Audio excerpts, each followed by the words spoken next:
Hello, everyone, and welcome everyone from the United Federation of Planets, which, of course, is the wrong thing to say today. I understand that, but never mind. So I'll go back to hello, Earthlings. So hi, everyone. Thanks for popping along. And yeah, so this is the Vegan Time Tunnel, and we're building up an archive of significant events in the animal movement. And we're up to the what you might call the infamous McLibel trial. So we're going to go through a few interesting details. There's a heck of a lot. I'm going to go through some of the resources that you can do, because it's a story that needs to be or can be followed up from. This is basically a kind of intro really to it, because it's so complicated. A lot of law, European courts, all this kind of stuff. So welcome along then to the Vegan Time Tunnel.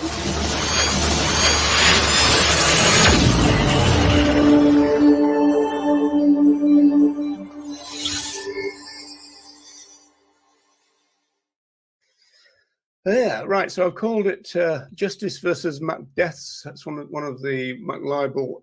They used to produce a lot of signs, Mac Prophets, Macdeaths, Mac SHIT, etc., etc. So there's a lot going on. We talk about the 1990s here.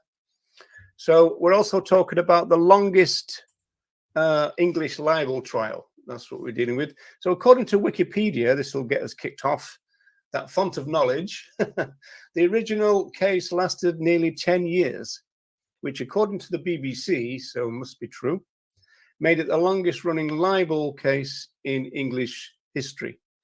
McDonald's announced that he did not plan to collect the £40,000 it was awarded by the courts.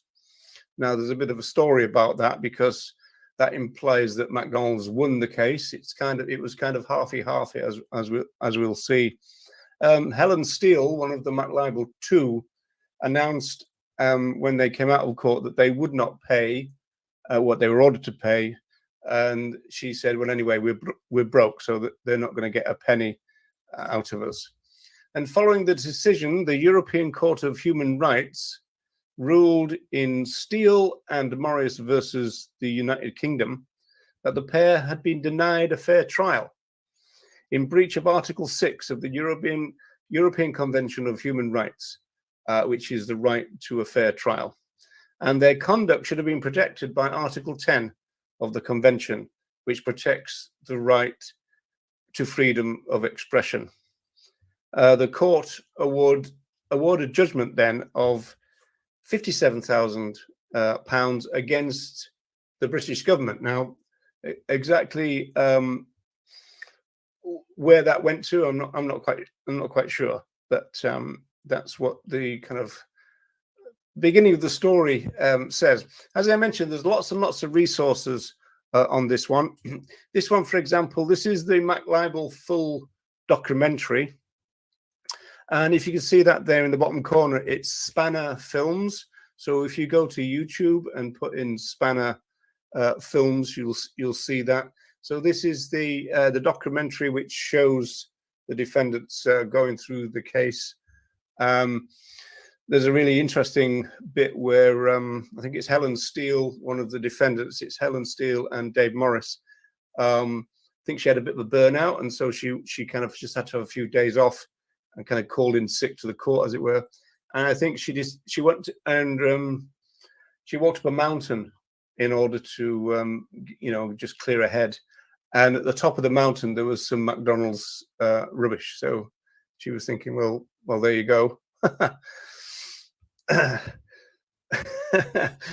Yes, probably went on the welfare grant. Yeah, you never know, do you? Okay, so Spanner Films for the McLibel documentary, which is pretty good. There's also a fairly new, this is like the newest thing, I think, in terms of what's out there, is this thing from the BBC, but this is BBC Radio, called The Reunion. And so as you can see there in the bottom picture, I've put the audio onto my YouTube channel, so you can find that there. And so I think my YouTube channel, and then if you just search McDonald's, McLibel, that kind of thing, you'll get that as well. That's quite interesting because the defendants are looking back, and a lot of people were looking back. I mean, for example, the leader of the opposition in Britain, Sir Keir Starmer, was their lawyer, and he kind of did that free before he was corrupted by politics, folks. So so that was interesting. There's also been some reconstructions of the trial. So these are really quite interesting as well. Actually, going through the transcript of the court, all the kind of intricate kind of arguments that went on, it's really quite an interesting thing. And there's part 1 and part 2, and this is all on Paul Gravitt's YouTube channel. And Paul was one of the original defendants. So they originally McDonald's originally sued 5 people, and 3 of them ended up apologizing on the grounds that they were told that they couldn't win, really. And then 2 decided to stick it out, and so that became the McLibel 2. So if you go to Paul Gravitt's YouTube channel, you'll be able to see these kind of reconstructions, which are really quite good. Mac Death is in trouble over here now for violating child. Oh, right. What a shock. Not. Yes. Well, indeed. Yes. Well, you wouldn't kind of be too shocked no matter what they what they violated, really. Obviously, they've been very kind of anti-union, and so that could be tied into that, getting underage workers, that kind of stuff. So yeah, that doesn't surprise me at all, Deb. Not one bit. Paul Gravitt is an interesting character because he was a McLibel defendant, but he's also been involved with the spy cops thing, which has kind of been a bit of a scandal, which I'm going to kind of come on to in more detail a little later. But one of the McLibel 2, Helen Steele, was involved with that. So Spy Cops has got a website. I'll show you that a little later on. Also, Paul was part of the Radicals and Revolutionaries series, which was run by, I always get his name, I think Alan Starr. That might be wrong, but Starr and the cranky vegan, Jake Conroy. And so Paul was still there on the Radicals and Revolutionary website, and he's got a 2-part interview. And in the first part, he talks about his involvement with McLibel and then Spy Cops. As I said, Helen Steele was one of the women who were deceived by the Spy Cops, and so this is a book that she co-wrote about that deep deception. And there's also, going back to McLibel itself, this is a book that John Vidal, well-known columnist for The Guardian, wrote, McLibel and Burger Culture on Trial. I've not actually ever read that one, but from reports, it's pretty good. And also the reviews are pretty good as well. And then apart from those substantive things, there's quite a lot of other things which are quite interesting. So if you kind of Google McLibel, Google Helen Steele, I should say internet search, Dave Morris, you'll get a lot of other things. This is the Radical History Network, and they interviewing Helen Steele there, as you can see. Now, I don't know whether you can see. In fact, I'm not even sure if I can see that. Let me see if I can get this full screen so I can read it. Because she was saying that she was involved in London Greenpeace, various different campaigns. Housing was a campaign. They did work against the poll tax. They did environmental campaigns. They did animal rights. They supported strikers. And she said that she would involve lots of different struggles. And she was also a paid and unpaid driver at times, taking poor pensioners around, and also groups of kids and that kind of stuff. So this really was kind of fairly kind of standard in the 80s and 90s, with animal activists being involved with lots and lots of different things, all kind of entangled, as it were. Okay, so let's go through the timeline for today then. So we start off as early as 1985, and this is when London Greenpeace launched the campaign against McDonald's. 1986, first publication of their leaflet, What's Wrong with McDonald's? Now, the interesting thing about the history of that is that it wasn't known until very recently that one of the spy cops helped write this. So one of the people spying on them helped write the leaflet that got them into trouble. 1990 is when McDonald's fight back and they sue London Greenpeace. I always make the point that London Greenpeace and Greenpeace International are not the same thing. So London Greenpeace is the anarchist group which existed before London Greenpeace, which is the environmental group, just to make sure that people are clear about that. Then 1994, the actual trial itself begins. 1995, in June of the year, McDonald's offered to settle the case by donating a large sum of money to a charity chosen by Dave and Helen. Helen and Dave secretly recorded the meetings, and there was a stipulation in this kind of offer that McDonald's said that they could criticize McDonald's, go on criticizing them, but only privately. So in other words, they could criticize McDonald's to their friends, but they weren't allowed to continue distributing the leaflet, and they weren't allowed to talk about McDonald's on the media. So that was the kind of criteria that was brought into play in terms of this offer of donating to a charity. And so Steele and Morris write back, and they said that they would agree to these terms, but only if McDonald's ceased advertising its products to the public and only recommended the restaurant privately to friends. In other words, exactly the same as McDonald's wanted them to do. And of course, you won't be surprised to find out that McDonald's refused that counter offer. On the 19th of June, 1997, Sir Justice Bell delivered a more than 1,000-page judgment.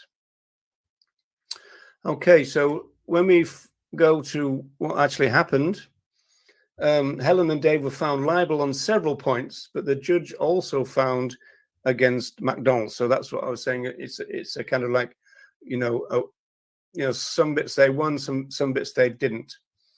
Bell ruled that McDonald's had endangered the health of both their workers and their customers by misleading advertising. The advertising thing was a big part of it, and that even features in like the animals film. You've got TV films back in the day where they were trying to suggest that hamburgers were grown in a hamburger patch. So you got Ronald McDonald kind of running over, a little bridge with a couple of kids into the hamburger patch, and all that. So a lot of hype and a lot of distortion of reality of where they got their flesh from, of course. It was also decided by the judge that McDonald's exploit children, and this is where the idea of pester power came into purview, and I think at this time that phrase was coined, and so the idea was that they would start to advertise to the children and not to the children's parents. And this was in particular when they used to start doing things like advertising heavily in a lead up to a new Disney film and that kind of thing. And then they would do this thing about, well, if you buy a Happy Meal, you'll get a free character from the film that is about to come out or is just being released. I was a projectionist at the time, and I was pretty infuriated by all this. And because I do remember that when it comes up, get a free toy, in very small writing, was a message to the parents saying there is an extra charge for the toy, And as I said, I was a projectionist at the time in Bangor, North Wales. So I had a slide projector out of a different porthole, and I kind of put an alternative message on the screen at the time, let's put it that way. So what makes McDonald's and similar chains so pernicious is how they often attract families there. And so it was a case where it became very, very popular for kids to have their kind of birthday parties at McDonald's. It became a really, really kind of important thing. And again, this is all kind of part of pester power. The parents didn't necessarily want to go, but they were kind of dragged there by their children, in effect. And in terms of what was said at the time, but this is a long time ago when you think about it, said the chain reportedly serves 1.2 billion Happy Meals every year. So that's a heck of a lot of Happy Meals, and I would say it's probably bound to be, rather more than that. In terms of Happy Meals, what was the alternative message? I can't remember now. Actually, that's what it is.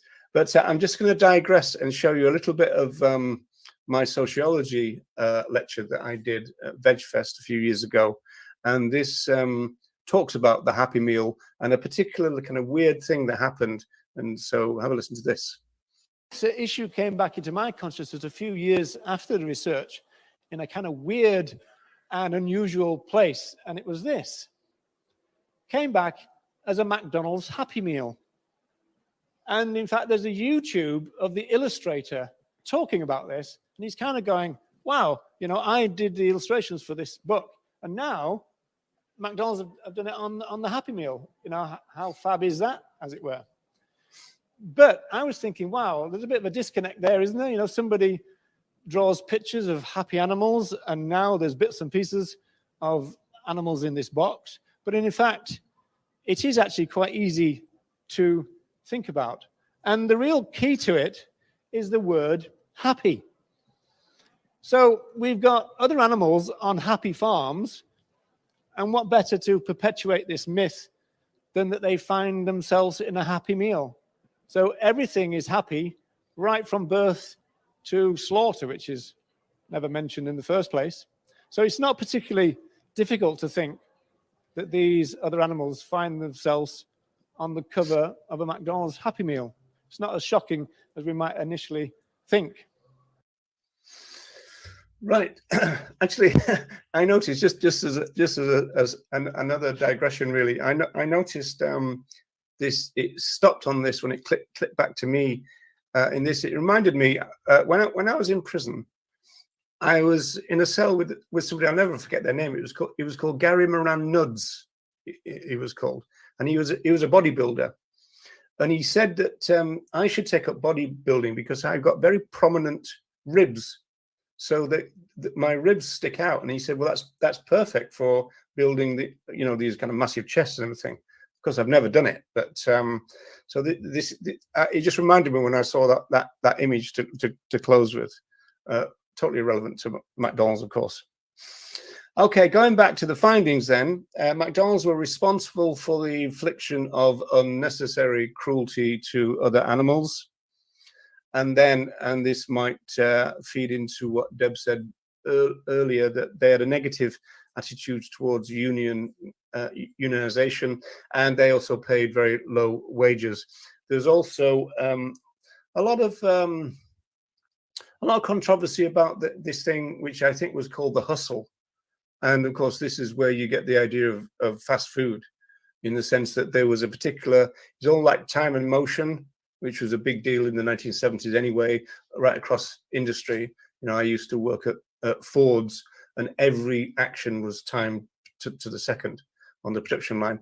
But it would have also been the case in the fast food industry, where you've got a certain amount of seconds to get it out, kind of thing. And so that was always seen as a real problem for McDonald's, and that's one of the reasons why they resisted allowing any kind of unions in there. Okay, let me just drop this out for a couple of minutes. Just to put a bit more background in terms of London Greenpeace itself, the anarchist group. And most of this material comes from Gravitt's appearance on Radicals and Revolutionaries that I mentioned before. And we're talking about it emerging in the 1970s out of the anti-nuclear movement. So that's its kind of real kind of background. It predated and was distinct from the more famous environmental group, as I mentioned, Greenpeace International. Gravitt kind of suggested that London Greenpeace was more anarchic than the general animal rights movement. But I don't think that would have been the case across the board, certainly not in terms of the grassroots. It was the grassroots that was, you know, did all these kind of entanglements of oppression and liberation type stuff. So they would have also connected the dots, because he said, for example, that things they were involved with were things like class war, which is another anarchist movement, animal rights, the movement, animal welfare, really. The Greens, that was part of it, even though that was seen as more moderate. But then they organized or part organized, or they were involved in a few events called Stop the City. I did a couple of them, I think. And that was where thousands of people would actually just kind of bring London to a grinding halt, as it were. It takes absolutely thousands of people to do it. And I do remember on those ones that every time anybody went past McDonald's, the place got smashed up. So that was one of the kind of connections to it. I think in the second one, every time you approached the McDonald's, you could see a big cordon of police around it to protect it. There's also feminist kind of strands to all of this. And again, it's really what David Nibert or Nibert calls the entanglements of oppression and liberation. This was kind of standard stuff for these kind of collaborating movements back then. I always tell my own story about the fact that it was, you know, we would often go on a hunt sab on a Wednesday and a Saturday, but on a Sunday you might go to a national march or a regional event or something a bit more illegal. But then during other parts of the week, you'll be going to Rock Against Racism gigs, or you might be taking part in a Reclaim the Night type event. I remember going to a few of those in Manchester, for example. And so it was all seen as kind of part and parcel, really. Okay, but going back now to the actual McDonald's thing, Paul Gravitt says that the original 1986 leaflet was fairly high quality at the time, and I do think that's probably right. Although it was black and white, it seemed to be pretty high quality at the time. The original was 6 pages long, and it's actually difficult to find it even in the kind of official sites, the actual 6-page thing. Now this picture that I found today might be the one. You can see that it's certainly the fold out one, but I think it was condensed to 4 pages in the end, but it was originally 6. And then in relation to the bigger picture, this is not really the formatting that I'm familiar with, but this is a children's version of the controversial leaflet. So we used to give both of these out in Dublin, and the children's one was very popular, funny enough, and it was obviously formatted into an A5 shape, but it's quite interesting. In terms of the points that were raised by the leaflet, which ended up getting them into all the trouble, the language used, some versions talked about animal rights, but the more famous ones, unfortunately, talk about animal welfare. But the environment is in there, of course, workers' rights, the exploitation of children, the advertising bit again. And then recycling and litter was a big issue at the time. In fact, when I worked in a cinema in Romford, which is in a county called Essex, just not far outside of London, in Britain, of course, England, a McDonald's opened while I was working there. So I think we're talking about 1979. And some environmental groups used to go around the city or the town, collecting all this stuff and then dump it onto McDonald's doorstep because there was a heck of a lot of it. And in the end, they kind of employed people to go around picking up the rubbish. They kind of used it to their own advantage in a way, in the sense that they would then have one of those kind of old kind of fashioned dust carts that you kind of, somebody pushes along with all the brushes and all that kind of stuff. And of course, it would be festooned with McDonald's adverts and everything. Because I do remember that it worked out that every meal from McDonald's contained about 8 or 9 items of litter. So, things like the styrofoam, and then a piece of kind of paper on the top of that, the cutlery, and then the bags and all the rest of it. So about 8 or 9 per meal. So there's a heck of a lot of litter that was created. Right. As I said, of the 5 people sued, none of them had written the leaflet. So this is the kind of ironic part of it that I suppose wasn't really known even during the trial, because I suppose they were all, it's a little bit like all anarchic groups. There's a lot of collaboration and everything. But it turned out that one of the spy cops, somebody called Bob Lambert, had taken part in the writing. But ironically, none of the 5 who were picked out by McDonald's, because they obviously had difficulty getting the names of people, but the 5 names that they did get in the end were not involved with the writing of the leaflet. And one of the spy cops, in other words, a police officer, took part in writing this thing. So 2 of them decided to stand up to McDonald's, as I said, Helen Steele and Dave Morris. The other 3 apologized, including Paul Gravett, who explains all that in Radicals Revolutionary. And he said he was advised that he couldn't win, and he was advised by their lawyer, Keir Starmer.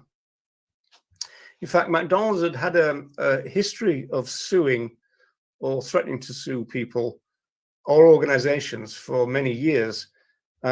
Indeed, in Britain, various newspapers were either sued or threatened, including The Guardian, over reports about poor working conditions in McDonald's restaurants. TV channels were threatened or sued, including the BBC. BBC were sued, for example, for a BBC Two program, which is called Nature, which was commenting on the destruction of the rainforest in Central and South America. Channel 4, which was a fairly new channel, they were the ones who showed the animals film in their first week of operation. They were sued. Veggies Limited. Now, Veggies is a vegan food co-op, despite the name, and they specialized in turning up at all the animal rights marches and demos with their big kind of vegan food stalls and everything. They devised the vegan Mars bar, which, as you might imagine, was pretty popular. The singer Morrissey was sued by McDonald's. And then in 1990, McDonald's turned their attention to Steele and Morris. And didn't they threaten to sue a woman in Scotland? Yes, that is true. Yeah, that's right. And in fact, I think also maybe a farmer too. Now, obviously, this is where things get quite absurd with these corporations, in the sense of, I mean, McDonald's in Scotland. Come on, right? I mean, how many McDonald's are going to be in Scotland? And so, yes, it is true. And so that is, so if you open a shop and put McDonald's because it's your name, then you're liable to get sued. So there you go. So we've got Morris and Steele being the 2 defendants in the end. They were described as a gardener and a former postman from London. So this meant that one of the richest corporations in the entire world sued 2 of the poorest people in the developing world, at least. Helen Steele was on £65 per week, and Dave, at the time, was unemployed. Did I miss something there? Did I miss a comment? How could they sue over scientific? Well, because they Steele and Morris ended up getting lots and lots of experts. So this is all in the McLibel thing and the reconstructions. This is a fascinating story because they had to kind of go right around the world and ask experts, you know, on things like rainforest destruction and everything to give evidence. And of course, they didn't have any money, so they had to get these people to bring themselves essentially. Whereas McDonald's had this massive team of some of the most highly paid legal people in the world against them. They tried to sue Supermax in Ireland. Ah, right. I didn't know that. That's interesting. Yeah, Supermax. I think Supermax was one of the fast food places that really kind of hung out and didn't have a plant-based option until very recently. I don't know whether they still have. I don't know whether it came and went or what, because I don't go near those kind of places. But yeah, so they kind of hung out. But again, I suppose Supermax, I suppose that title is obviously playing on McDonald's too as well. So there's a bit of competition between the corporations. You know, there's a great joke where you know, talk about corporations and big things versus small things, where there's a person with a small shop and a big supermarket opens up to the left of them, and then a couple of months later another big supermarket to the right of them, and so he changed the name of his shop to Entrance, which is pretty good. So everybody walked into the middle of it. Those death corporations always think that they can say whatever they want. Their superiority complex is over the top. Yeah, well, I guess for them, it's always about market share, isn't it? You know, and it's also they're competing in a very competitive market, which is why I've always kind of made the point that if you think about it, you would think that of all people, McDonald's probably wouldn't need to advertise ever again. I mean, who doesn't know McDonald's, right? But they advertise on an almost daily basis. You know, in fact, we've had people come up to the stall in Dublin and say, "You people should stop pushing your views and on people."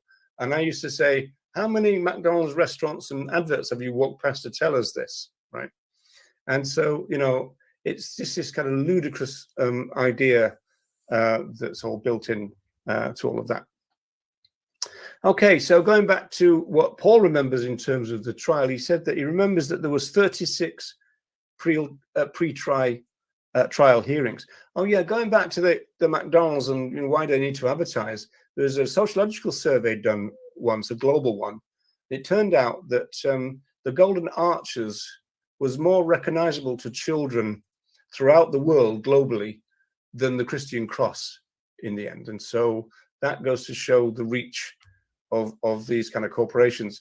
But even they still need to advertise on a regular basis because they're in such a competitive market. So there was 36 pre-trial hearings.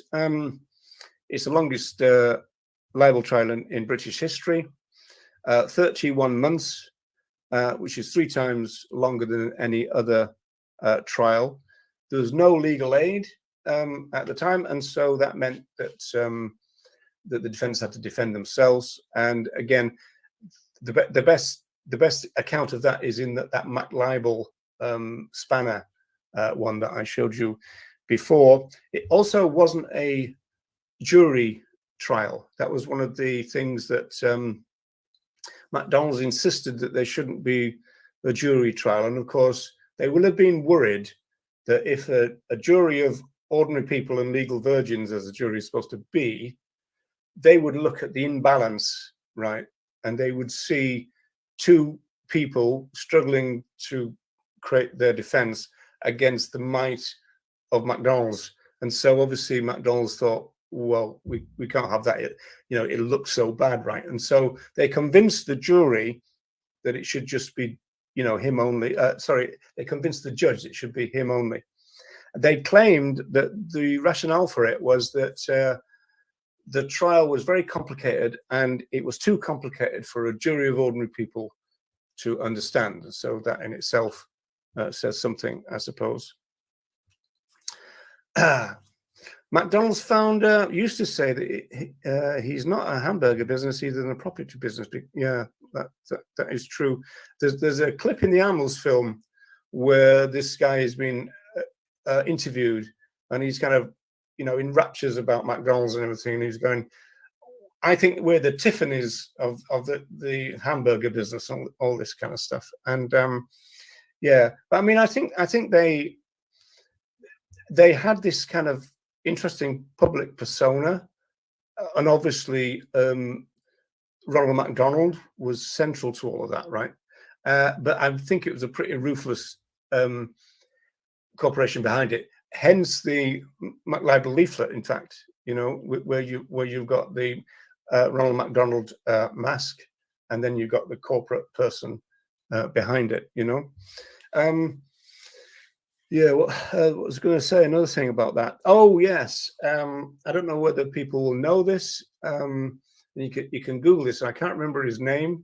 I should have a note for it, but I don't. But the original actor who played Ronald McDonald, he quit. He went vegetarian. I don't know whether he ever went vegan, but he did apologize to children. And in fact, he put a book out all about that, and he was saying that he was very sorry that he misled children for so many years. So I suppose that's pretty neat, I guess. I know that he'd done a lot of talks about it. If I remember correctly, although again I don't have a note on this, I think he might be on YouTube, but I can't remember. You'll have to Google Ronald McDonald to get the name. It's quite a long name, but I can't remember what it's called. Begins with G, I think. And there's Ronald McDonald. Yes, yeah, that's right. Yeah. Well, there's one of those in Dublin, which when you first see it, you kind of think, seriously, you know, that you've got a wing of a hospital with a McDonald's sign on it, and you're just thinking, are you serious? And apparently, I think McDonald's kindly offered meals and stuff for this wing. So you almost like couldn't make things up sometimes when it comes to what these corporations are prepared to do.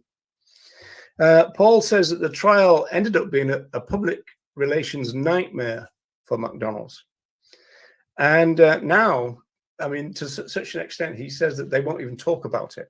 Their line now, they've got this kind of stock standard line now, and said, well, that was a long time ago. You know, that was then, this is now. We're a different company now. And so, you know, we don't want to dwell on the past and all this kind of stuff. And so, so that's part of it. I think Paul regrets apologizing. And he says that the brave decision by Helen and Dave, and the result itself, of course, probably stopped a lot of other companies from going to law to challenge the people challenging them. And he thinks that that might certainly be the case with vivisection concerns in Britain in the 80s and 90s, that they were kind of thinking about going to law to shut down, you know, injunct some campaigners. And then the McDonald's thing happened, and of course they thought better of it after that. It became clear over the years that the London Greenpeace group had been heavily infiltrated by both the police and corporate spies from McDonald's. So there was agencies working for McDonald's and the police themselves infiltrating the group. And now this infiltration dates back, in fact, to the 1960s. But there is a kind of comical thing where it's said that if you look at the minutes of the London Greenpeace, some the meetings, there was more spies in the meetings than campaigners sometimes. And then there's even this idea that because the McDonald's spies didn't know who the police spies were, and vice versa, they ended up kind of spying on each other. And then I think they kind of sorted all that out and kind of let it be known who's who, that kind of thing. So this idea of going back to the 1960s, there was in 1968 there was a march in London, March the 17th, and that ended up being a riot outside the US Embassy. And 10,000 people had taken part in a rally in Trafalgar Square, but there was a break-off group, and they moved towards the US Embassy. And then the embassy was surrounded by police eventually, and also these mounted police officers that you can see. The Labour MP, was called Peter Jackson, complained of police violence and of them using horses as weapons. And I remember that quite well. I once attended, must have been 85, 84, a demo outside a fur farm called Cock Sparrow Farm. And it was a peaceful demonstration, as I remember it. And then it got to around about 4:30, and it was getting a bit dusky. And so I think that the police decided that they're going to have to move the demo, which was right outside the fur farm at that stage. So they lined up their horses and just charged at people with them. And a lot of people had to kind of jump into a cabbage field, which was kind of along the way, and ended up being called in the press something like the cabbage field riot or something. But it was the police who started it. I mean, there is a famous thing that I think a pensioner got trampled by a horse, I believe. Anyway, going back to the London thing, 200 people were arrested, 20 injured, including 25 police officers. And so that was a catalyst, according to Paul Gravett, to this spy cop thing, which ended up being the big kind of scandal, and it's still ongoing. And he said the British state thought that this was a threat to its ability to control the population. And so they thought they had to do something about it, and they responded with setting up something called the Special Demonstration Squad, which started this infiltration. And so the full account of that is in the first one of Paul Gravett's Radicals and Revolutionaries things, because he talked about this kind of new type of infiltration and what it was all about and what prompted it. He said they started a type of infiltration of left-wing movements, which meant that police were planted as though they were long-term activists, and then they kind of got involved with these groups. And we now know that some of the police spies had relationships with the real activists, and some of them even had babies with the real activists before they mysteriously disappeared. There's one shocking story where one of the women was duped by a spy cop, and then he kind of suggested that he was burning out and everything, and then just disappeared. And then it turned out that he'd gone back to his station, which was only a couple of miles away from where this woman lived. But, you know, he kind of had a shave and cut his hair and all that kind of stuff. And I suppose, you know, when you're an anarchist, you know, all the cops look the same. And so she didn't know for many, many years. It was a real kind of scandal. So that a lot of them just mysteriously disappeared. There's a timeline about all this, which won't go through, which is on spycops.co.uk if you want to check it. And so they could see the website there. There's some really kind of interesting pieces of that. The figures, though, that is produced by this group are quite frightening. For example, 1,000 groups were infiltrated over the years, and they targeted what they regarded as the left. More than 30 women were deceived into intimate relationships with the police officers. 42 identities of dead children were stolen, and this is the process by which they adopted a new identity. You go to a graveyard and you find the name and details of a child who had died, you know, as an infant, and then you'd recreate that kind of person, and you end up with their birth certificate, and you end up with a driving license in that name and all this. I don't know how to do it, but I've met people who reckon that they do. At least 3 female officers had intimate relationships with activists. Now, whether that's included in the 30 women ones, I'm not sure, or whether we're talking about 33 altogether. In terms of, I don't know, obviously things like sexual orientation there. So I'm not sure about that detail. And then coming to the end, this is the podcast thing on the Spy Cops thing, which is really quite interesting. I had to listen to a couple of these, and institutional sexism was quite interesting. And of course, there's been some scandals of late about police officers being found guilty of sexual assault.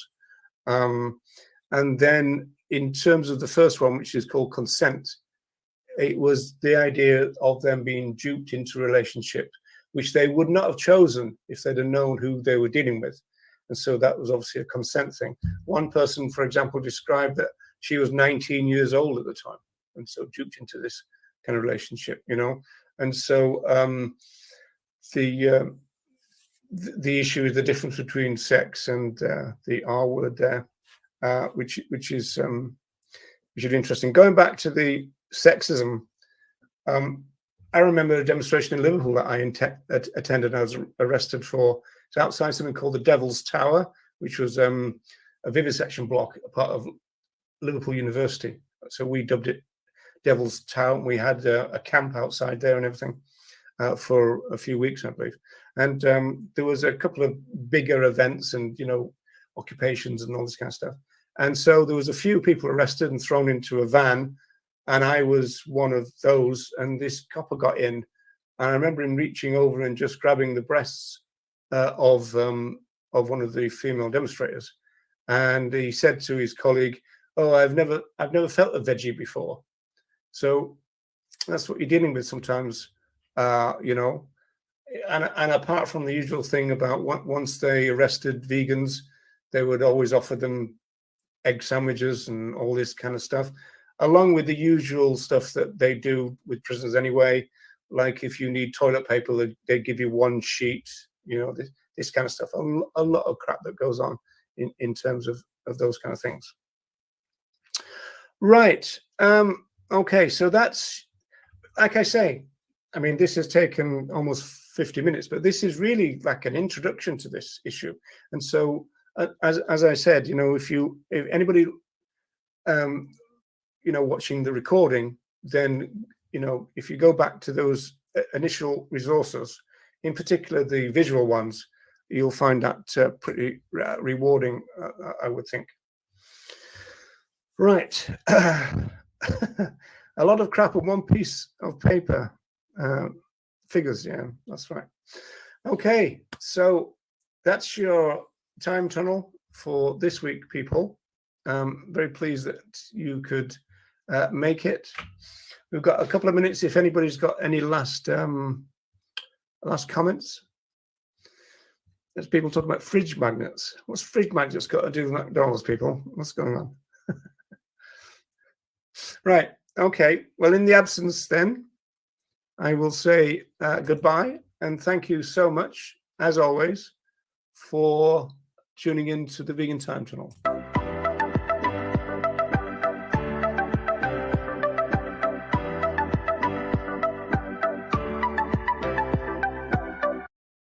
What is objected to in this leaflet is not the suggestion that McDonald's is junk food, but that it kills its customers.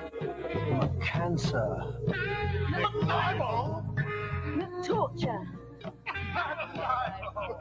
McDonald's. Rip off. Hello, Earthlings. So, MacLibel, yes, indeed. If you tune in this Thursday, my time, that's Irish time, 7 p.m. for the latest Time Tunnel on MacLibel. It's going to be a goodie.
Hey, Earthlings.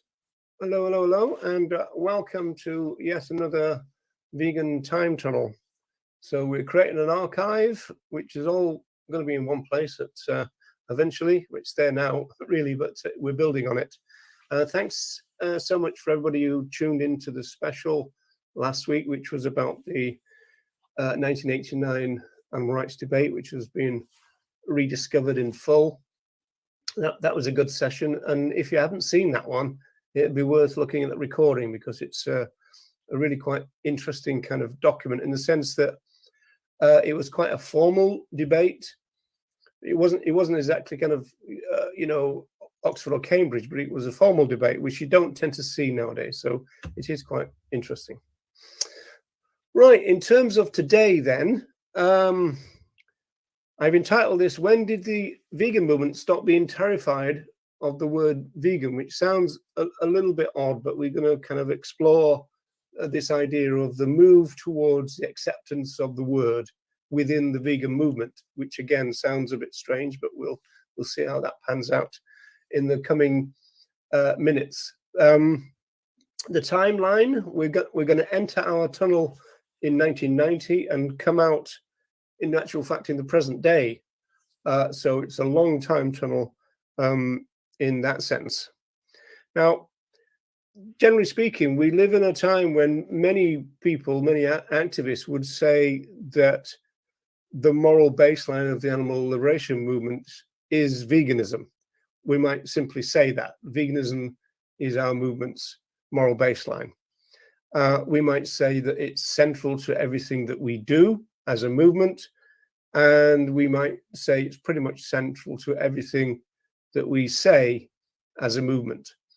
Didn't used to be like that, of course, but this is what the time tunnel is about, in a sense. So in terms of the word vegan, we're used to seeing it virtually everywhere now. It's on the web, it's on websites, we see it on street billboards, we see it on restaurants and cafe menus, and we see it in supermarkets. So the word vegan seems to be everywhere now. And as I said, it wasn't always like this. In fact, there are some modern day animal activists who claim that veganism should not be the moral baseline of our movement, but activism should be. So some have argued that we should decenter the word vegan within the vegan movement, or actually refrain from using it at all.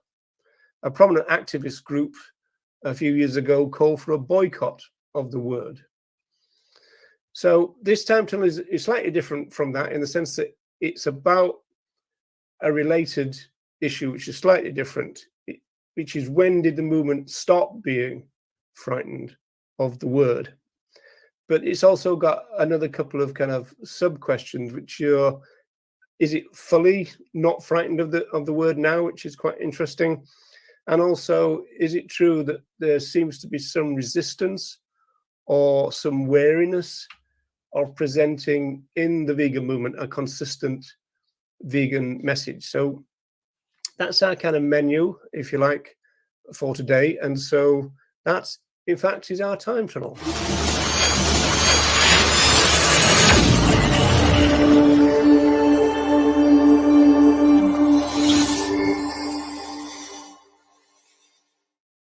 Yeah, so I remember to do the title. So I just want to make a clarification at the start here, which is that this time tunnel is not designed to be an attack on any individual or any group. The idea is for it to be descriptive of the changes that have occurred over the years in terms of, what we now recognize as the vegan movement, and what we now recognize as the claims that the vegan movement makes, essentially. Because it's not that long ago when the animal movement would say virtually anything other than the word vegan. And so the question is why? And that's because until very recently, a lot of professionals and writers and strategists in the movement, they all claimed that veganism was a scare word, which was sometimes best avoided, and certainly for most downplayed. And so that was the situation until relatively recently in the movement. One strategist, for example, argued that, well, in perhaps another 20 years or so, it might be safe to use the word vegan, but not now. For now, he said, we should recognize that we're in a pre-vegan world and act accordingly. Now, of course, from my point of view, and looking at the history of the vegan social movement, this flies in the face of Donald Watson's idea, which he presented in his very first bulletin for the movement in November 1944, that we need to ripen people up to new ideas. We they're not going to just kind of fall over them. We've got to present new ideas. So the more we avoid using the word that we want to, that's a bad thing from Watson's point of view. For some strategies, it's a good thing, but we'll see. Even the groups of the 1990s who used the word vegan in their organizations' names, they came to regret it. So an example of that is Vegan Outreach. Vegan Outreach came into being in 1990, and it was called Animal Liberation Action at the time. And they came to specialize in giving pamphlets out to college and university students in the main. Around 1994, they had a pamphlet entitled Vegetarianism. And then not long after that, they had another one called Justice for All, which I found an intriguing title, because I don't know whether that was, as it were, an intersectional message. I've never seen that pamphlet. So if anybody got one, I'd love to see that. So the Justice for All pamphlet, this did talk about veganism for the first time, but it presented veganism as a diet. What we'll see in the coming while is the fact that this is a repeated thing, that when the groups and the movement started to accept the word and started to use the word, it was almost exclusively presented as a diet at first. And there's still a lot of that going on. So that's a problem in my eyes. In 1995, this group changed its name then to Vegan Outreach. However, one of the co-founders of Vegan Outreach came to regret using the word vegan in their name, and fairly kind of early on, if you like. So this is an AR Zone, Animal Rights Zone interview with Matt Ball, and this is 2011. So Ball was asked if he would call Vegan Outreach the same if he began it all again. And he basically answered that he wouldn't do. He said that within a decade of 1995, they regretted using the word. The word vegan hurts us, he said.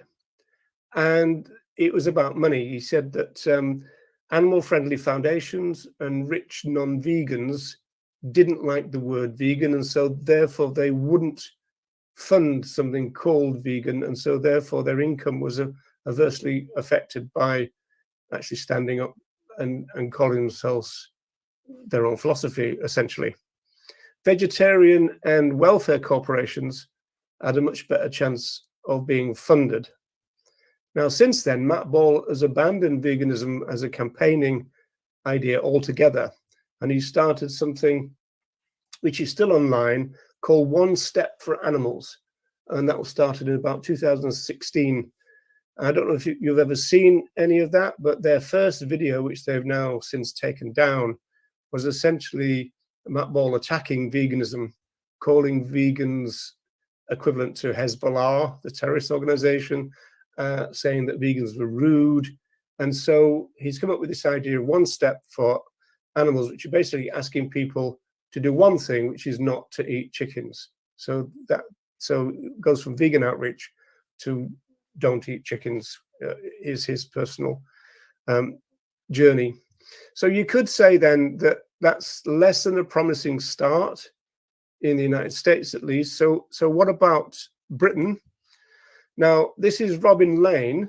Robin Lane was the ALF press officer after Ronnie Lee. And this is his 2010 Animal Rights Zone interview. So Robin was part of the Vegan Society ruling council for a while. And in 1996, there was a proposal put to the council of the Vegan Society that an annual vegan event should be initiated. So the Vegan Society membership were in favor, but the Vegan Society itself were hesitant on the basis of the cost of it and the energy that would be expended doing it and the staff who would be, as it were, employed organizing it. So this means then that the very first proposal for the very first national vegan event in Britain was turned down by the Vegan Society. Now, Robin was running a grassroots group at the time called CARF, which stands for Campaign Against Leather and Fur. And so they decided to develop the idea instead of the Vegan Society. And so by 1998, they'd got themselves all set up, and the first National Vegan Festival occurs, run by CARF, but with some support from the Vegan Society. By 2004, which is only 19 years ago, this event becomes the London Vegan Festival, because other festivals now were springing up in the regions of Britain. So that was what was going on. Now, these other events, we probably know, are often under the name of Veg Fest rather than Vegan Festival. You know, so that was then, and it still is kind of now to that extent. So turning to the publications put out by the grassroots of the movement, this is Arc News, and this is from 1996. Now, Arc News was put together and distributed by an old friend of mine called Neil Lee, and Neil will be the subject of a time tunnel to come. So it was just like a very small kind of A5 booklet. It was kind of zine style, if you like, just photocopied, very kind of rough and ready. You know, the production values weren't great, but it was really just a bulletin to kind of G people up and get them going. And part of it was always this animal rights calendar, which was produced by a group called Veggies, which were and still are, I think, in Nottingham. So it's not easy to read, but I'm going to just pick out the bits that are there, in the sense that they're advertising a massed vegetarian rally for the activists.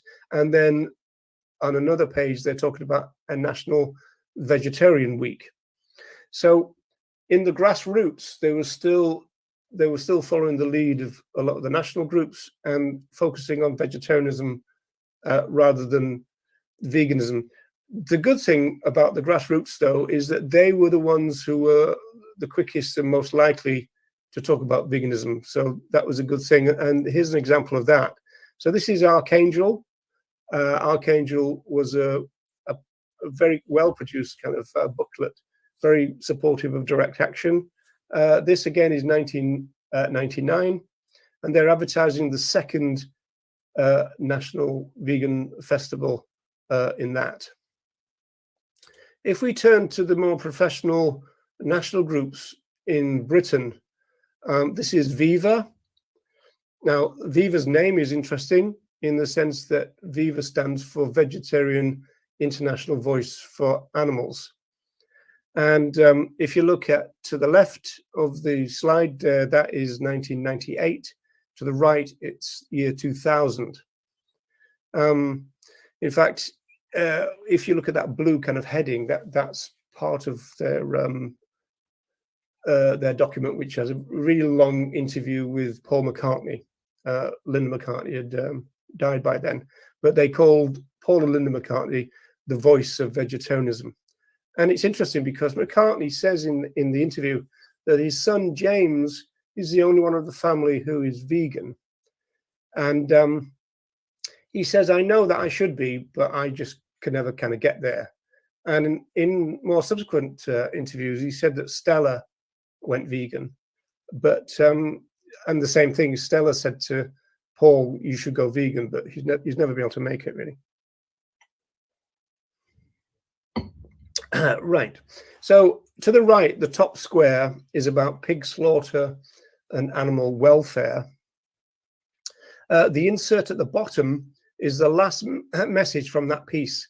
And this is where Viva are offering veggie packs for the audience. Bottom right marks the time in 2000 when vegan recipes were getting more attention. So I'm about to lose my voice, I think. Sadly, as I kind of suggested, veganism as a philosophy is never discussed. This was a long period when vegan offered vegetarian starter kits as well as vegan ones. Help, what's going on with my voice here? I'm losing it, bad style. Hang on a second.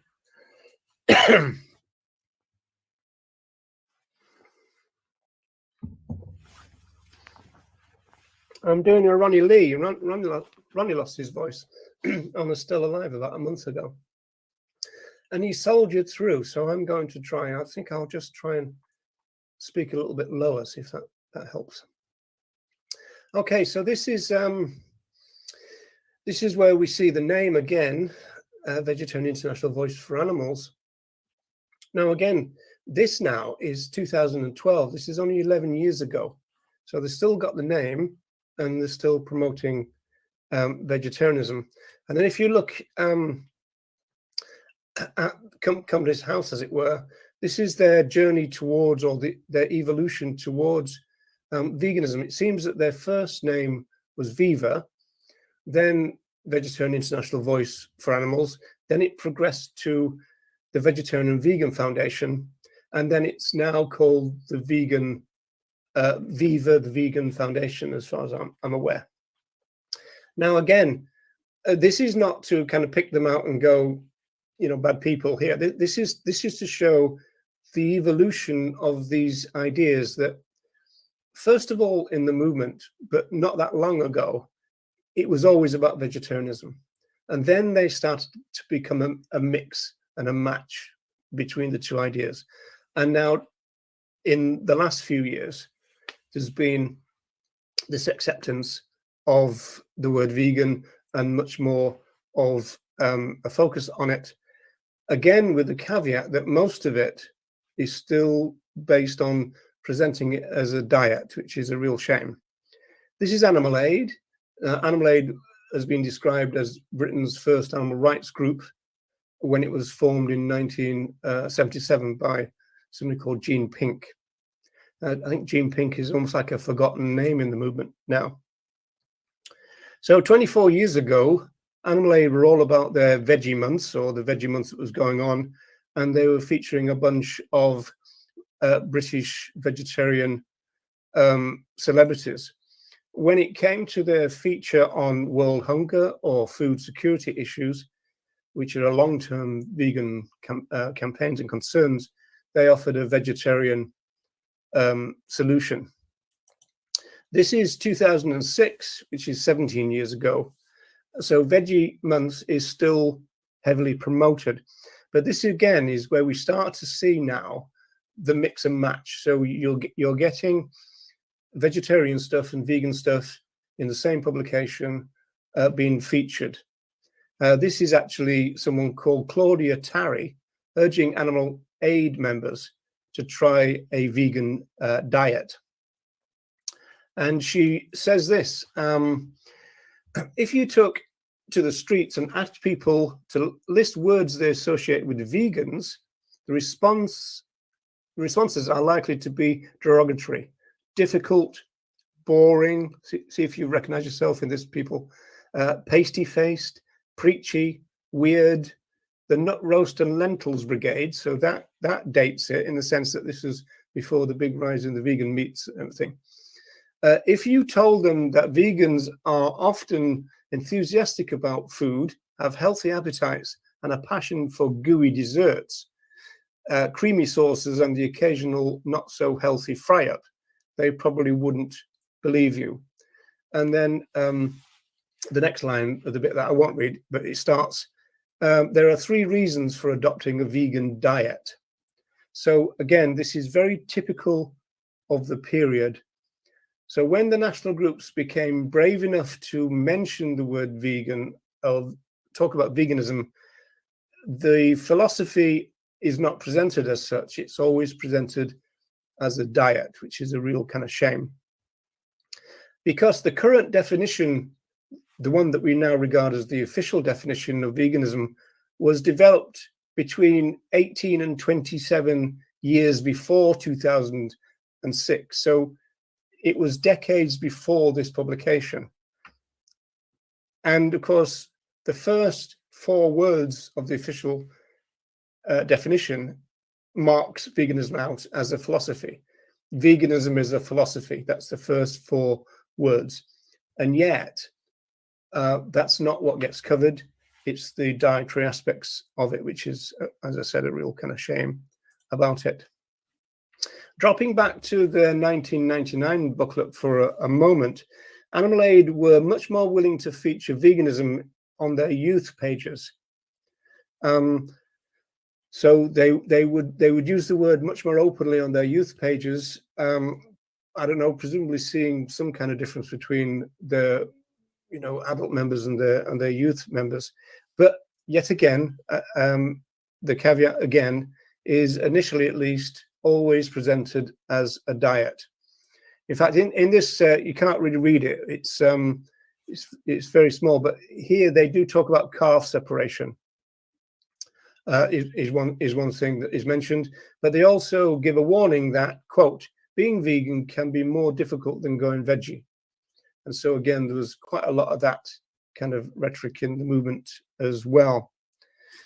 Now, this is interesting. This is from 2012. In fact, I messaged the person who presented this in Dublin in 2012, just to check the date. So this is an Animal Aid school talks package. So essentially, it's guidelines for people who are hoping to do talks on behalf of Animal Aid. And the title is Guidelines for Talks on Vegetarianism, 2012. The guide advises Animal Aid school speakers to tell students the definition of vegetarian and of a vegetarian and vegan diet. And so it just goes, tell the students the definitions of a vegetarian and vegan diet. Vegetarians don't eat the flesh of animals, and then there's talk about lacto-vegetarians and so forth, ovo-lacto-vegetarians and everything else, which was more popular in the United States than it was in Britain, funnily enough. But then you've got 1.5 lines about veganism. Vegans avoid eating all animal products such as meat, fish, eggs, dairy products, milk, cheese, and yogurt, and honey. Now, apart from that 1 and a bit line on veganism, the rest of this entire document is entirely focused on vegetarianism. And so this is the kind of like little kind of outline of what you get in the document, which I've got right here. So you've got this definition thing, and then you've got all the stuff about vegetarian diets.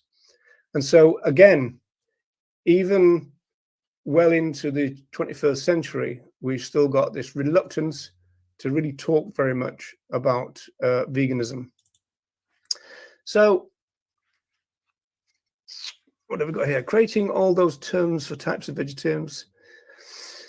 Yes, well, as I said, it was very popular in the States, to actually describe yourself as, oh, well, I'm an ovo-vegetarian, I'm a lacto, and then you got lacto-ovo-vegetarians, and that's when some people started using the word pescatarian as well. So it became a bit of a thing to start breaking vegetarian in its own little camps in a way.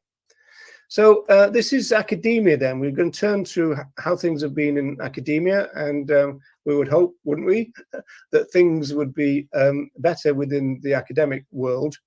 So this is Gary Francione and Anna Charlton. They ran the Rutgers University Animal Rights Law Center. I think sometimes they call it a clinic. So this is a 1996 document on animal rights and the left. And the one to the right, the New Left review there that you can see, that's Benton and Redfern on the same topic. And it was quite interesting, really, because in the 1990s, talking about the animal rights movement as a leftist movement wasn't controversial whatsoever. And so Francione is reporting on his own attending a lecture and then going for dinner with the leftist speaker, as it were. Francione chooses the vegetarian option and the lecturer eats flesh. And so this lecturer then notices that Francione's plate is flesh free and asks him, are you still a vegetarian? And Francione writes this: being asked about being a vegetarian legitimizes at least a polite inquiry about being a non-vegetarian. So I answered his question, yes, I am still very much a vegetarian. Now, this is the point of this in terms of then and now, because Gary Francione went vegan in 1982 when he'd read a book called Fetid Kingdoms by John Bryant, which I've mentioned before, I'm sure. So yeah, this is 1996. So this is 14 years after going vegan, where he's still self-identifying as a vegetarian. Now, think about that in terms of the modern movement now. It's just not something that we would do, which is really quite interesting. Turning to academic books, the left is Francione's excellent book, actually, Rain Without Thunder.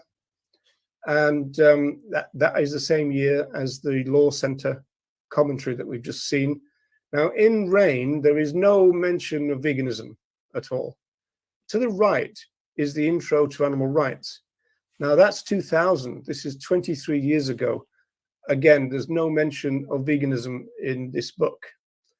Which brings me to Dada Funfair, or Fanfare. My friend Melanie Joy, now this is 2010, 13 years ago. Now, this is the book that introduced the movement to the vegetarian concept of carnism. And now this is part of the index, and there's no mention of veganism, but there are several mentions of vegetarianism. And then on one particular page, this is 131, if anyone wants to check. This is Melanie Joy talking about vegans. She describes vegans as pure vegetarians. She says she observes that vegans tend to be less disgusted by eggs and dairy products than they are by meat, as she calls flesh. And then she comes up with what she thinks is the reason for this. Canadian Vegan Forever, how is it possible? No mention of veganism in an animal rights book. Yes, well, quite. I mean, well put. I mean, it's a pertinent question. And also, we're talking about this century now. We're talking about this century. We do get some claims in the movement that we've been doing vegan education, and veganism has been the thing for decades and decades and decades, and it's been a failure. And part of this presentation is to show that that is not true. In some senses, in terms of veganism being so central as it is now, it's only just beginning. So that's one message that I'm hoping to get over. So she's coming up with the reason for why she thinks that vegans are less disgusted by eggs and dairy. And she said it's because it's possible to obtain eggs and dairy without violence, she says. And therefore, because of that, it's less offensive, and because of that, it's less disgusting. Now, vegans consume a plant diet, not because they're personally offended or disgusted by anything. They do it because they want to oppose and boycott animal exploitation and animal rights violations. It's nothing to do with disgust and offense. So, obviously, I mean, I've said this before plenty of times now, in the sense that it is a favorite concept within the vegan movement, carnism. Whereas I tend to think that it's a dangerous thing to promote. And so the question then is, well, why is it dangerous to promote that? And I think that is because if any curious person was to Google or search on another search engine the word carnism, they will be directed to Dr. Melanie Joy, because she coined the word, and then to her organization like Pro-Veg. Not your bun, not milk, absolutely. Only just beginning. Yes, it's almost like a shock, really, isn't it? The fact that, I mean, I've been vegan 44 years, and yet veganism wasn't part of that very much. And you know, Ronnie and I look back and think, how could that be? But it was. That this is the history of the movement that we lived through. So you've got Dr. Joy and her Pro-Veg organization, in which there are her close colleagues, her husband Sebastian Joy, and also Tobias Leonhardt, sometimes known as the vegan strategist. So what nonsense will our vegan curious inquirer get if they ended up with Leonhardt through, you know, trying to find out what carnism is about? So I got a few examples of it. This is the first. On the vegan movement, it's a relatively young movement. It's about food. Now, to me, the kind of food-only vegans are as bad as the animals-only vegans, in the sense that they seem determined to slim down the meaning of veganism to every possible extent. And so whether you're going to classify it as a diet, or if you say it's only about other animals, then that is not giving the expansive version of what veganism actually was, the people who started the movement.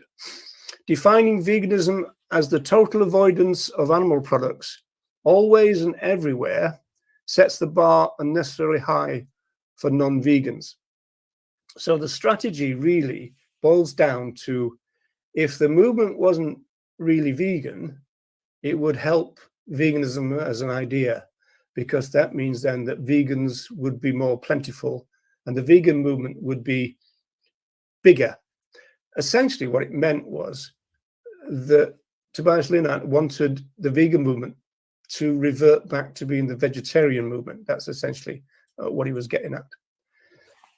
If we would say that veganism meant that 2 times a year, I'm just inventing something, you could eat non-vegan stuff and you still call yourself a vegan, is it possible that a lot of people, it would be a lot more attractive? Okay, so that was another part of it. There's people who say, like, we should always and every moment be open from the beginning about what we are doing. It should be clear that vegan is the end goal. I don't know why they say that. I don't understand that. And then the one that usually gets vegans a little bit agitated is this one. Someone who eats fish or sometimes a cookie with an egg is still a vegan in my eyes. So that to me is rather the danger of vegans employing the vegetarian concept of carnism. Okay, we turn to the States in a way, although we're going to come back to the British version of PETA. So this is People for the Ethical Treatment of Animals, of course. They featured Paul McCartney for years and years and years. So the first one is Paul and Linda. So we're going back into the 1990s. And then the more recent one is much more recent, of course. And again, whenever they feature McCartney, then they have to talk about vegetarianism rather than veganism, because he himself is not a vegan. Some of their controversial, I've got a whole bunch of these, and I actually slimmed them all down. So I've only got a few examples now, because I thought there's no point in showing everything. These are the kind of ableist adverts. First of all, you've got the kind of fat shaming on the left there, the man and the big belly type of thing. And then the one that caused a lot of trouble was Save the Whales, Lose the Blubber, Go Vegetarian, which was out a few years ago, and that was a big banner. Morrissey there wants people to go vegetarian. I believe in recent years there's reports that Morrissey has finally gone vegan, but I'm not sure. Rise Against is a straight edge band, which always intrigues me. There's apparently 3 of their members are straight edge, and straight edge is usually associated with veganism, but there is a kind of vegetarian kind of version of straight edge, and so they seem to be in that one. So when you see Peter featuring Rise Against, it tends to be a vegetarian thing rather than a vegan one. Again, now this one is interesting. This one indicates some residual doubts, I think, in the national groups about the use of veganism. Chicks love a vegetarian, so this is an actor, I believe, for Peter. Now this is 2019. This is 2019 when this was out. So that again is quite shocking in terms of the timeline, I think. These are, if you can see it, it might be more difficult to see it, I'm not quite sure. These are pages currently from the Peter site in Britain. And so they're talking about vegetarians and vegans, mix and match. And then there's a whole bunch of pages where they go through different age groups, but it's always the same, following the same idea of vegetarian and vegan. This is Mercy for Animals, and this is currently again. So they're talking about pro-vegetarian videos in that.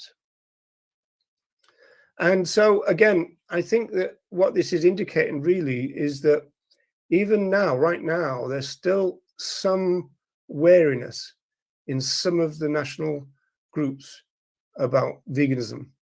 And so again, this idea of presenting a strong, consistent vegan message is kind of lost, you know, on people. So that's a bit of a shame.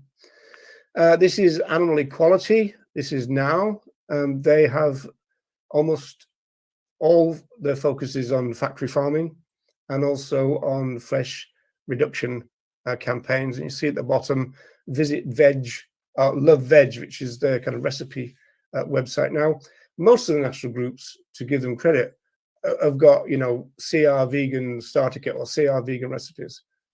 Animal equality decided to keep with the word veg. Again, there's no real explanation here of the strong philosophical side of veganism. There's much more about talking about the diet aspects of it, which is, you know, pretty upsetting, really. Now, these are possibly some indications of where this awareness is coming from, in the sense that this is the last few years, and these are grants that Animal Equality have got. And so in the last few years, say about 6 years, they've spent almost $11 million on animal welfare campaigns. These are kind of cage-free promotion, welfare-related campaigning. Now, it's interesting here because they get their grants from something called the Open Philanthropy Project. Now, what they might say, as an echo to what Matt Ball said, is that, yeah, but this project wouldn't give us money for vegan things. So if we want a lot of money off somebody, then we've got to extract the vegan. That's what they might say. A bigger set of grants is this one. This is Mercy for Animals. So they've spent 25 million plus on their corporate welfare campaigns, as they call it. The last grant was $12 million. And so again, I don't actually know. It's really interesting because when I talk to vegans about this, they tend not to know any of this. So I don't know whether this is something to do with the algorithms, the internet algorithms, but vegans tend to be shielders from this information, if you like. And so they don't know. But essentially, there's this thing about we're not committed to go fully vegan. And this is right now for some of the national groups. So for some critics of the movement, like the Gary Francione counter movement, for example, that shows that we don't really have a vegan movement in his view, because veganism is almost presented as one option you can take rather than the ethical option that is required. So that would be the big kind of problem from Francione's point of view. So if you ever see a Gary Francione video or meme and he's saying there isn't an animal rights movement or there isn't a vegan movement, that's what he means. That our movement doesn't present a consistent, strong vegan message all the time. And going back to Leonard, he doesn't even understand why you would. So there you go. Right, some good news. So we're coming up to the actual vegan campaigns now. These are pretty much 100% vegan-based campaigns. And again, it's interesting now to just note the dates that we're talking about. Earthlings Experience came into being in 2015. So that was well before AV, which would, oh, sorry, I got that wrong. 2005 came into being in 2005. AV came into being in 2016. Now, one thing that people don't know about the Earthling Experience is kind of how big it was and how widespread it had become.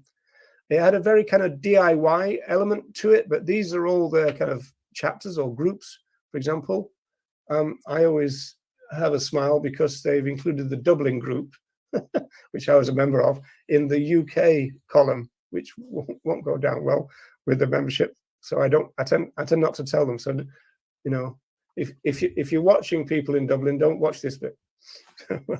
So yeah, so it's always been a very kind of DIY culture, really, Earthling Experience, and it's summed up with the slogan, which was on that first page. All you need is a laptop, a mask, and a public space. So it was very kind of not lackadaisical, but it was kind of loose. And it meant that people would bring their own laptops. You just get together, do your own thing. And my experience of the Earthling Experience was really good. You get as much in engagement as the so-called professional groups as well. This one goes to modern day, that as we will know the movement now. So AV, as I said, 2016. I couldn't find out We the Free. Now, We the Free is pretty recent. Somebody in the comments is almost bound to know when We the Free started, but it was only a few years ago, maybe, I don't know, 3, 4, is it? And then the other one is the Animal Save movement, which is interesting because that's 2010. So that's actually a lot older than I would have imagined. But then it was called Toronto Animal Save, I believe. And so I'm not quite sure when it moved to, you know, the kind of international kind of global thing. I'm not quite sure. And then finally on this is 2015, and this is Go Vegan Island. So what we now understand as Go Vegan World, which are these images, started life in 2015 as Go Vegan Island, and then they became Go Vegan World in 2016. And a lot of people will have seen their huge billboards around about the place. They tend to do the big kind of motorway type billboards, the ones in the city centres. But they also do things like adverts on buses and that kind of stuff and all that. And smaller adverts inside the buses or inside trams, that kind of thing. So it seems then that there's much more evidence, if you like, that we've moved now to a time where many more of even the bigger, well-known international organizations are taking a pretty firm vegan line. It's just interesting that we've still got some residual kind of wariness in the movement. You know, I suppose it's good that the newer influencers tend to be strict on veganism, although there are some that are trying to slim vegan down to be some kind of militant version of the RSPCA, but there are some others. Getting commentary now from the cat. So yeah, so that's your time tunnel, really. So have I missed any questions? is the question. Or I got time for a couple if you want to sling them up now. But as a relatively long-term vegan myself, I find it difficult to get over to relatively new vegans this story of the newness of it. You know, they come into a movement and they just see what is, but it's not been there very long. It's only just started. So again, with that kind of caveat, if anyone tells you that we've been doing vegan education for many decades and it's not been a success, they're frankly not telling you the truth, because we're literally only just starting. In historical terms, this is a new thing within our own movement. Even though we call it the vegan movement, it's is mainly focused on vegetarianism, and then you've got that mix and match, but then you've got the big focus on dietary aspects. So in terms of an unequivocal, strong vegan message, which is consistent and all the time, we really are at the beginning of that. And so it can't be true that we've been doing this for decades and decades and it's not worked. It just physically can't be a valid thing to say. Right. Okay, people. Thank you so much for tuning in. And I shall see you next time when we shall do another vegan time tunnel. Thanks very much.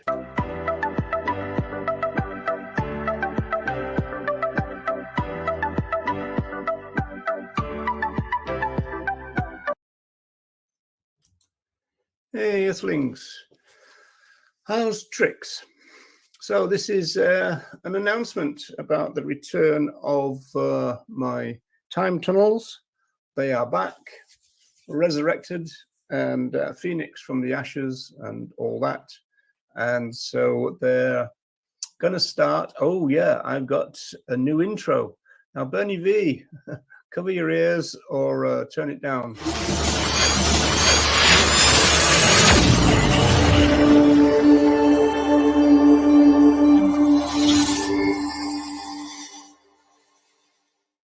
So the new series, it starts on Thursday, this coming Thursday, and it's my 7 p.m. So you'll need to do a little bit of working out in terms of what it is for you. And that's British and Irish 7 p.m. And it's going to be about vivisection, or more precisely, the opposition to it, the campaigns about it, etc., etc. So I've got my little books out and I've been reading them, including this one. I can't really show you them very well on this because it's really weird. It works when you do that. So that's Slaughter the Innocent, right? So that's 1979, Hans Royce. The green screen doesn't like books. And so that was the first animal rights book that I ever bought. 1979, but then I found out it wasn't an animal rights book because the author, Hans Royce, doesn't believe in animal rights.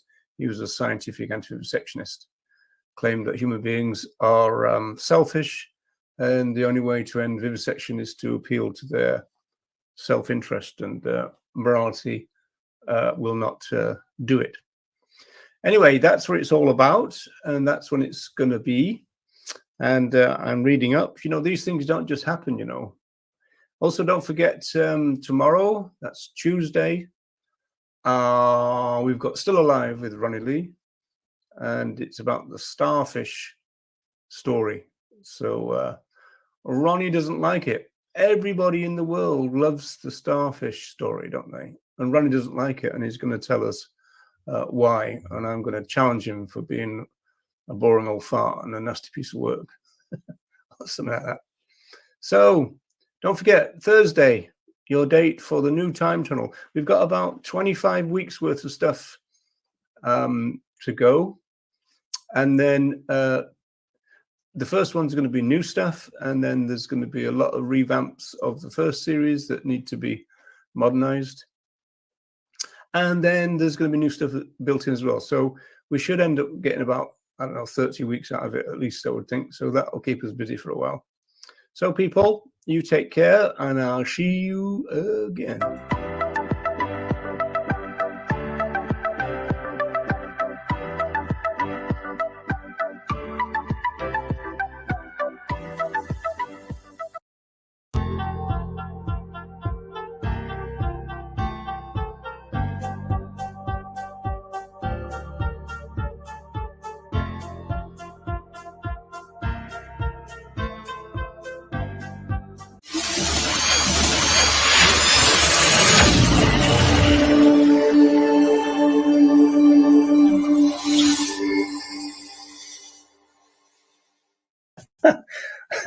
Hello, everyone, and that's my new opening. I'm rather taken by my new opening, I must admit. And hi, Michael. Hello, spiritual vegan. Hello. So about 2 weeks ago, I made that opening, and then promptly forgot it. And so about 2 days ago, when I was setting up for this, I was thinking I must do an opening for the new series of Vegan Time Tunnel. And so I opened up the thingy that I'm streaming on now, and there it was. And I thought, wow, I'd forgotten all about this. Is it any good? And I thought, yeah, it's great. In fact, it's so great, I'm going to play it again.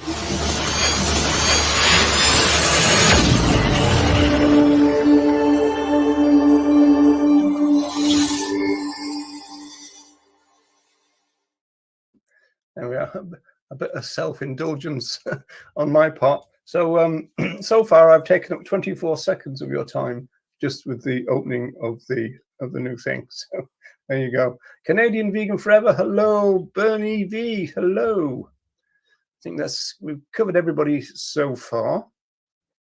So welcome along. I don't know whether this is a good time for everybody, but this is not necessarily the time I'm going to do this. I haven't sorted that bit out, but I just wanted to kind of do the intro just to announce that we're back on track, as it were, because the original series of the Time Tunnel has been taken down. And so I'm revamping quite a lot of it, but also including a lot of new material. So we've got 24 weeks of the first series, if you want. So that'll be revamped, modernized, and all that. And then there's also some new stuff, like, for example, next week, or the first one, which presumably is going to be next week, is about the British anti-vivisection movement. And so I think I'm going to call it something like Decline, Radicalization, and Decline. Although arguably you could say that it's been revived recently, at least in Britain, in things like Camp Beagle. But that's for next week, really. So welcome along to Vegan Time Tunnel Interactive, I've called it. And the idea there is that I want to try to interact with the chat much more than the first series. And so that's the plan. So I've called it interactive. And in terms of interaction, because this is going out to my YouTube, it's also going out to my Twitter, and it's also going out to the Vegan Review Facebook page. So in terms of interaction, if you want to interact with me, then the best place to go is, in fact, my YouTube, as this banner going across your screen says. I think if you comment on Facebook, I will see that, but you won't see everybody else's comments, because most people are on my YouTube channel. So if you want the full experience, as it were, then my YouTube channel is the place to be in that sense. And in terms of, just think, in terms of Twitter, I don't think you can comment, or at least if you do, I don't think I see that anyway. So anyway, this is the best place, this being Roger Yates' YouTube channel. So there you go.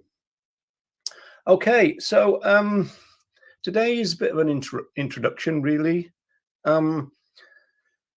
which I've kind of done, but I thought that it'd be quite nice to kind of incorporate a kind of short and quite dramatic story about an animal activist called Faye Funnell, which I never forgot Faye because of a strange name in a way. But yeah, Faye Funnell was very active in the late 70s and into the 80s. So I'm taking you back now to 1979. That's where we're at today. And that was 44 years ago. And the reason I always know it's 44 years ago is that 1979 was the time when I went vegan. So I kind of, I could do the math or the maths pretty easy on that. Okay, so let's bring this up, which is our little kind of PowerPoint. I've called it Burning Fur, a Delayed Cremation. Okay, so yeah, so we're going back then to 79. And in general terms, this is me really, is that I've never really understood this kind of, you know, this phenomena of people camping and queuing up for days to buy things. I can't, I've never really kind of understood that. And yet they do. In fact, this picture here, the color one, is from the Black Friday thing, which is what's going on. There's also lots of pictures of people queuing for days to get a new Apple phone, this kind of stuff.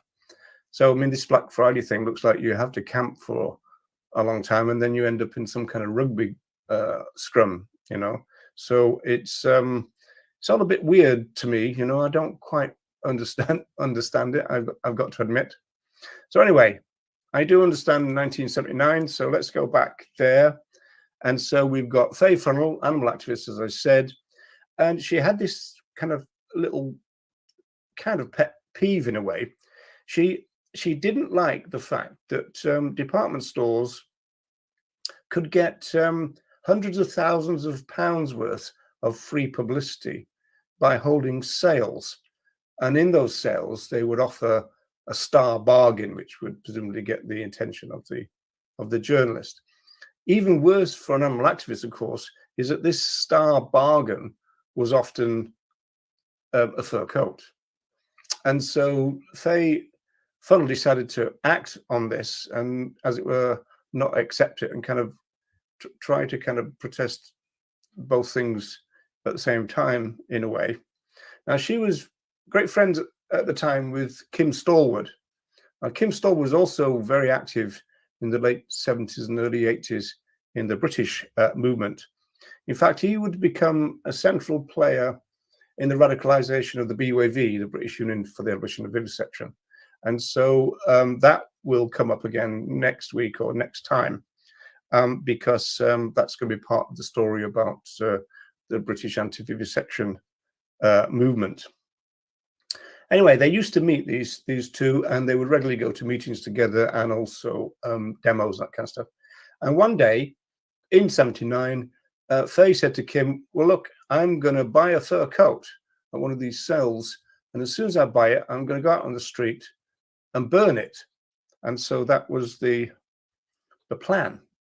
So for a week in July 1979, Faye slept out at Debenhams department store, Oxford Street, London, in order to be the first in line to buy this goddamn fur coat.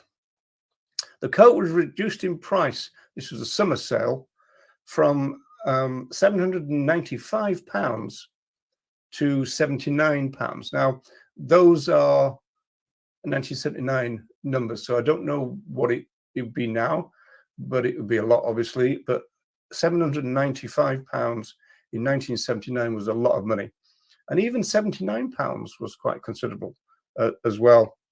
So at first they thought that their entire plan had hit the buffers early on, in the sense that they found somebody camping there already by the time they arrived, but then they quickly found out that this person had no interest in the fur coat, and so their scheme was back on track. So what Faye had done is organize friends and people to accompany her on this kind of quest, if you like, and especially at nighttime, which, you know, she said we are going to need some bodyguards at nighttime, and she praised the youngsters in the movement, as we'll see in a while, because they provided a nighttime kind of vigil, if you like. So the day of the sale arrives, and Faye buys the coat, Yes, just see what. Yeah, that's still a lot now. Yeah, it would have been pretty much. Actually, funny enough, in Kim's account of this, he does say. I mean, he does say, for example, that her husband was a pilot. She was kind of middle class. She was kind of well off, because he was making the point that she was very respectable, which meant that interested the press. But in terms of her kind of, in terms of being able to afford it, she was also able to do that as well. So she buys the coat, she takes it out, she plonks it into kind of like a basket type thing, and pours petrol over it and sets fire. So I got some pictures of this very thing. So the first one comes from Kim's 2014 book called Growl, and because it was Kim that took all these photographs of this particular event. So that's Faye right in the middle there, appropriately, as Kim said, dressed in black.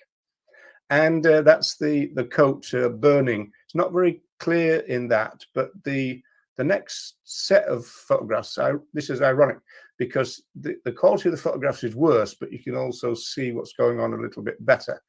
So the first one, let's just get rid of me. The first one is Faye Funnel putting the fur coat into the basket. The second one is pouring the petrol. And then the third one is when the thing is on fire. And the guy giving Faye a peck, I believe, is her pilot husband, but don't quote me on that. And it's irrelevant anyway. Okay. So Faye made this statement while this event was going on, which got quite a lot of national press coverage at the time. She said 150 minks have died to make this jacket. As far as I'm concerned, this is just a delayed cremation for the animals. And then she did a piece in the Beast magazine, an exclusive piece. And this is what she said in that. Whilst 8 days on the pavement in Oxford Street is hardly to be recommended, regular visitors and supplies of food made the experience quite bearable. I could not, however, have gone through it without the dedicated young opposers of the fur trade who sacrificed their personal comfort to form part of a nightly bodyguard. And she finishes a little report. By the way, these beasts are all available, the entire series. In fact, even a couple of specials, which I didn't know about until recently. They all appear on a website called the Talon Conspiracy, Talon, the Talon Conspiracy. So you can see that. In fact, that is an incredible archive of stuff. But don't read too much, otherwise you're going to ruin my vegan time tunnels. Okay. So, and she also said, this is how she finishes her report. I hope that mink will eventually cease to be looked upon as a status symbol. And I also hope that in future, Debenhams will give serious thought to offering something of real value, which is not offensive to human decency. Now, bear in mind, this was the age of single issues, which is another one of the time tunnels coming up. And so from a vegan point of view, we probably think, wow, if we were to look through that shop now as then, we're going to probably find thousands of things that are probably very offensive and also,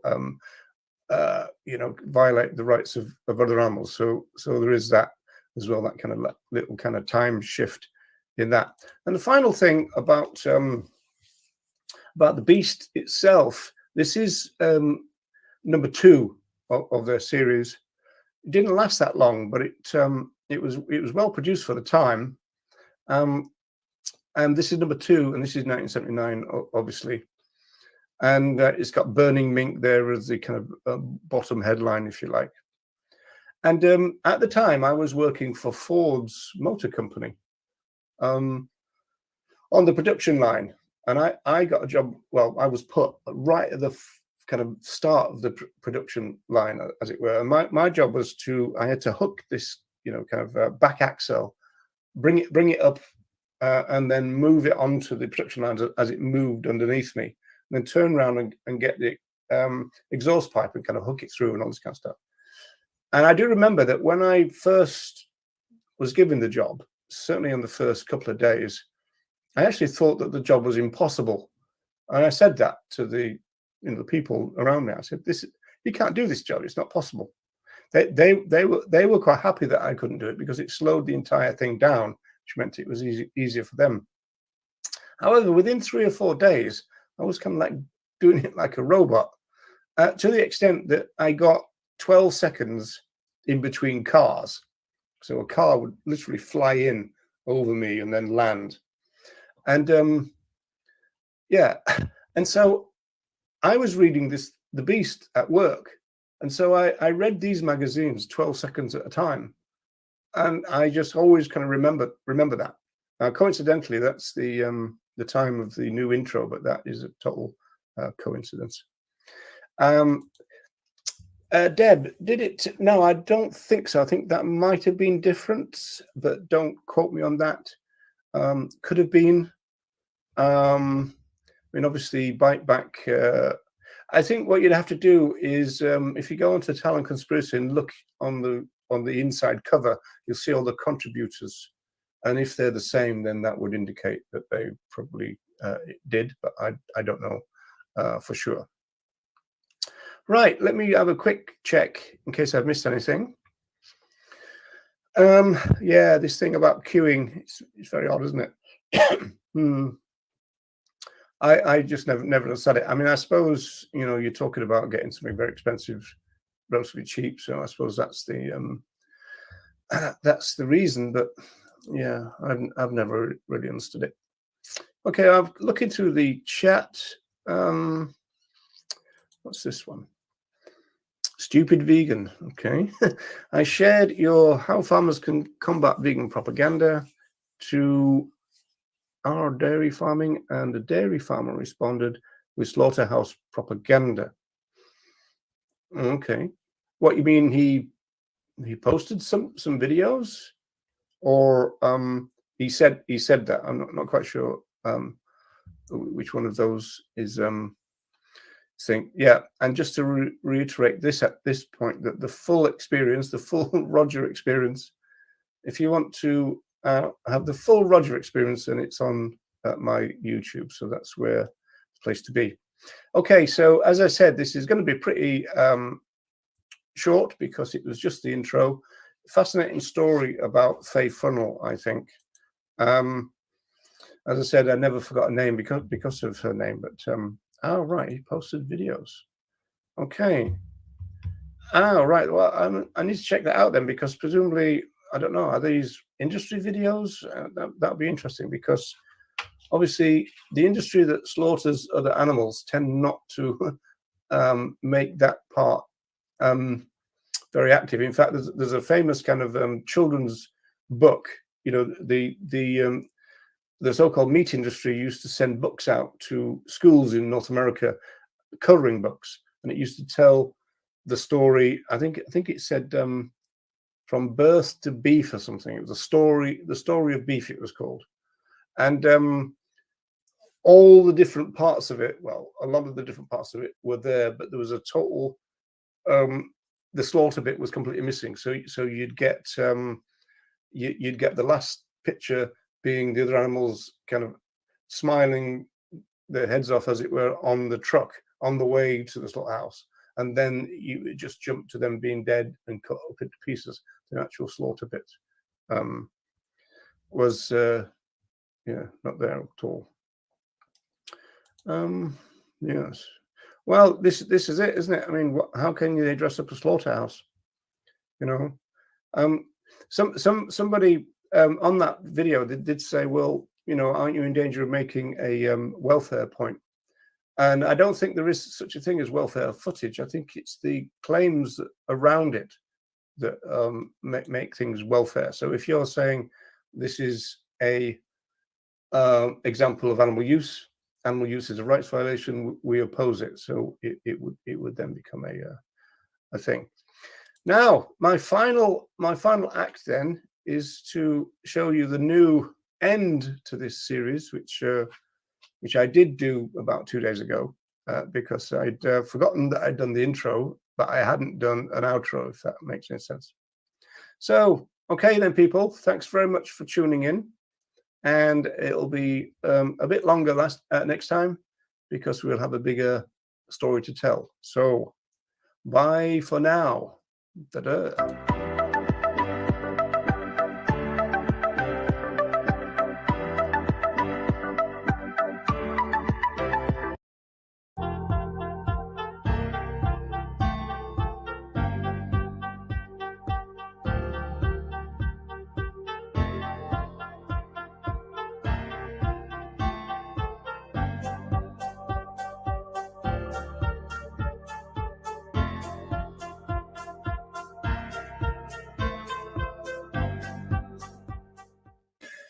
Hello, hello, hello, hello. Welcome, everyone.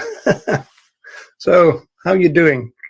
Yeah, so we're at it again. So, welcome along to number 1 of the second series of the Vegan Time Tunnel. You're more than welcome, and I hope you can join me in the next few weeks, so we can put together this kind of bit of an archive, really. And so, yeah, the Vegan Time Tunnel. So, Bernie V, if you're here, cover your ears.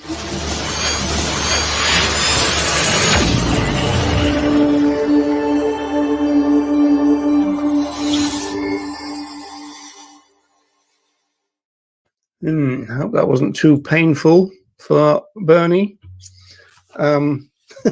Said that it was a bit thick, so I have actually lowered the level on that a little bit. So hopefully from now on, it's going to meet with your approval. So hello, Michael, Jeremy the Ape, the Vegan Review. Oh yeah, that's me. BC, hi. Canadian Vegan Forever. Hello. The Stupid Vegan. Hello, and Deb. Hello. So people are coming in as we speak, so that's good and nice.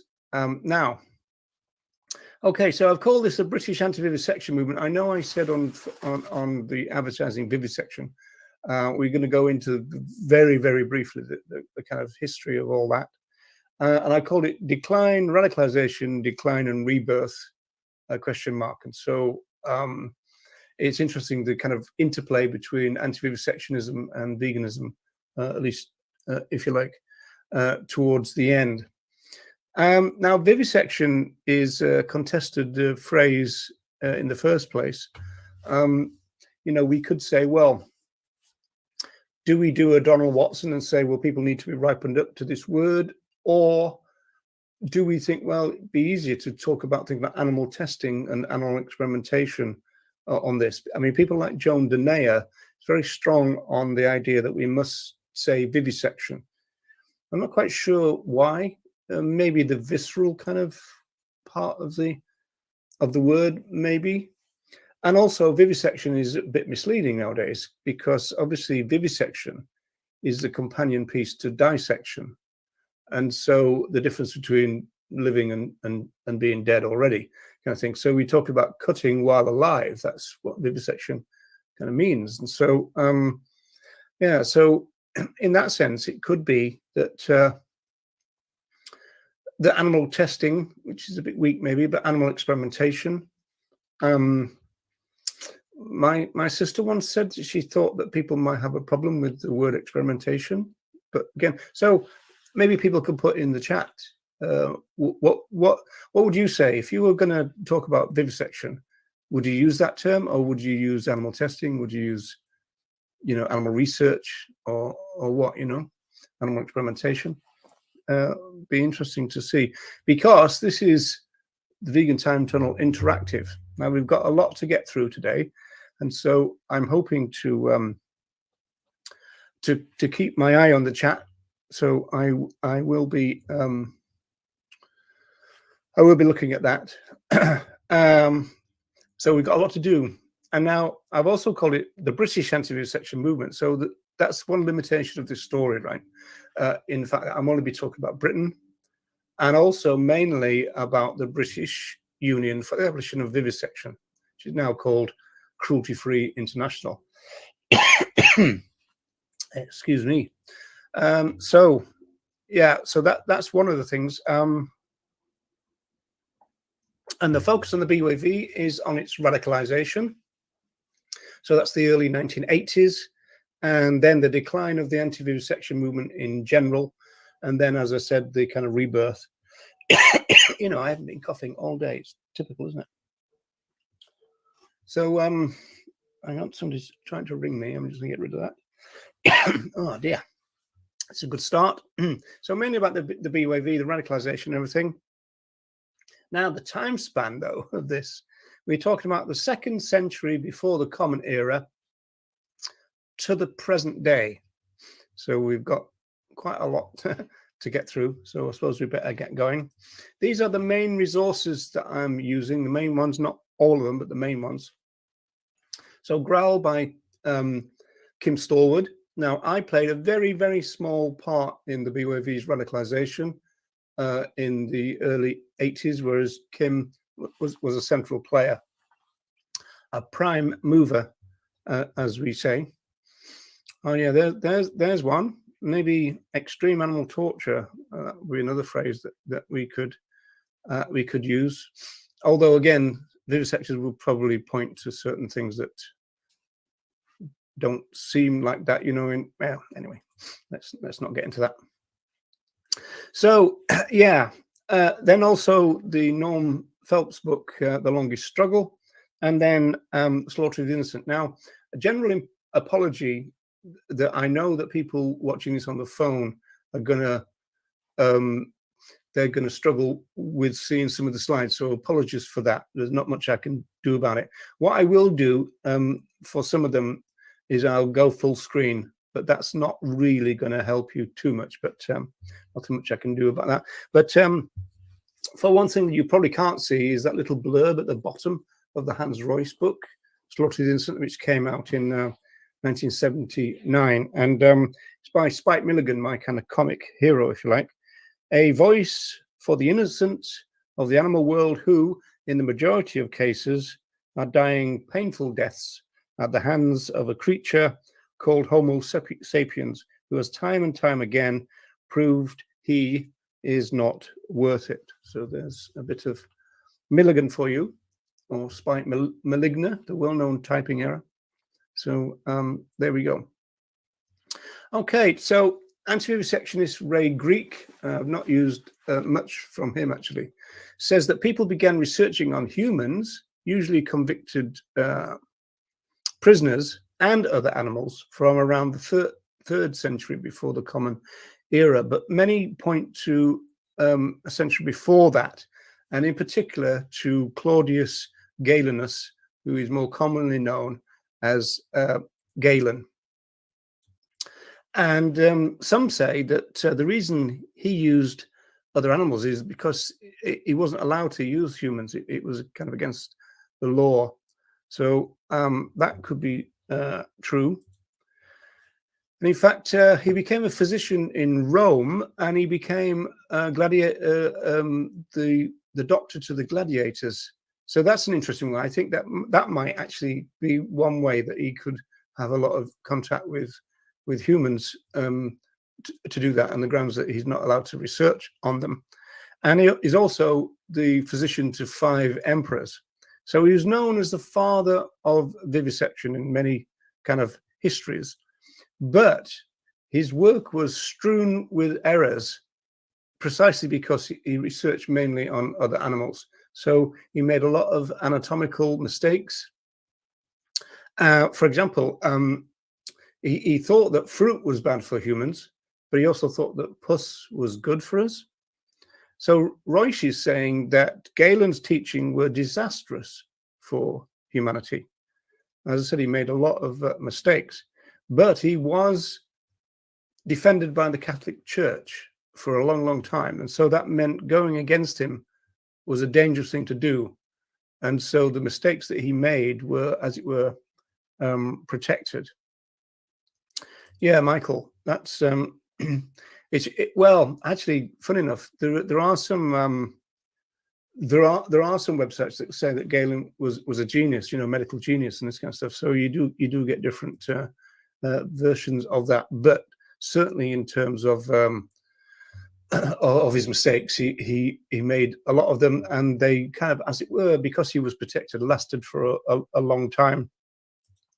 Then, just to bring things up to date, or at least move things along very quickly, we've got René Descartes from the 1600s and Claude Bernard from the 1800s. And Bernard, in particular, is seen as the father of the scientific method that is still used, so seen as a major kind of player in this story.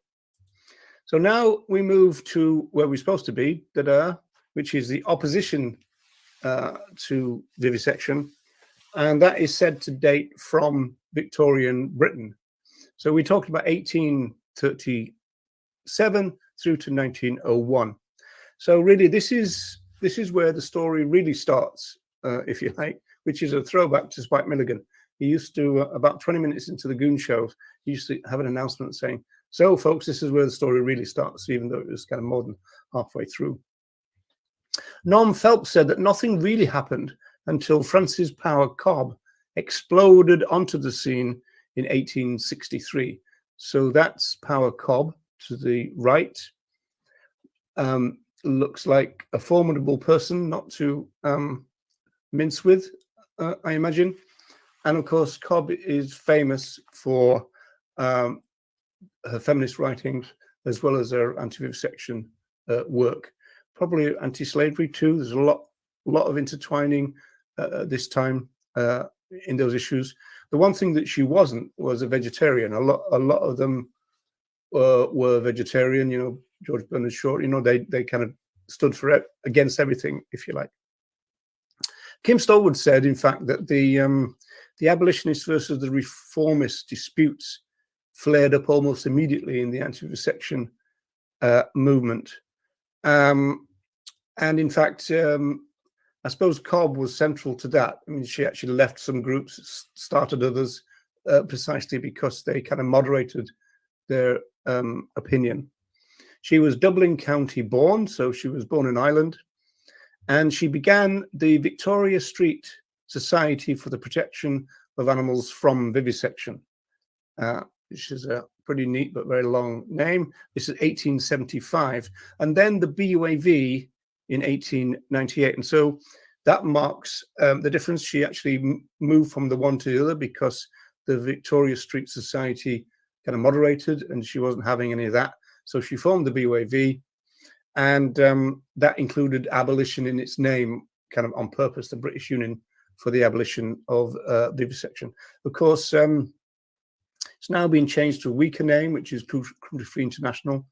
And in fact, their history of their own group is a little bit confused. For example, they do mention that they were formed in 1898, but then they say that they changed their name to the BUAV in about 1947, I think it said. So there's a couple of mistakes there, I think. Also, the little brown dog affair, that is part of this story, the vivisection story. But we're not going to go into it today because I've got a time tunnel all about that coming up. So that will have to suffice for later on. Interesting. Kim Stolwood talks about the old brown dog. He says that as the story of the old brown dog illustrates, the 2 decades immediately prior to World War I were a high point for agitation surrounding vegetarianism, anti-vivisectionism, and social progress in Britain. So that's pretty interesting. So we've got the formation of the anti-vivisection groups, as we said. As we move forward, Cobb is replaced by Dr. Walter Adwin. Now, when I was getting involved, I knew the Adwin Trust, Dr. Adwin Trust. That was one of the 2 big kind of alternatives kind of group, along with the Dowding Fund for medical research. So it was the BUAV that started the Hadwin Trust in 1970. One thing I didn't know about Hadwin is that he was charged with manslaughter because a girl he was treating died of tonsillitis. I didn't know that. But in the subsequent trial, he was found not guilty. But Kim Stallwood Riley comments that didn't do his reputation much good, though, in that sense. And also, he makes a comment about the fact that the anti-vivisection movement at this time had links to campaigns against vaccination and also for women's suffrage. So we could be going right back to Cobb there. Now, interestingly, Kim says both of which made the organization vulnerable to attacks from its enemies for being at once anti-science and secondly too radical. So I can understand why the enemies of the group would say that, but I'm not quite sure if I buy that analysis of it. The BYV had a publication, and so this is coming up to where I start to kind of register what's going on, called Animal Welfare. And Kim says, tellingly, it was called Animal Welfare. In the 1950s, the BYV they had a first campaign against Porton Down. So we're gonna talk about Porton Down a little bit later. But that's a secret experiment place in Wiltshire. And it involved chemical and biological weapons. And as you'll see, it's very kind of James Bond and still there to this day. The BYV also talked about the experimental other animals who were being sent into space at the time. So Kim also says that by the time we get to the 60s and 70s, things are slow in these days, as you can imagine, pre-internet and all that. The BYV began to respond to the government's early interest, as he puts it, in revising the 1876 Cruelty to Animals Act, which is to the left. I appreciate that nobody can probably see that, let alone people on the phone. And they responded to that by handing in a petition of 300,000 people to Downing Street in order to support, calls for reform and modernization of this act that kind of nobody likes. So the Cruelty to Animals Act is the legislation that regulates overseas vivisection. So it's replaced 100 years later by the 1986 Animals Scientific Procedures Act. So we were very involved with that because I was very involved with the BYV at the time. And it was a piece of legislation that it seemed to be something that the anti-vivisectionists would welcome because it was a chance to update and improve the existing legislation. But it was also seen ultimately as a vivisector's charter. That's what Animal Aid called it.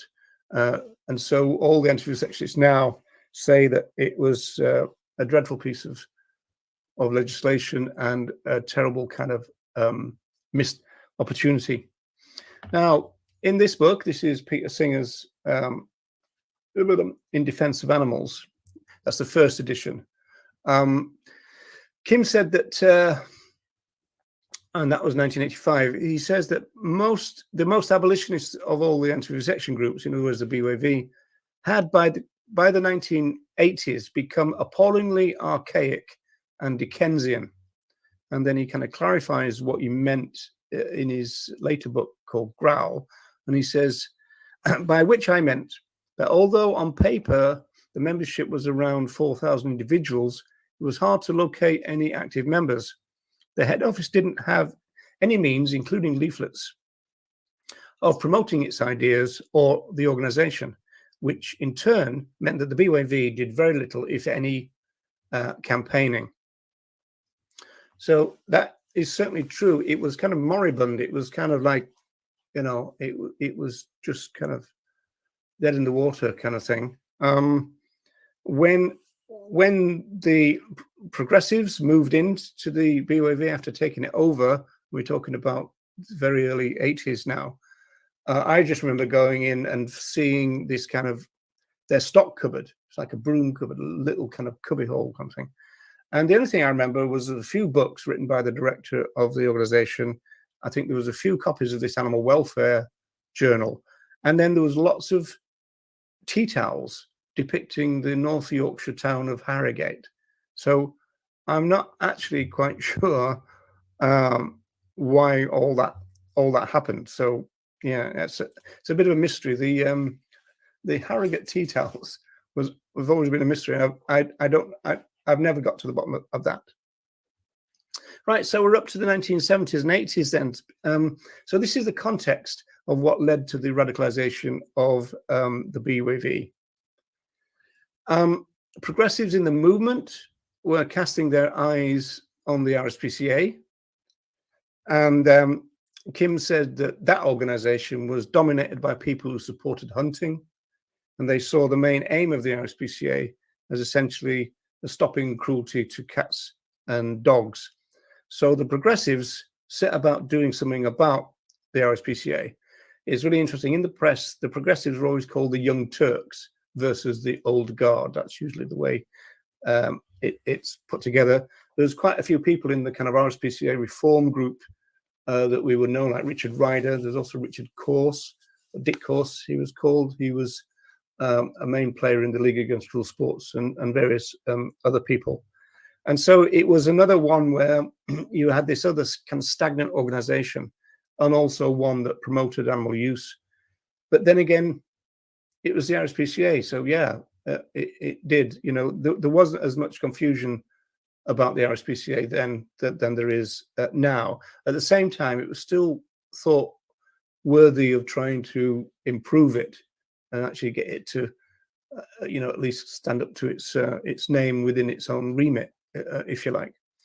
I remember, see, they got people to join. I think somebody paid for me to join the RSPCA at this time.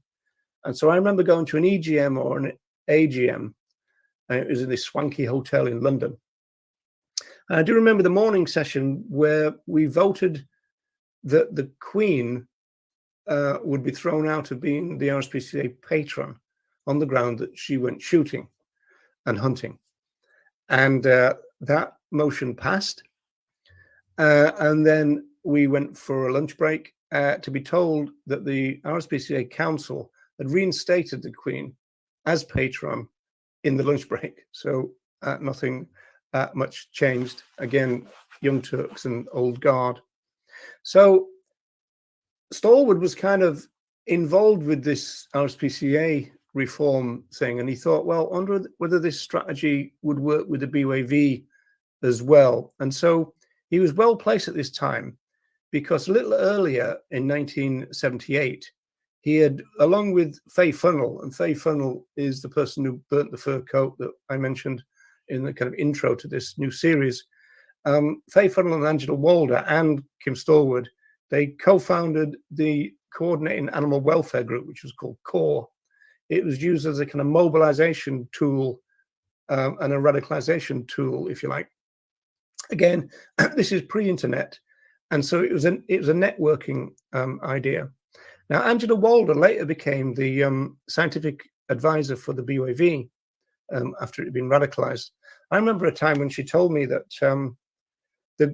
because she was an animal technician at one point, and so she used to have the job of taking the other animals from the holding unit to the lab, and she said that the government inspectors wouldn't go into the animal house, and the reason for that is that they didn't want to get hairs on their suits. So that's how good the the inspections were. Anyway, back to CORE. So CORE, Coordinated Animal Welfare, despite the name, it was central to what we call animal rights in those days. It was pretty active. It was this coordinating group, as I said. It did the first public screening for the Animals film, for example. So we talk about 1981/82. It oversaw the closure of Club Row, which was a notorious animal market. That's going to come up in a little while. Had presentations from some of the big names in the movement at the time, like Clive Hollands. Clive Hollands was the president, I think it was, of the, SSPV, the Scottish Society for the Prevention of Vivisection, one of the Scottish groups. Also, Richard Ryder gave talks, and philosopher Peter Singer as well. Did Tom Reagan talk I hear you ask. I don't know. I don't think so. Also, at the core meetings, organizations would set up some stalls, which is to sell books and give out free information. And also, they would provide vegan-friendly food. And another thing they did was they coordinated the campaign to take over the BOAV, or win control of the BOAV, as Kim puts it. And in fact, Kim at this time was already working for the BOAV. It's a really weird thing because he was essentially trying to take over or close down his own employers, right? And so they found out about it, and of course they weren't too happy, and said to Kim, "Well, look, if you chair another meeting of core, then you're out the door here," type of thing.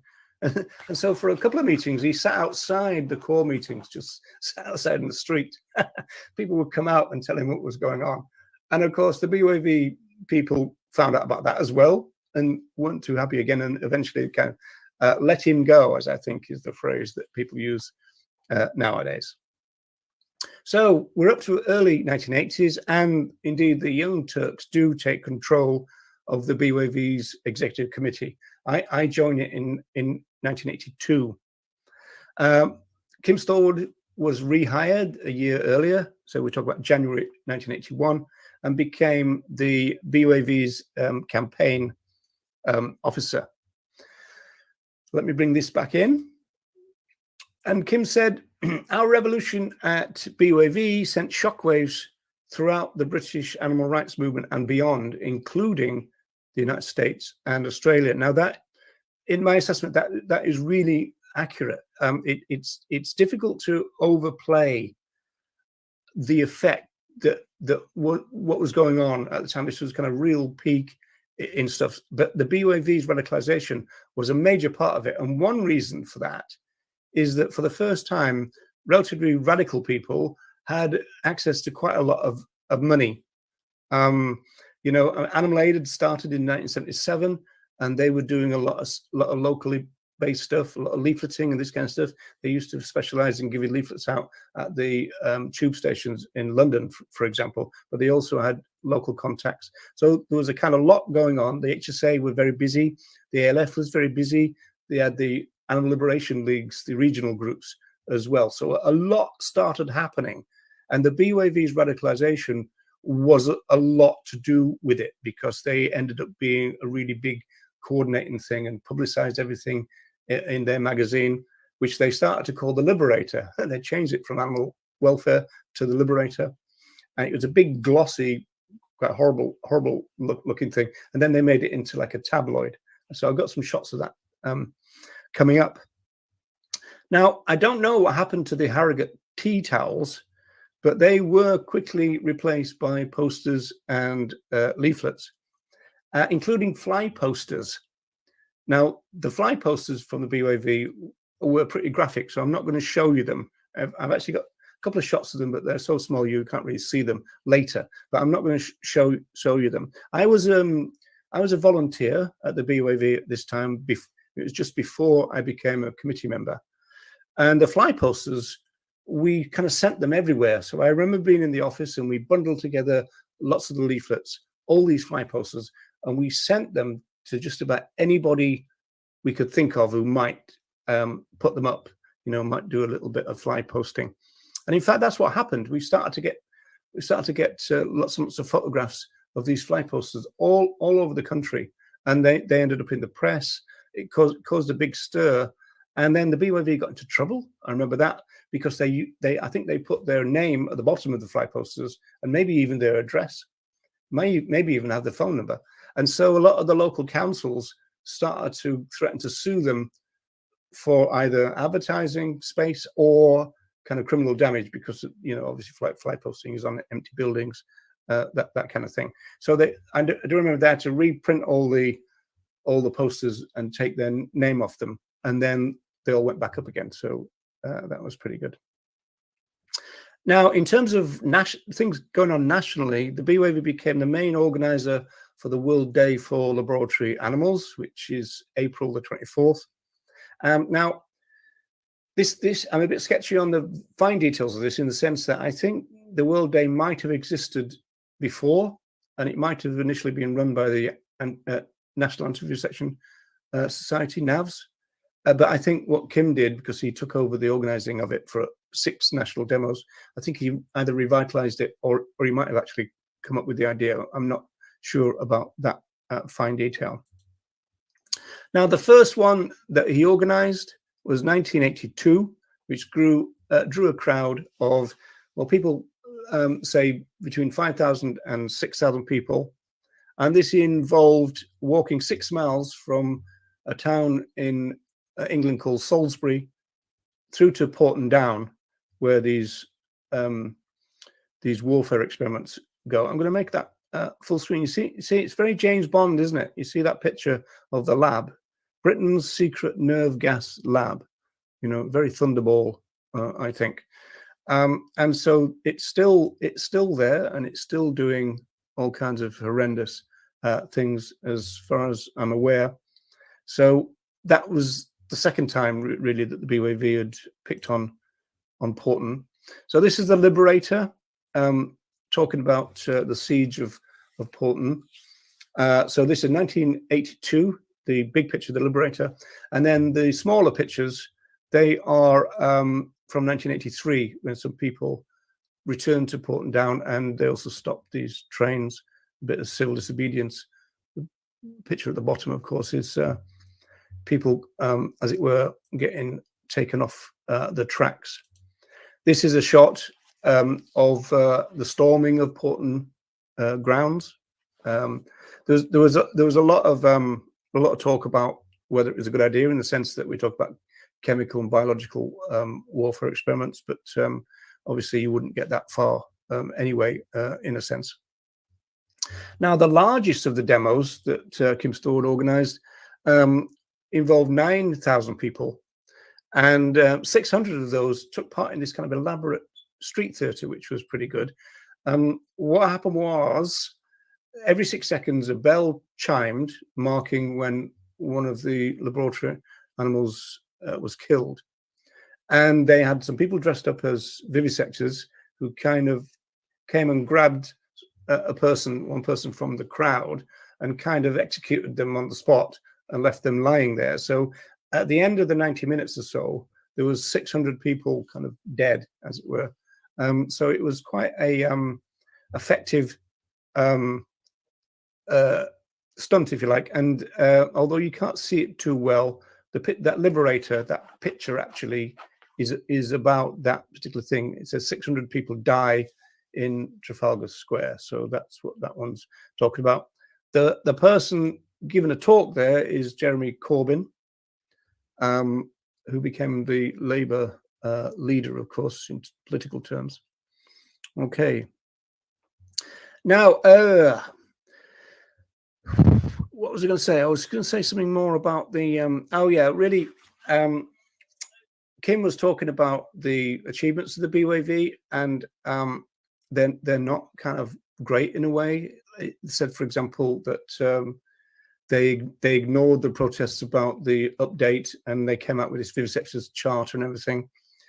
But he said that it did lead to other things later, down the line. He says, for example, the British government subsequently banned the testing of cosmetics on other animals in 1997, and the LD50 toxicity test in 2001. The LD50 test is a pretty gruesome thing.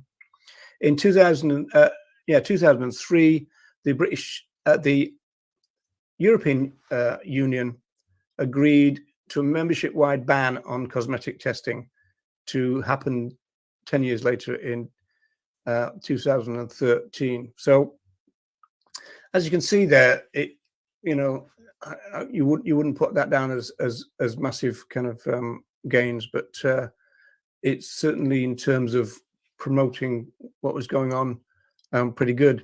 So before we go into, as it were, the decline, I just want to go through a few slides showing some of the impact of what was going on in those days. So let's see what we've got. Now this one, this is interesting because the merchandise for the new radicalized group were really good, and they were put together by a group called Animus. I used to go to Animus to get our badges and everything because we started an animal rights shop in 1982. We think it's the first animal rights shop in Britain at the time. So we used to get all the sales goods from all the big groups on sale or return because we couldn't afford to actually get them in. And so we used to get this big range of T-shirts and sweatshirts and everything. There's badges there on the second row.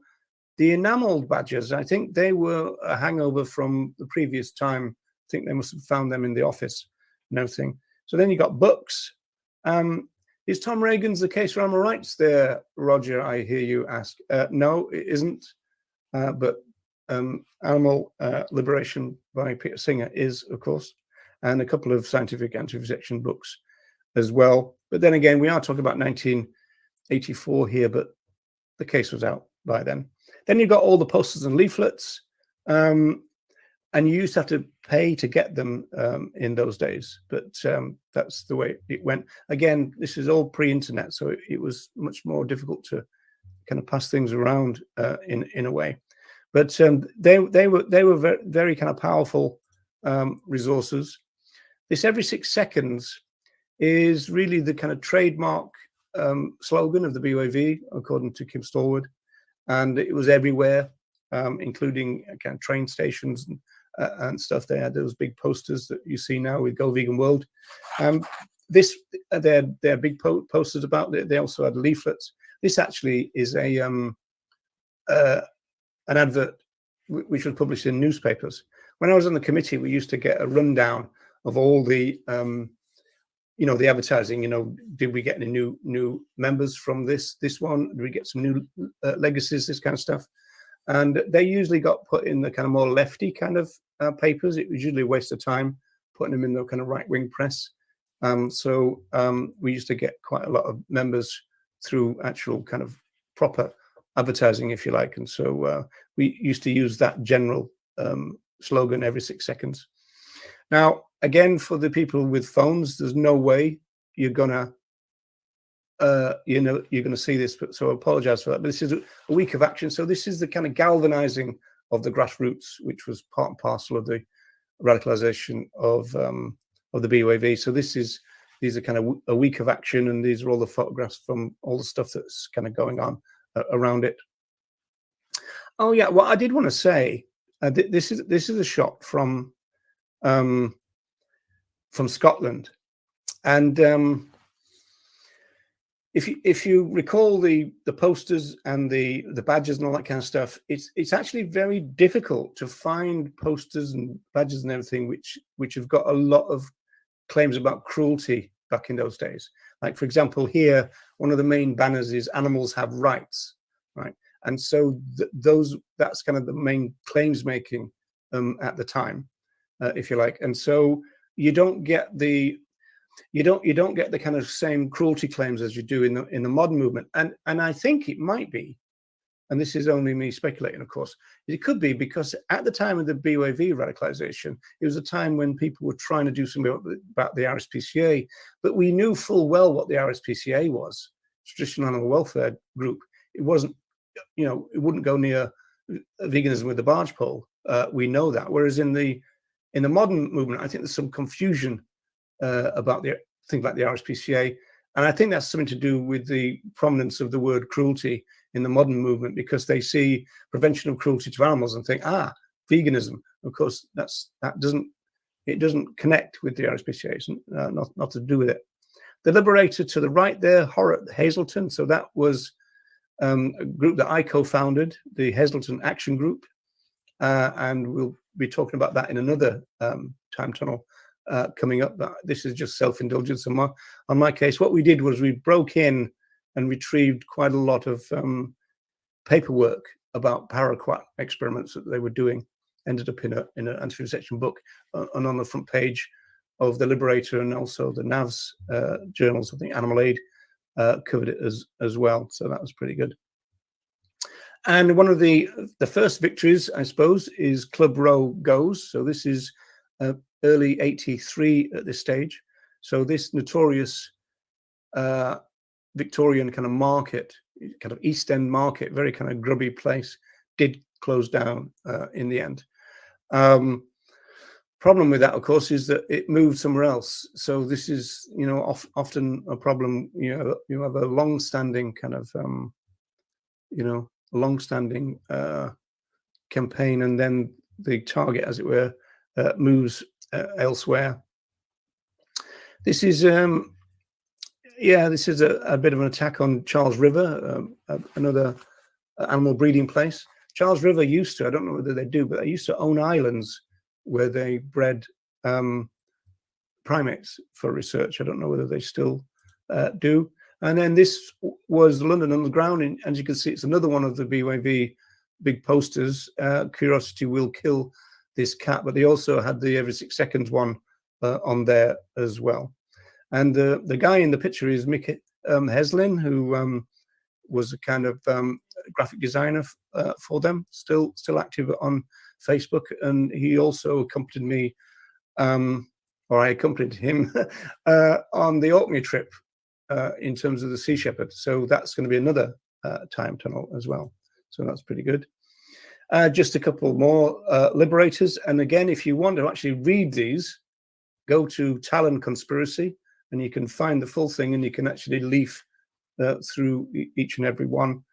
Another March 8,000 this time. And then the BYV prosecutes surgeons. Now, I don't know whether you can see that, probably not, but the vivisectors had tattooed the word crap on the monkey's forehead. So, yeah, that's what vivisectors are like, folks. Okay, now, so the decline, really, let's just drop this out for a second. So the decline of the BYV, there was a lot of push to put animals into politics at one time. Now, Kim Stolde is really big on that. I tend not to go for it. I think we need cultural change first. There was something called GCAP and putting animals into politics. GCAP now, what was that? General Election Coordinating Committee for Animal Protection, I think it was. And they did a series of kind of general elections in Britain. And what they did was they would contact all the parties, first of all, try and get them to do something about animal welfare in their manifestos. And then kind of when that was done, they would then recommend to their membership who to vote for, essentially. So some of the activists weren't too pleased about that on the grounds that they thought that, you know, action and campaigning was kind of more important than messing with the politicians. I mean, they'd also seen the start of the kind of campaign and lobbying that led to the hunting ban. So you ended up with the League Against Cruel Sports kind of taking MPs out for steak dinners and stuff. So it's very difficult from a kind of a vegan point of view. But of course, veganism wasn't the moral baseline of the movement at this time. Boots was an issue. When Ronnie and I were in prison, we got news that Boots, I think, had sued the BYV, and I think they were ordered to pay £30,000 to Boots the vivisectors, and I think they agreed to do it, and we were opposed to it. We said, well, look, just close the BYV down. You know, it's just a name, it's just a group, and then once you've done that, just start it again with a, you know, but they wouldn't do that. Then they changed a few things. For example, one of their taglines was against all animal experiments to reflect their abolitionist thing. And then that was changed to against animal experiments. So took the all bit out. And then they changed the name in full to Cruelty Free International as well. And then we have the difficult issue of the rise of vivisection as the moral baseline in the movement, which really is mainly just this century. But it really put anti-vivisection on the back foot, really. And so in that sense, yeah, it's, you know, a lot of people kind of regret the fact that a lot of attention was given to veganism over animal experiments Whereas, well, there's an interesting chapter in one of Gary Francis Jones' books where he says that vivisection is a trickier question because it's the only part of animal use which is not transparently frivolous, right? So there is something in that, and I think me and Ronnie have talked about that on Staying Alive as well. So vivisection kind of, I mean, it still bubbled under really, but it kind of disappeared as, you know, as veganism became the main thing that everybody started doing, then vivisection got kind of pushed a little bit. But as I gave you a hint before, we do have Camp Beagle now, and so that is very active at the moment. I think there's been a couple of splits in that movement, but don't need to go into that. But there is a thing about focus on beagles or focus on dogs, or, you know, one species at a time. These kind of ideas, which might not go well. And again, we've then got the kind of cranky vegan issue of it doesn't matter if people are not vegan, right? And so there's quite a lot of people at Camp Beagle who are not vegan. So that can be an issue within the modern movement, which wasn't the case back in the 80s, for example. This is one of the days of action when they were trying to block the beagles coming out. As you can see, lots of yellow, that's all the police officers. And this is a good sign here. Police and MBR Acres, that's where Camp Beagle is, escort puppies for torture. So so that's pretty good. Now, I think, oh yeah, I got one more to show you, I think, which is, I think, a special shout out perhaps for Speak and for Mel Broughton. Mel is still in prison, as far as I know, but they have kept things going really for in terms of vivisection, but sometimes fairly low key. If you look at their Facebook page, they complain that, you know, oh, it's 4 days after the World Day for Laboratory Animals, and now we can only get 6 people out, you know, that type of thing. But the World Day for Laboratory Animals still goes on, but instead of thousands of people, you're now getting kind of hundreds. And then before I came on the air, I said to Ronnie, what's going on apart from Camp Beagle and Speak? And he said there's a National Day of Action against the British Heart Foundation coming up in February. And he says there's also regular weekly protests against Sequani Animal Research Lab in Ledbury. So there are some things that are still kind of bubbling under in terms of vivisection. Whether it will ever get back to the glory days, as it were, of the 80s, I'm not so sure. And I'm not so sure whether the focus should go back off veganism. I think that that would probably be a mistake. Just going to have a quick scan through the chat and see what I've missed.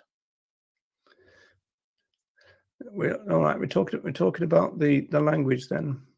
I'm against animal testing. Self-identified vegans strongly defend it. Yeah. Jeremy, thinking about language, what's going on?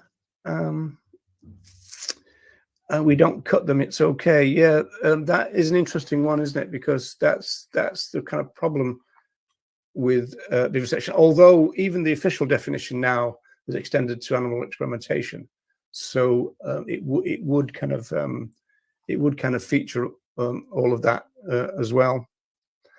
What's this one?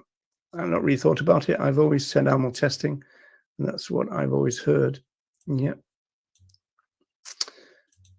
Jeremy, I prefer breeding use and murder through animal testing. Yeah, well, that's a pithy little slogan, Jeremy. So, yeah. And then Debbie's saying most people don't really know what the term vivisection means. Yeah, but that's where the idea of ripening up comes from. I mean, the same thing would be said about most people don't know what animal rights means in a philosophical sense. And that means that we haven't done a very good educational job, if that's the case. But it also means that we could make them aware. And you would start that with the journalists.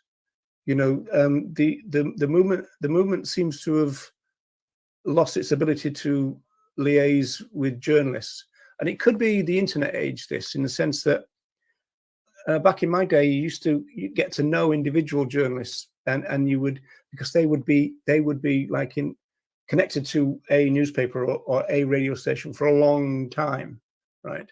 I don't think nowadays that kind of happens. So I don't suppose you can get that kind of relationship. But if you did, it would mean that if they did make a mistake, you would go back and kind of gently say, well, you know, actually there's this and that, you know, and that kind of, and that would improve their coverage for the next time. So yeah, so that would be a kind of ripening up thing, which would probably start, I would think, with the journalist. Oh yeah, I've shown you that one. That's extreme animal torture.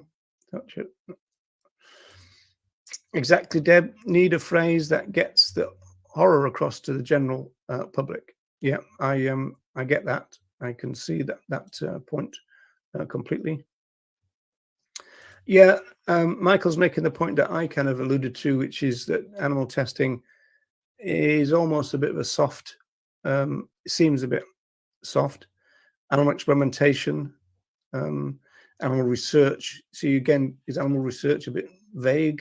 You know, maybe there's no kind of perfect phrase as usual, I suppose. What's this one, Deb? Michael, agree. Have you seen the jokes about animal testing depicted other animals sitting at desks? Oh, okay. Yeah, well, joke. Have you got joke in inverted commas there? It should be, shouldn't it? If they're as bad as that. Yeah. Chester doesn't really say much. Jeremy is saying.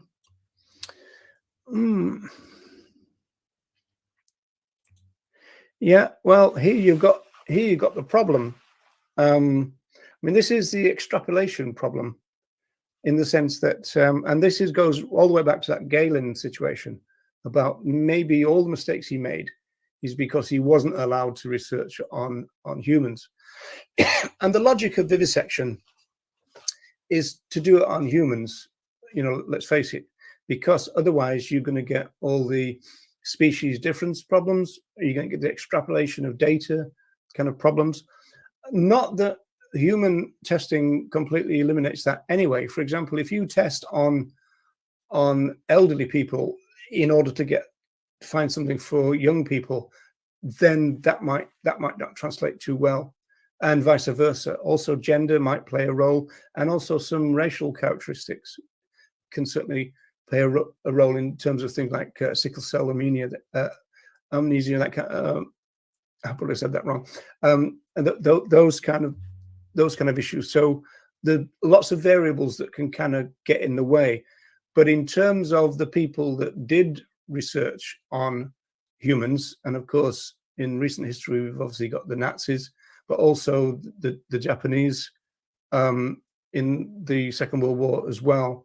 That is kind of the logic of vivisection, because it kind of gets around those problems. If you look at something like thalidomide, for example, this is the kind of complexity of the problem, that thalidomide caused a lot of these teratogenic, the monster-making kind of effects because of the metabolism. So the pregnant woman would take the product and then metabolize it, and so that creates a metabolite, and then that metabolite goes into the placenta, which also metabolizes the metabolite, and then that goes into the fetus, who then also metabolizes it. So this product is getting metabolized 3 times, and so this is the complexity of trying to get to the bottom of these issues when you're doing these kind of tests. People are bringing up some good points about testing, but I think many know what it means when we talk about it. It's generally understood. Maybe add exploratory harmful testing. Yeah, then you got obviously the toxicity tests and this kind of stuff. Yeah. even non-vegans are aware of cruelty-free. Yeah, so I mean, I suppose in terms of although I don't like the name cruelty, I can understand why it's on the you know, that they changed the name from the BOAV to Cruelty-Free International, because that has become a kind of thing. Although it's ironic, isn't it? Because cruelty-free, from an anti-vivisection point of view, doesn't necessarily mean vegan, doesn't it? I mean, for example, just down the road from me, there is a bottle of shampoo which is endorsed by PETA, and it's got honey in it. And I believe some of the BOAV stuff are not, kind of strictly speaking, vegan. So you've tended to have the two logo, you know, the kind of leaping bunny for the vivisection part of it, and then the vegan one to make sure. I think if you get a product with just one of those symbols on it, it could be a problem. Yeah.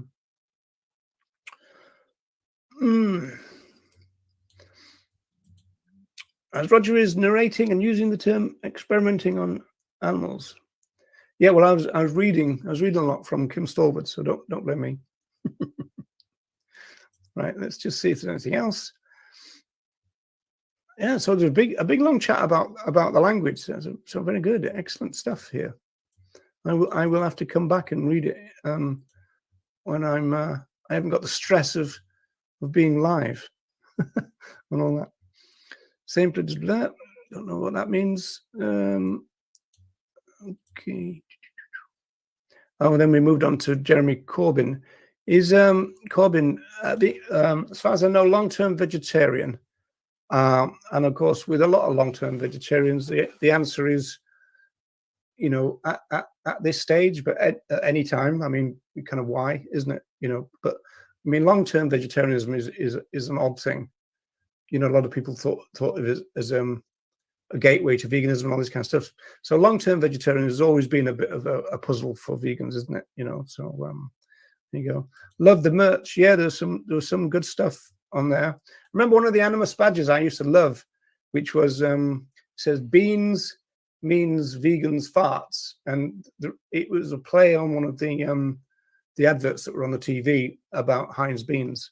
But that was actually very popular. So some of the rude ones, you can imagine. I mean, even now with the VIP, some of the rude ones are very popular. You know. So now this is interesting. I think the LD50 test has still been done. All right. Okay. Yeah. Well, I think Kim was saying in Britain.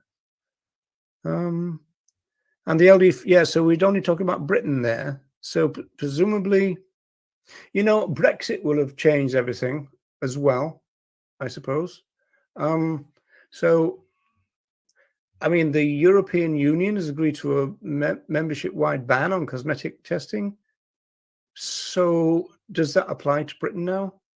Although they seem to have had their own just British-wide ban at the same time. But I imagine Brexit has altered things in a fairly complicated ways, I suppose. So I'm a mind reader, okay? I don't think so, but never mind. Rights language, okay. Okay, folks. Well, let's just get to the bottom of this in case I'm missing anything. Oh yeah, I think this is Joanna saying that, yeah, indeed a vegetarian. Unfortunately, still is. He should go vegan. He should indeed. And I mean, you know, Corbyn has kind of rubbed shoulders with our movement for long enough now. Yeah, Jeremy reminds us of this Save Ralph short film, of course. Jeremy, you kind of I kind of forgotten about that, but you've it's like an animated thing, wasn't it? And you promoted it heavily about getting off for 2 years ago now. I'll have to check that out again. Anybody remember the Save Ralph film? I think it was on YouTube and probably still is. I don't know.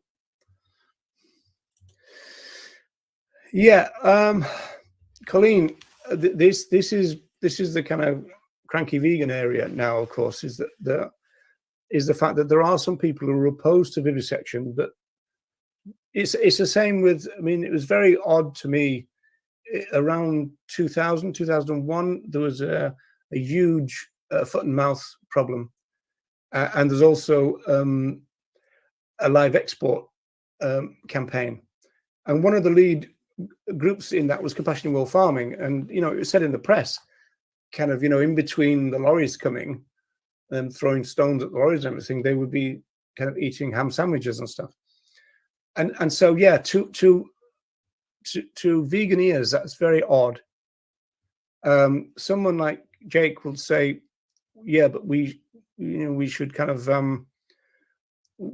be tolerant of it to an extent. I mean, it's a question of, you know, you're tolerant, but for how long? And also the issue that I always bring up is that I wouldn't want people like that to be the spokesperson for the campaign, because they're bound to say the wrong thing, you know. I mean, we've had that in the past, you know. Oh, you don't have to be a vegetarian to care and this kind of stuff, and you know that's not the right message at all. And then you've got the other side of it. Vegans were protesting. Actually, one of the pro-vivisection groups is called Protest, isn't it? So, which is, I suppose it's a thing. Yeah, just a reminder about Mel, HMS Peterborough. I don't know the current regulations about what you can send and how frequently and all that kind of stuff, but it wouldn't be too hard to find it out, I don't think. Right. I think we're maybe through. I think what I'm going to do next week is probably go back to the account of the animals film, which we started series 1 with. So we'll probably go back to that. I've actually got some new stuff. One great thing about, as it were, having to do this series again is the fact that gives you a chance to add bits in that were missed out from before. So that's pretty good. Right, people, I think I've taken up enough of your time already. Oh, has that been an hour? Really? Oh, blimey. I really didn't know it was an hour. That's really flown past. So, everyone, I would like to thank you for tuning in, and I shall see you next week. Yeah, I still haven't totally settled on the day and the time, but I think it'll probably be this, at least for now. So unless somebody comes up with a pretty good reason for not doing it, just get rid of this comment if I can find it again. There we go. Right. Okay, everyone. And Bernie, I think your ears are going to be fine for the outro. So bye for now, everyone.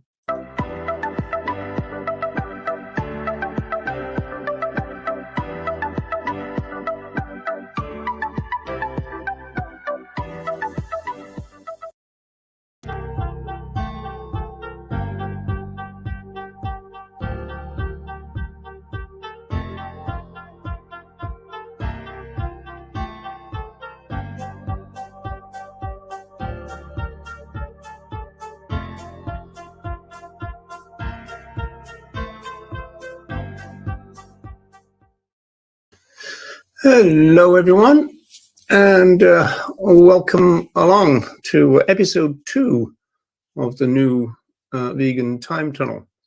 So today we're looking at this, which is the animals film.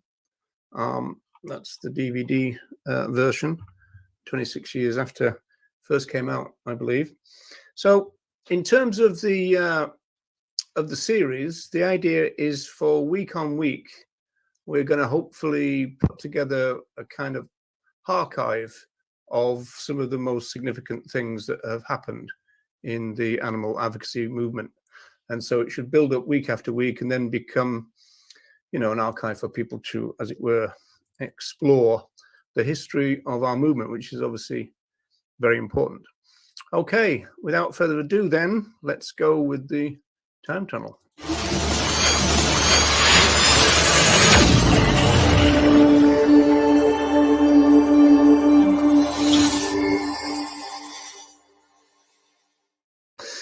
So the animals film, I suppose the first thing we could say about the animals film is that it's kind of my generation's Earthlings, I suppose. It had a really big effect when it came out.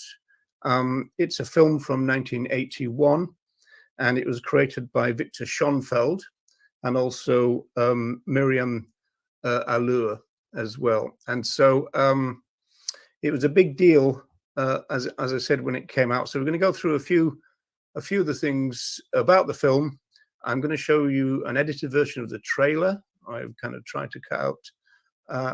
I'll try to cut out the bit that might get us with a copyright strike. But I've also tried to cut out a bit of the more gruesome stuff. But it's not too bad. But I will kind of give you a warning about that, if you like. So there's that to come.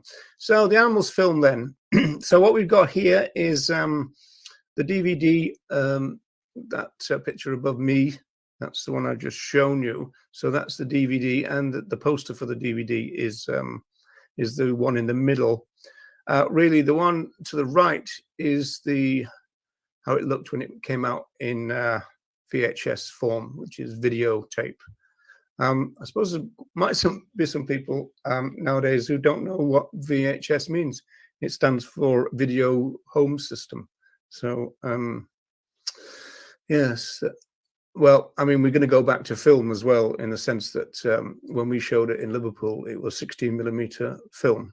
So the story starts in 1977, when Victor Schonfeld was in New York, and he was part of something called the New York Political Film Group. And he said that he was interested in using what he calls cinematic language to challenge habitual thinking. And so he conceived the idea of the animals film. He said that he thought that through cinema, then he could make people feel a different way. I'm going to talk a little bit about his rationale, because they insisted on it being released in theaters before it was released eventually to TV. And so Schonfeld conceived the animals film as a consciousness raising event, really. It's quite long, it's over 2 hours, so it's kind of a long event, if you like.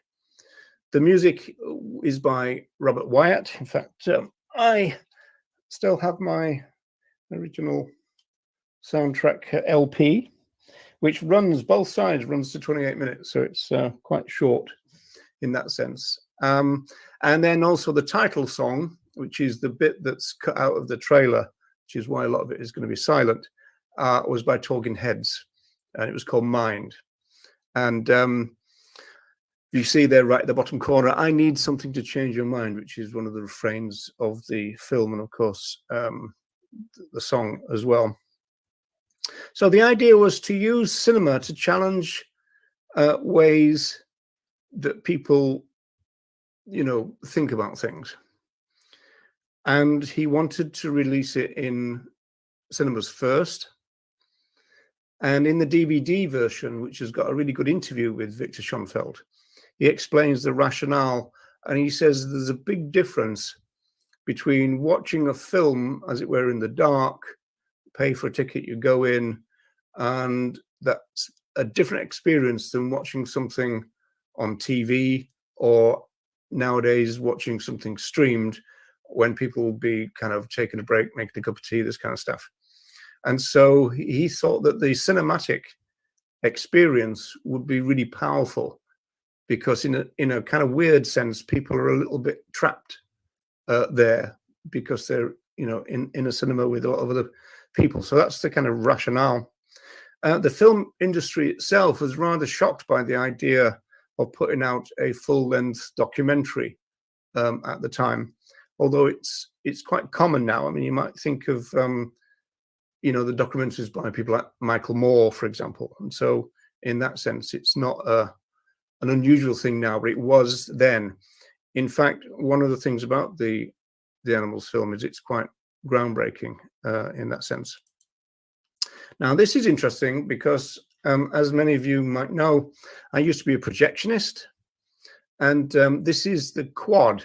So this size of poster was called a quad in the cinema business, and so this was the ones that used to go outside theaters. And the person holding it is Kim Stallwood, who we met last time in the I'm getting commentary from behind in the first time tunnel about the vivisection movement in Britain.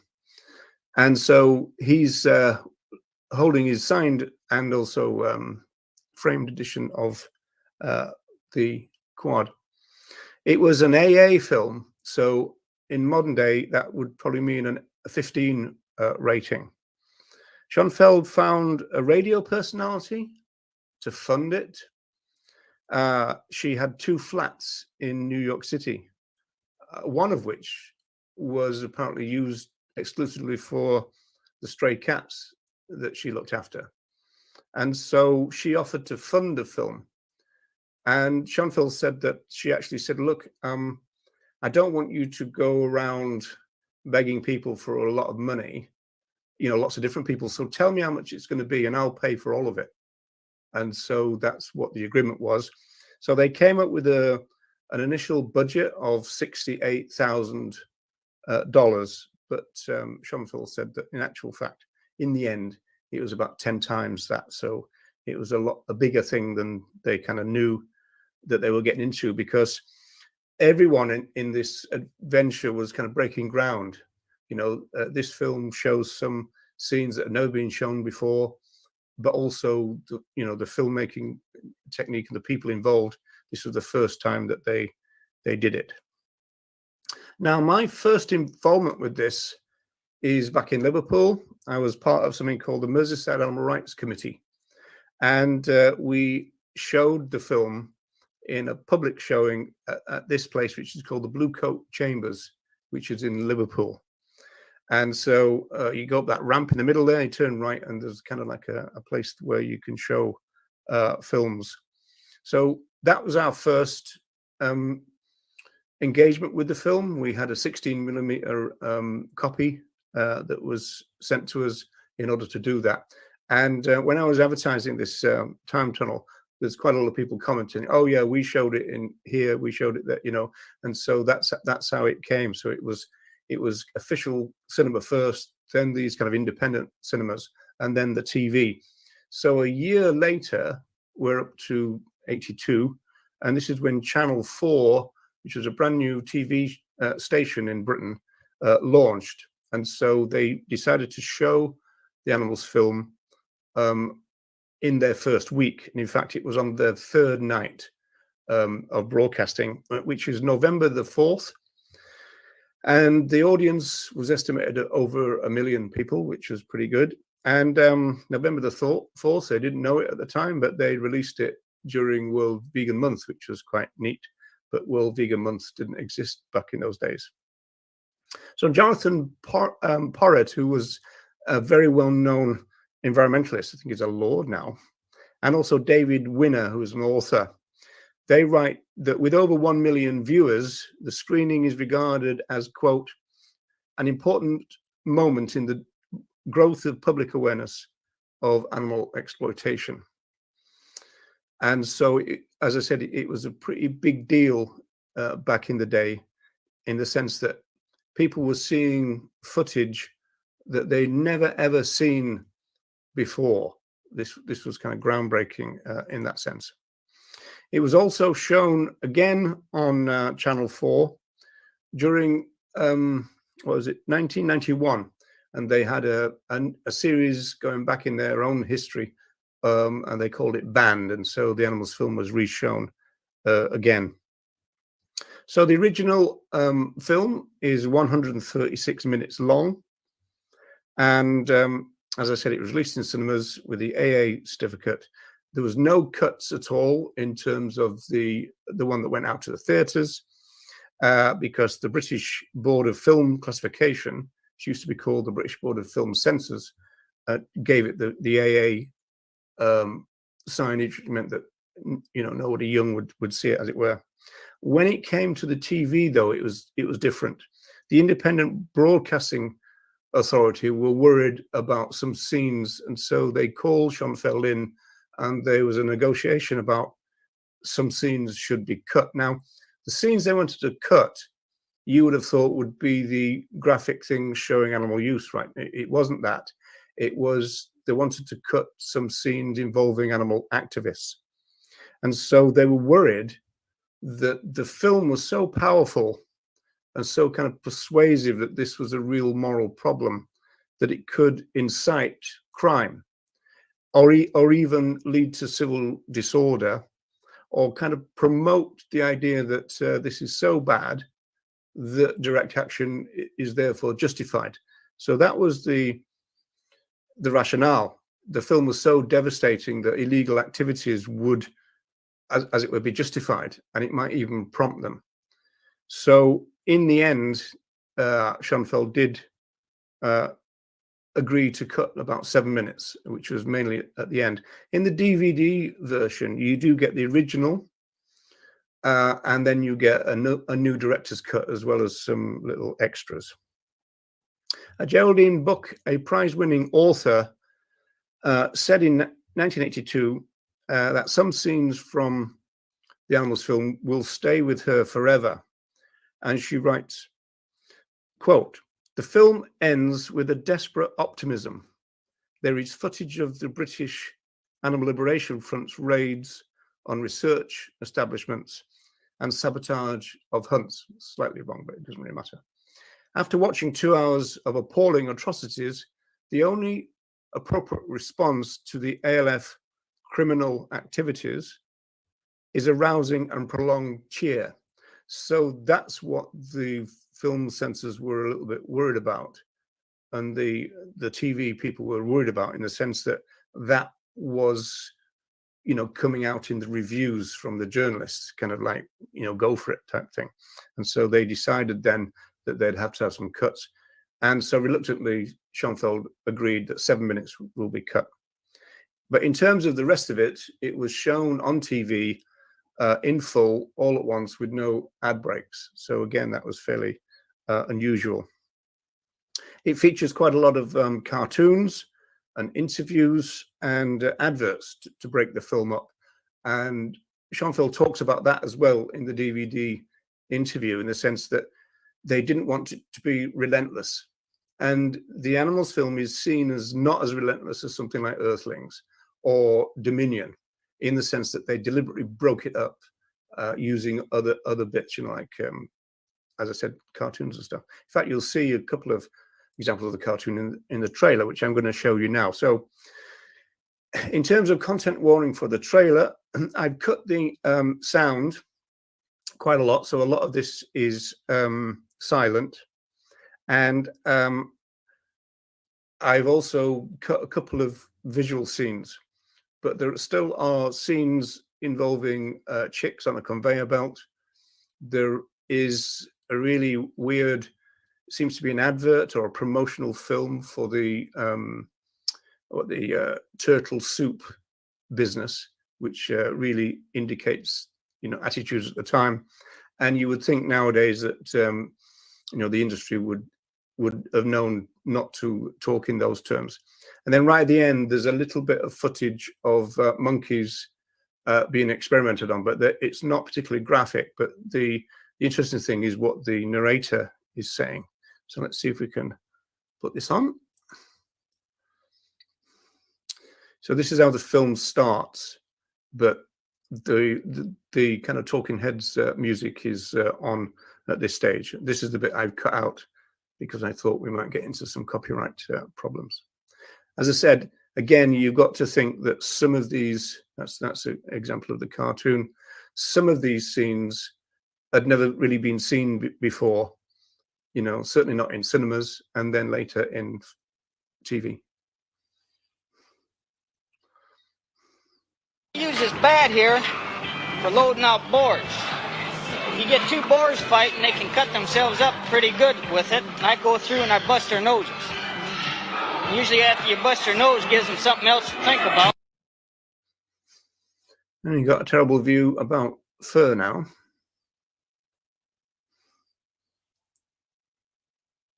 I would take a dim view of making a purchase of fur coat if I gave it any thought. I just eliminate it from my mind.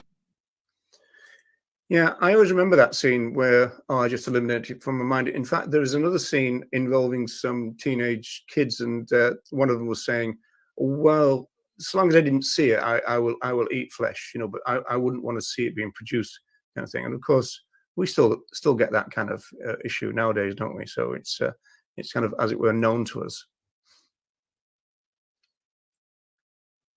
Don't underrate the strength of the vested interests of various kinds, agricultural, scientific, and particularly in the chemical and the pharmaceutical industries, and especially, of course, factory farming. So that voice there was Lord Lord Houghton, who played a big role in trying to get animals into politics in the 1980s. And the actual scene, of course, was one of the McDonald's adverts, you know, the kind of hamburger patches and this kind of stuff, the idea that hamburgers grow like vegetables. Upside down and completely helpless, they're lugged unceremoniously off to the cannery. At this point, it's just as well a turtle only sticks his neck out once. Seems he recognizes a friend. Well, he'll soon be in the soup himself. So I don't think the industry would say that nowadays. On a Saturday morning, they have nothing better to do but protest about animals, you know? 500 rads of gamma radiation, delivered at the rate of 50 rads per day, failed to degrade the performance of the test animals in either accuracy or reaction time, a definite advantage in civil defense, military, and spaceflight operations. And somehow, one gets the impression that the chimpanzee is proud of his contribution. And that's the end of the audio. And again, really interesting kind of attitudes being shown in that, being proud of their contribution, as though they've got anything to do with it. And then just at the end, there's just an advert for the DVD. So I thought I'd leave that in. Again, might stop me getting some kind of ban or some kind of copyright thing. So audio DVD, people. I suppose that's what I've got to say. Right, let's switch back to this.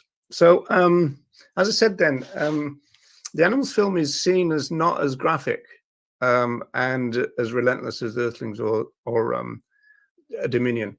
But interesting, a lot of people will know Benny Malone, and he said that he found it the other way around. He found this one, this film was a bit more disturbing than those.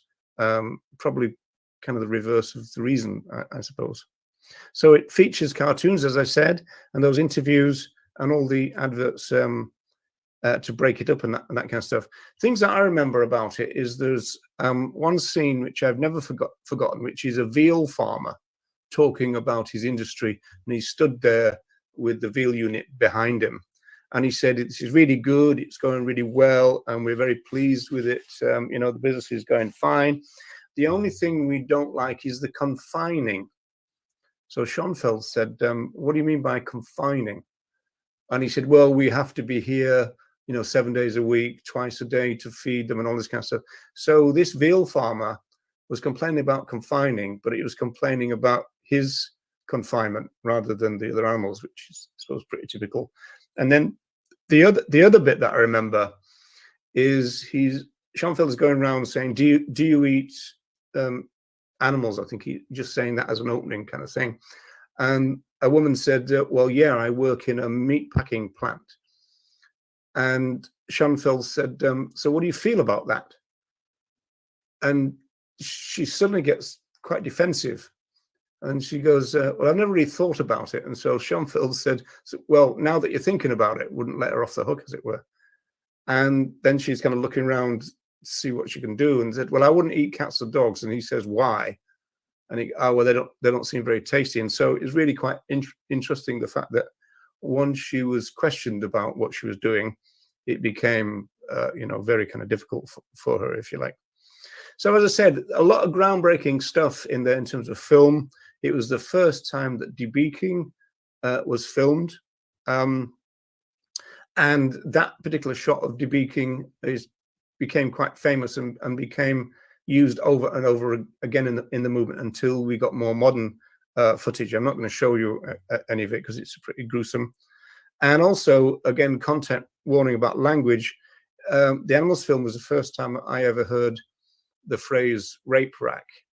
And it was in relation to pig breeding at the time. And I did a podcast with Harold Brown, who was a farmer and now is a vegan activist. And I said, do you think the farmers still use the phrase rape rack? And he said they do, but they don't publicly anymore. So they might use that kind of phrase amongst themselves, but they know it's not a good PR thing, so they've dropped it publicly, if you like. In terms of the effect of the film, a lot of people go vegetarian and stroke vegan because of it, including people like human rights lawyer Michael Mansfield, also Elvis Costello, the singer, quite a few others, but those are the two that have been mentioned in the blurb, as it were. Okay, now we're moving forward now to the reaction, which is quite a few years later. This is 2009. And so the director of the Animals film was asked to go on the BBC World Service, the radio, to do 2 shows about the Animals film, looking back, as it were, 28 years later. And so these were 2 World Service specials, and you can get them by just Googling it. I think BBC One Planet, you'll find them. And his other remit was to report on what he thought was the progress of the animal movement in those 28 years. And it's really evident, really, that Schoenfeld was pretty shocked by the lack of progress.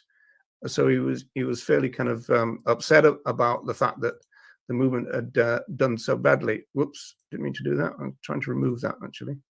Remove. Okay. Okay, let's put this back up. All right. Just bear with me a second. I've just got to load something else before we continue. There we go. Right. Okay. Okay. So the One Planet specials. Schoenfeld interviews quite a lot of people, amongst them being food expert Professor Tim Lang. He was a big voice in Britain at one point. Ecofeminist Vandana Shiva, author Joan Denea, human rights lawyer Michael Mansfield, as I mentioned before. Also, the then head of the HSUS, Wayne Purcell, law professor Gary Francione. And I was interviewed. I had to go down to a local Dublin radio station to do some taping, but my bit was cut, unfortunately, but never mind. It's very clear, though, in terms of these 2 programs. The first one is about farming. The second one is about vivisection. The first one is by far the more interesting from the movement point of view now, in the sense that he was really assessing the progress. And both Mansfield and Schoenfeld are clearly very disappointed about the movement's progress in 28 years. He expected those to be, much better, much further ahead, if you like. For example, Schoenfeld said that the likes of the HSUS and PETA and the RSPCA all work with animal user industries to produce tiny reforms that leave the exploitation of other animals, as he puts it, intact. And when they do get these tiny victories, they then claim a victory. And he's very disappointed about this. So I'm going to play you this little clip from that, and you can see what I mean about that. Getting a little bit soft or co-opted in your high-profile role? I think all you need to do is look at the agriculture industry in the United States. They fear HSUS more than any other organization. The Humane Society, like the RSPCA and PETA, has heaped praise on businesses that profit from meat eating for making small adjustments in their purchasing policies. We've worked with corporations from Burger King to Denny's to Whole Burger Foods. King, the fast food chain, just saying no to animal cruelty. Margaret Brennan is on the money behind the decision. Burger King making a bold move today. The King moving to suppliers who do not confine their animals in crates or cages. This is going to get Burger King a lot of publicity, a lot of attention. We've worked to establish new standards for procurement policies. BK will start slowly. 2% of eggs will be cage-free. We are determined to charge ahead on all of these fronts.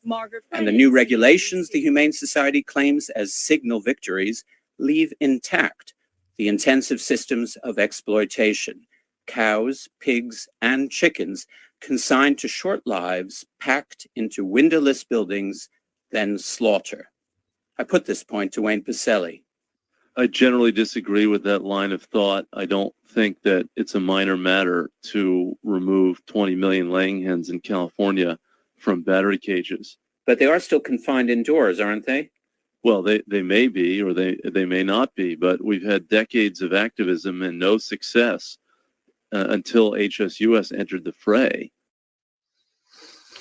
Right. So as you can see, there is a disagreement there between the parties on terms of how good we were doing. This was a time when it was the end of the ban the battery cage campaign, and I think that the industry kind of sidestepped the movement in a sense because they came up with the idea of the enriched battery cage, and I don't think anybody really foresaw that. And so then they had to launch campaigns against the enriched cages. And then it came up with the idea of cage free. And cage free then was translated to one big cage. And so this is always the kind of problem with that. I mean, Francione, obviously, you'd expect in terms of his contribution to the radio thing, that he was saying that, look, if all that effort in the last 28 years has been put into vegan education, we would have been a long way ahead of just kind of getting rid of the barren battery cages. And the idea of that some suppliers would have switched 2% of their eggs to cage free. I mean, these are very kind of almost pitiful advances, really, but that's where we are in a sense. So both programs, but particularly the first one, as I said about farming, is a powerful critique of the animal movement. I can't help wondering what Schoenfeld would think of the movement right now, and I still don't think he'd be too impressed. In fact, we are working for him to be a guest on the Animal Rights Show. So if that comes forward, that would be a really kind of brilliant thing. And then finally, we have, again, this is 2009. I took part in an animal rights, the abolitionist approach commentary. Again, this is still online. You can find this if you go to the site and then look for commentaries. It might be under podcast, I'm not quite sure. So Gary Francione was there. Elizabeth Collins from New Zealand was there, and I was there. And we kind of assessed the first part, really, of the the Schoenfeld radio thing. I remember Elizabeth being very critical of Schoenfeld himself on the grounds that, even then, 28 years later, he was still a vegetarian. He'd been a vegetarian since he made the Animals film, but hadn't moved to veganism. So, again, whether that has changed now, it would be an interesting thing, because it would be a bit shocking, really, if it hadn't. But then again, in the first one, the one about farming, he puts himself through a kind of test, because he said that he found himself as a vegetarian kind of craving flesh now and again. And so they did a kind of psychological test with him and somebody else to find out what that's really kind of fascinating as well. It is really worth listening to those two things. And I think they're both only about 28 minutes long, so it's not too bad in that sense. Right, so that's the Animals films. And as I said, I suppose I would still regard it as my generation's Earthlings, and very powerful, still is. The DVD is available. with its kind of director's cut and the original and all that kind of stuff. I'm just going to have a quick look in the chat now. As I've said, this is only the second time we're doing this new series, and I wanted to make it interactive, but it is a bit difficult to kind of switch to the chat. So I don't know whether I'm just going to have to revisit the chat at the end of each one. Something I've got to kind of work on a little bit. So yeah, yeah, spiritual vegan wouldn't want to watch that. No. All right. Hello, Laura. How are you doing? I was lucky enough to catch a special screening of this film in New York City about 10 years ago. It's my favorite animal rights film to this day. It's really interesting, though, because of the time it was made. There's the narrator, which is Julie Christie, the actor, obviously reading a script, but other animals are called it in the film, which probably wouldn't happen now, which is interesting. So again, I suppose mark that down on the progress side of the movement, although there seems to be a bit of pushback at the moment with that. Other people now defending the idea of calling other animals it again, which is disappointing, to say the least. Possibly the most significant moment of the early 80s. Yeah, it was. It does kind of tie in really with what we were talking about last time, which was the growth of the anti-vivisection movement in Britain, because this was a time, the early 80s, when there was a big surge in activity, and it was a kind of a peak. And some people would claim it was the largest peak we've ever had in the movement. But then, of course, all social movements, they kind of experience peaks and troughs, and I suppose the last 5 years we're on the rise again. We need to revive that group and the concept of the power of the cinema. Yeah, it is interesting. I don't think I did it much justice really, but it is interesting, Schoenfeld's rationale for having it shown in cinemas, because Philip Windiat, who is used to write for The Beast, and he was involved in the early days. He was part of the production of the Animals film, but he is the person who kind of interviews Schoenfeld in the DVD. But I think it was his first question: why did you want to watch one of these films? Why did you want to make one of these films? And also, what was the score about having it in the cinema as well? Colleen, that picture's I don't know which picture it is, but you're probably right. Okay. All art forms have the power to change the way people think about things, so we just really need to reclaim that concept of art. Well, I guess people would say, well, films have carried on coming out all the time, and of course now it's just a question. See, I suppose in one weird way with the internet now, if the Animals film was released now, it would just be another film that would kind of people would talk about for a few days or a few weeks, and then there'd be Land of Hope and Glory 2 or something. And so it wouldn't have the same impact, in the sense that that was the go-to film for ages, I mean years, in terms of the movement, and a lot of it prompted because of the things that it revealed. It prompted a lot of lines of inquiries by other films, which was really good as well. Yes, that's the pig handler. That's right. Yeah, the use of violence, of course. Obviously, this is the thing when we talk about animal rights violations, and we talk about systematic animal use, and you do start to. I mean, you can just go to someone like Gail Aisnitz's book Slaughterhouse to see the routinized kind of way that other animals are exploited and killed and have their rights violated. But also it becomes so routinized that if, for example, another animal falls off the kill line, the animal is blamed for slowing the process down and punished for not going to their death as quick as they should have done. Yeah, so that's how kind of corrupted these kind of industries can be.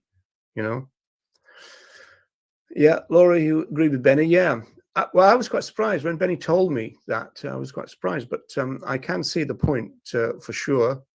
And I suppose the cartoons and the vox pops and everything, because they break things up, I suppose maybe you're more receptive to the film and you're not kind of hiding away from it almost and kind of guarding yourself. So maybe you might remember more because of that. And that's, I mean, that would be an interesting social psychology thing as well. One of the things that affected me most in Dominion also wasn't graphic. It was a shot of cars calmly driving past the slaughterhouse, not even noticing or caring. Yeah, well, there's a lot to be said for that, because you do notice. I mean, if we're driving along, if you're driving along a motorway with a vegan, then we'll notice the slaughterhouse trucks, and we'll notice the so-called livestock transporters, and we'll notice the butchers' vans and everything. Nobody else seems to. Even if they've got, as it were, chickens looking out of the slots, and hay flying off the back of the van, it still, people seem to be oblivious of it. And I got that impression when in my early days, in the early 80s, when we used to go sabbing, I started to notice things like the farms and the vivisection laboratories. And again, you'd think, oh, only we would do that, that everybody else is oblivious to it. And yet we're not responsible for these places because we're not their customers. And so the people who, as it were, oppose them know about them, and the people who buy from them, it's all oblivious to them. It's really weird. So, yeah, really powerful film. It is indeed. Now, have we got any more?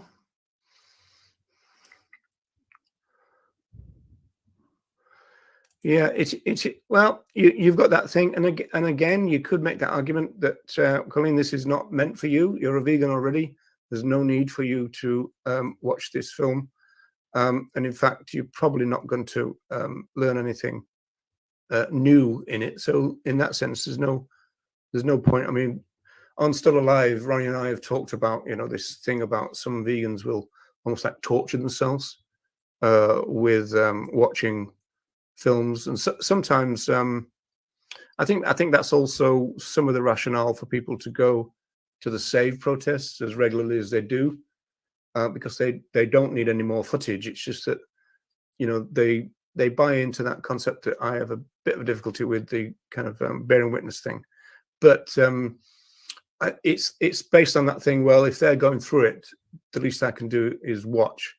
But it's dangerous if you do it too much. That's thing. Yeah, Bernie says we're evolving our language.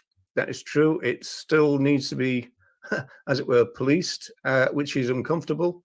But it is part of the kind of reflexivity of social movement that we talk about the language we use on the grounds that we're claims makers. So our language is incredibly important. Some people say, oh, well, it doesn't matter, what you say, kind of thing. Well, it does. So seems to be right. Anything else?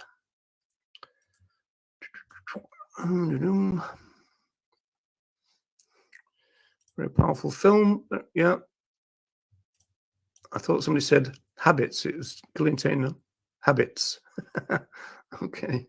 Yeah, language is important. Yeah, that's our takeaway. Idea for today. Then, okay. So as you can see, then this is only the second one of this new series, and we're still evolving it. And I need to do better with the, with the chat somehow, but I'm not quite sure how to do it in the sense of kind of going through it fairly concisely without stopping too much. But we'll see. Anyway, people, thanks so much for joining us. And we are at the beginning of starting our archive, so that's quite exciting in itself. And with that, I shall say goodbye and see you next week.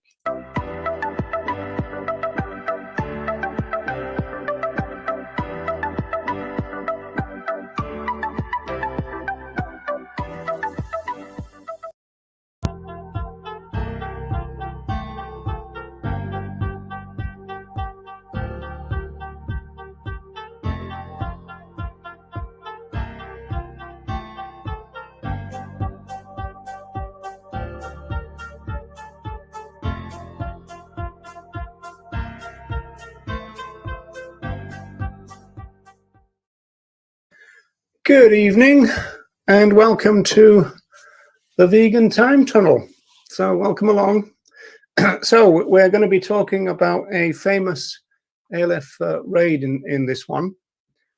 So just as people come in, say good morning and good afternoon and good evening and good night, or good night as they say in Ireland. It's really funny. It's one of the kind of things I had to get used to when I moved to Ireland, because if an Irish person says good night to you, it doesn't mean good night. It means kind of go away, I think. And so I had to get used to a few kind of Irishisms, you know, like, for example, they would often say, come here, go away, this kind of stuff, and stop. It's really quite interesting to be here in that sense.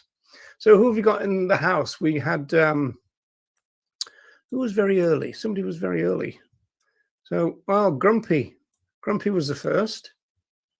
And so, Deb, hello. BC, hiya. Hello, Rouge. So we've, of course, because the show started, the cat has woken up. Canadian Vegan Forever, hello. Linda, Carol, hello. Tanya, and Ronnie Lee. Ronnie Lee. I've heard that name before from somewhere. Yes, Ronnie Lee. There you go. Okay, so now, in terms of interaction, I think I've cracked it this time, in the sense that I now have a producer behind the scenes, who's Colleen, and which means that that she can monitor the chat as it happens, and because I can't really do that, means that all your relevant comments will come up on the screen via her, and then I'll be able to address it straight away. So don't wait until the end. Just if you got a point you want to make, put it in the chat, and then it should, in theory, if you've impressed Colleen enough to make it relevant, it will come up on the screen. So that's the so that's the idea. So Vegan Time Tunnel again.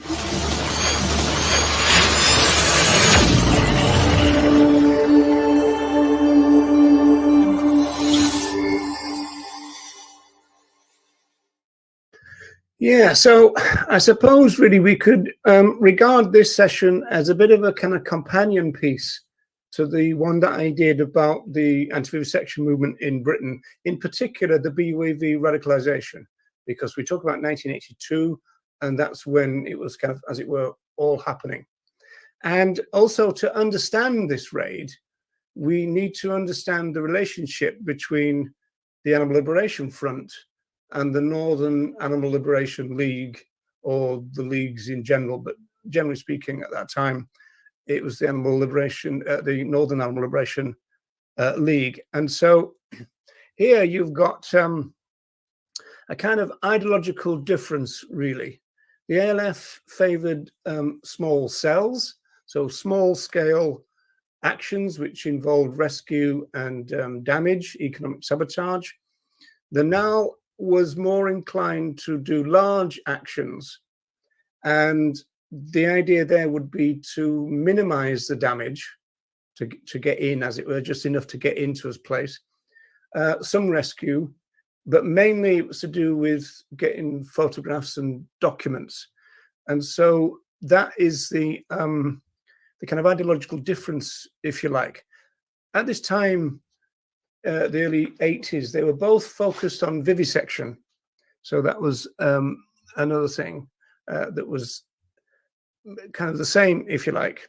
So in this book here, which I have in my hot sticky hand, which is just for you, I'll just drop this out for a second. Yeah, Against All Odds, which actually, if you want to read that in full, it's on that Talon Conspiracy website that I mentioned before. So it's either talonconspiracy.org or .com, and you can read it. It comes up as a readable kind of document. So the author, J.J. Roberts, reports this in the book. There was a degree of ill feeling between the NAL and the ALF, with some NAL organizers disliking the decentralized ALF structure, in inverted commas, because it wasn't really much of a structure, and the large amount of autonomy given to local ALF groups. They were opposed to the idea of 6 or 7 individuals creeping about and intent on doing their own thing. And that comes from a NAL letter sent to the BUAV in May 1981, as you can see. And so the NAL would often criticize the ALF and say, oh, it's kind of, you know, a few people creeping around in the dark, as it were. Whereas their slogan was over the fence when they least expect it, but in the daylight. So that was a major kind of difference, in the sense that most ALF things happened at night, most NAL things happened in the day.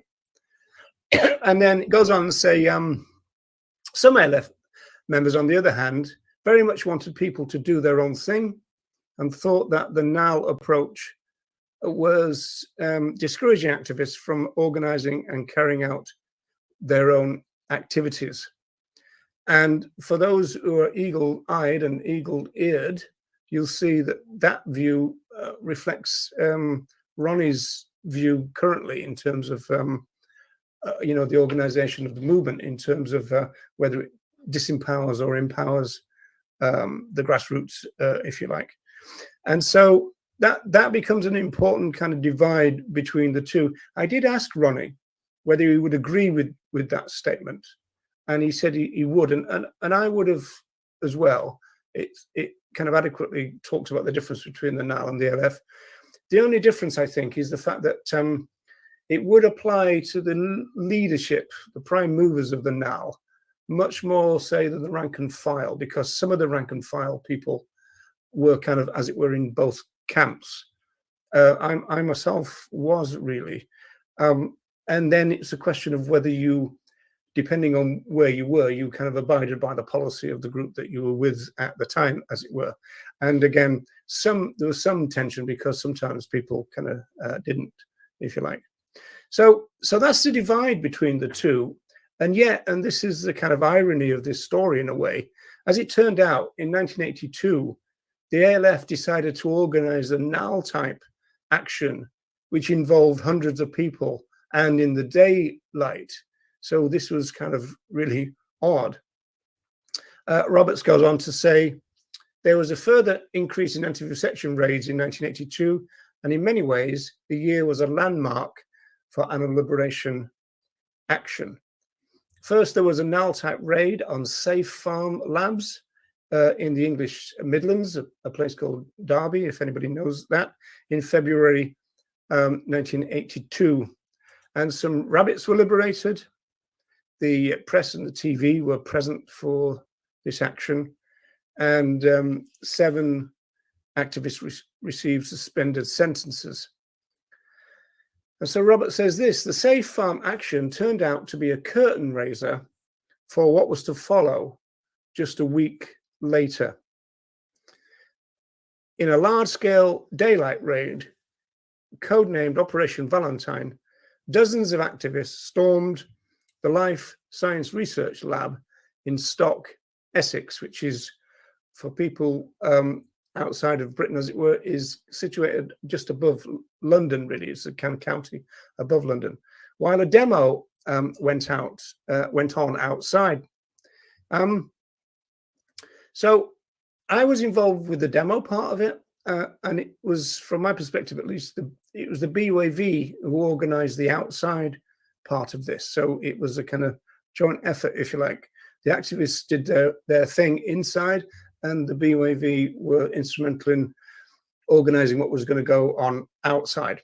So I was kind of involved, but I was a kind of fairly peripheral person at the time, in the sense that at this time, early 80s, I was just getting involved with the BUAV, but I was mainly known as a SAB.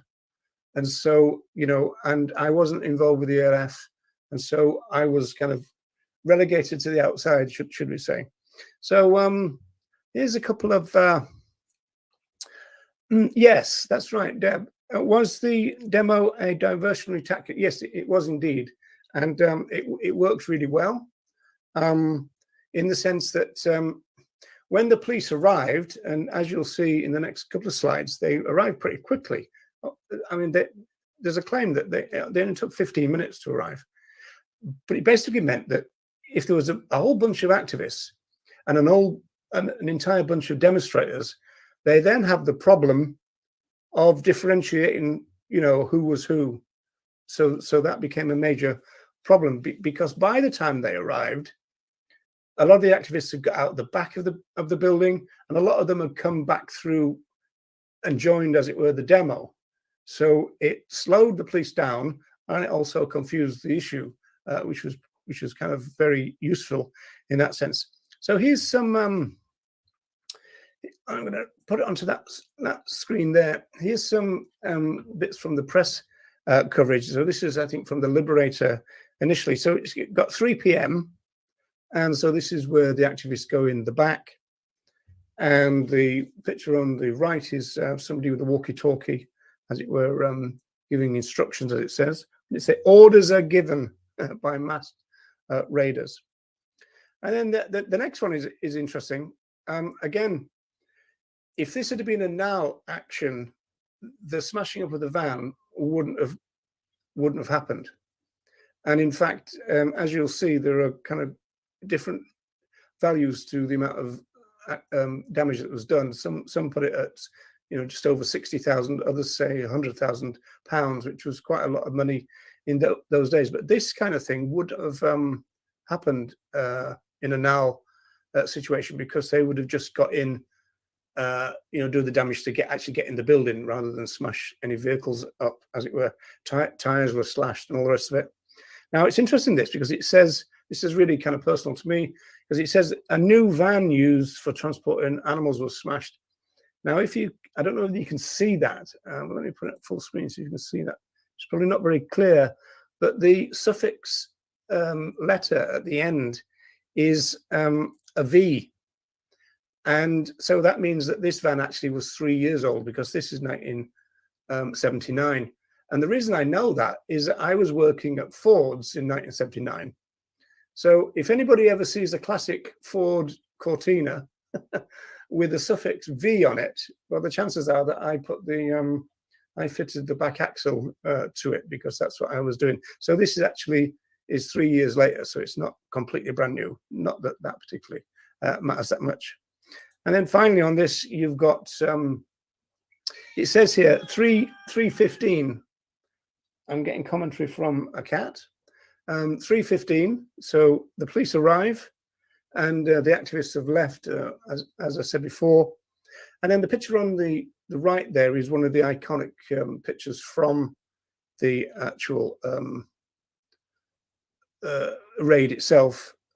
With, the masked person with the beagles. There was a few very similar to that, as it were, made the press. So this is back to Robert's view again. A variety of other animals were rescued. £76,000 worth of damage was caused, more than 60, as I said, and 60 people arrested. That's where I got confused.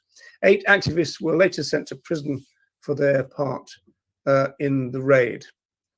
There was also a write-up in the British Union for the Abolition of Vivisection's magazine called The Liberator. So this is slightly different. The Liberator said damage estimated £100,000, plus an almost total destruction of a van used to collect other animals for vivisection was the score tallied by the Animal Liberation Front as a result of Operation Valentine. People fled in cars with the police in pursuit, and there were 64 arrests, but importantly, none of the other animals were recovered. Because as we kind of know from these actions, if you don't get away quick enough, there's a good chance that the liberated animals can be recaptured, as it were, and then sent back to the laboratory, which always seems like a double betrayal, really. In terms of the mainstream press, this is a famous front page from the Daily Mirror at the time. I'll just put that on full screen so you can see it better. It was described as a historic front page by Kim Stallwood, who was working for the BYV at the time. And the text underneath the word rescued was a hooded army of animal liberation supporters rampaged through a research laboratory yesterday. About 100 of them wielding crowbars and pickaxe handles, smashed doors and windows in the search for animals being used for experiments. They destroyed files, slashed the tires of vans, and daubed it with slogans before carrying off several beagles. Police arrived just after the raiders were escaping in a fleet of cars and minibuses. A high-speed chase followed along country roads, and police said a sizable number of people were arrested. The attack, codenamed Valentine, was launched on Life Science Research Center at Stock. Now, one interesting thing about this was that this was a kind of the time when the press coverage of direct action in Britain was starting to change. Now, as you can see, most of that is fairly favorable, but they do use obviously phrases like rampage through and this kind of stuff, and also the attack, you know, that kind of thing. You'd expect that, I suppose, but at least they weren't using the T word at the time. And so both Ronnie and I experienced the fact that there was a time when press coverage kind of changed, and so it went from overall positive to overall kind of negative, and that kind of by the mid 80s, I would say that most of the coverage was pretty kind of negative, unfortunately. Okay, so this is the account from the Red, Black, Green magazine. An Operation Valentine Defense Fund was set up for the 29 activists who were charged with conspiracy to cause criminal damage and steal. Now, I was one of the 60-odd people who were arrested, and there was too many of us to go to the local police station, so we ended up in the gym of a school. I do remember at the time that it was common for people to give the name John Hughes as their name, and so several people did that, and so I think they were dealing with about 30 John Hugheses during the thing, and then it was the question. The police dilemma, I suppose, is the fact that they had to then find out whether any of the activists were amongst any of the demonstrators who were arrested. And so I think there was, you know, kind of some of each, as it were. 17 were convicted in 1983, 8 of whom were imprisoned for between 21 days and 15 months.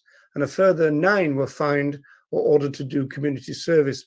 So at the time, although people like Ronnie Lee had done longer sentences, this was the largest sentence, the 15 months, for quite a while. So it was a bit of a shock, really. I remember being at the BYV when the sentences came in, and people were a little bit shocked by that.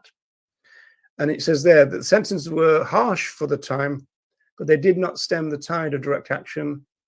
The rest of the 1980s will be an era of animal rights militancy. And then they said life science research never recovered from the raid, and later it was in the decade it merged with Huntingdon Research Centre to become Huntingdon Life Sciences. So that's a quite a bit of an interesting bit of history as well. So the actual laboratory that was raided kind of closed down, but then they merged with HLS, and that prompted the Shack campaign. So another bit of history. Okay, going back to Against All Odds then, Operation Valentine attracted a great deal of publicity, causing considerable loss to life sciences. Yeah, Ronnie Lee, a guy called, it was Steve Boulding who did, who took the 15 months, wasn't it, Ronnie? And so as the main organizer from the outside demo, he ended up getting 15-month prison sentence. He was accused of organizing the raid too. Yeah, so in that sense, see, from the police point of view, not that I'm going to be sympathetic, but from the police point of view, it was almost like an impossible task for them to kind of differentiate who was who in a way. And so, you know, I guess in that sense, you end up, you know, maybe getting the wrong people. But I suppose from the police point of view, everybody was involved, and so therefore it doesn't matter. You know, everybody's at it, and so you're all fair game in that sense. But they would have had to, because it just wouldn't stand up in court, they would have had to try to differentiate the actual activists who were inside from the demo outside. At the same time, they will have known the demo was there, as Deb suggested, to be a distraction and also to slow them down. So everybody's involved in that sense. Operation Valentine attracted a great deal of publicity, causing considerable loss to live science. 40 of their employees were laid off and won many new recruits for direct action. It was to be the last large-scale ALF daylight raid, and then we get a little bit of kind of analysis of that. In retrospect, there seemed to be no advantage in carrying out such an action in daylight. The extra publicity evident that when serious damage occurred, it was much more difficult for activists to pretend that they were just part of a peaceful demonstration. Indeed, in the Valentine case, several of the peaceful demonstrators ended up being charged with conspiracy. Were they charged burglary or criminal damage? I think it's possibly both. And also, you would, I mean, Ronnie, in the chat, you'll probably know the precise details better than I would on that. Also, they probably would be charged with theft as well, in the sense that other animals are property. And so you would get burglary, theft, criminal damage, you know, and I don't know, maybe the demonstrators, it could be things like, you know, unlawful assembly, obstruction. You know, there could have been a whole range of things. Funnily enough, although I was there, my memory of this thing is very kind of hazy. Funny enough, it's really weird in the sense that I can't remember getting there. I can't remember getting away. Well, we got away because the police nicked us, but I don't remember what happened after that. I mean, I think I was probably just moved to Liverpool at the time, so we had to then get from the south of England back to Liverpool. Don't remember any of that. It's really quite interesting. BC, were the activists received in prison by fellow non-activist inmates? Yeah, were they understood and supported? Or, well, that's an interesting one. And in fact, Ronnie and I did a whole series called, was it called Vegan Jailbird Vegans? I think it was Jailbird Vegans. And they were in support. They were fundraisers for different animal sanctuaries. They're still on my YouTube.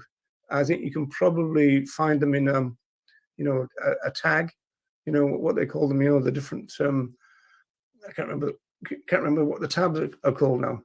And it'll be in there. But yeah, when you're in prison with non-vegans and non-activists, there's a variety of responses. In my experience, most of them were pretty good. You know, most of them were pretty positive.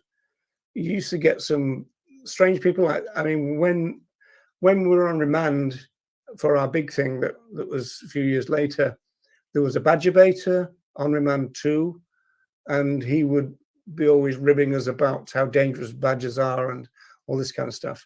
I used to get the Guardian newspapers sent in, and so I met this guy. We were in the kind of place where you get your dinner, as it were.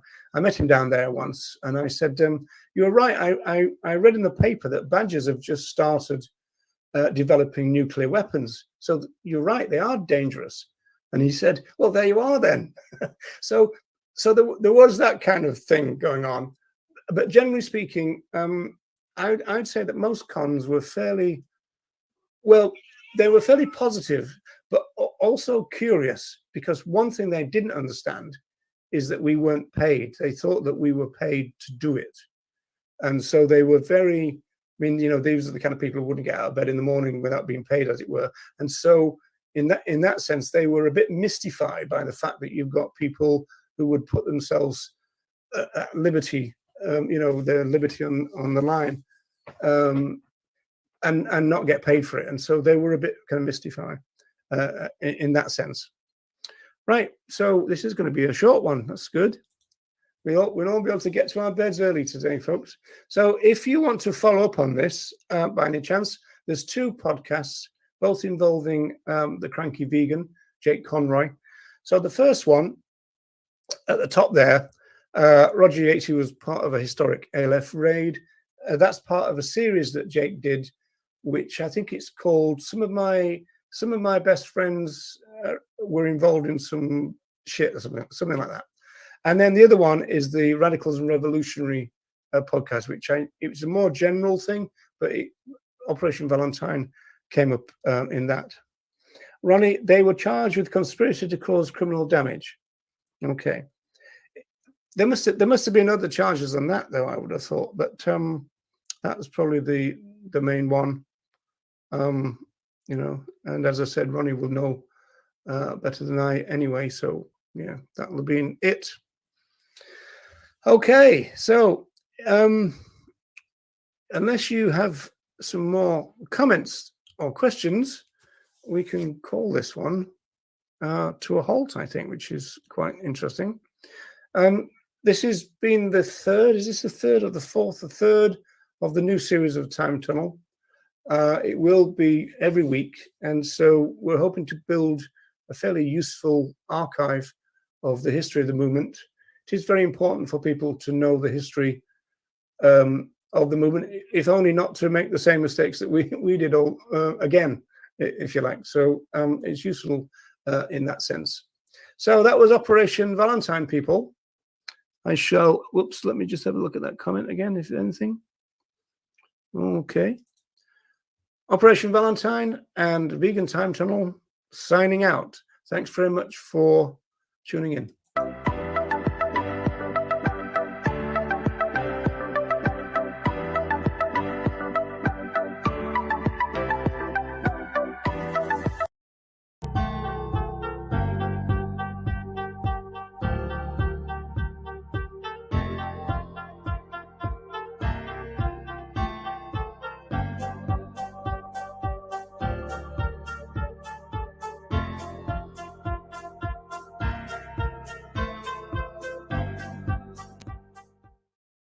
Earthlings of the world unite.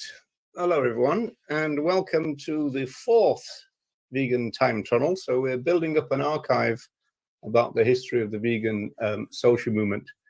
And in fact, this one is very foundational in that sense, because we're going to talk about the origins or the birth of the vegan social movement. As you'll see in my PowerPoint, I put the wrong title. And based on that, I put out a couple of advertisements for this session, and I said maybe we should have called it the pregnancy that led to the vegan movement, because that's what it is. It's not really about the actual movement. That's for another time. This is the run up to it, but it is a really interesting story about how the kind of pot started to boil and we ended up with veganism. So that's the story today. In terms of who was pregnant, it was the Vegetarian Society, as we'll see, which is quite interesting. Again, my producer Colleen is in the background, and so that means that you don't have to wait around for making comments, and they will appear on the screen as I'm talking, because I can't do that myself, and so it'll work that way. So you don't need to wait until the end.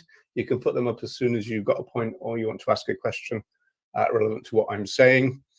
And then I can decide, well, it means then that I could ignore it right there and then rather than wait to the end to ignore it. That's basically what I'm saying.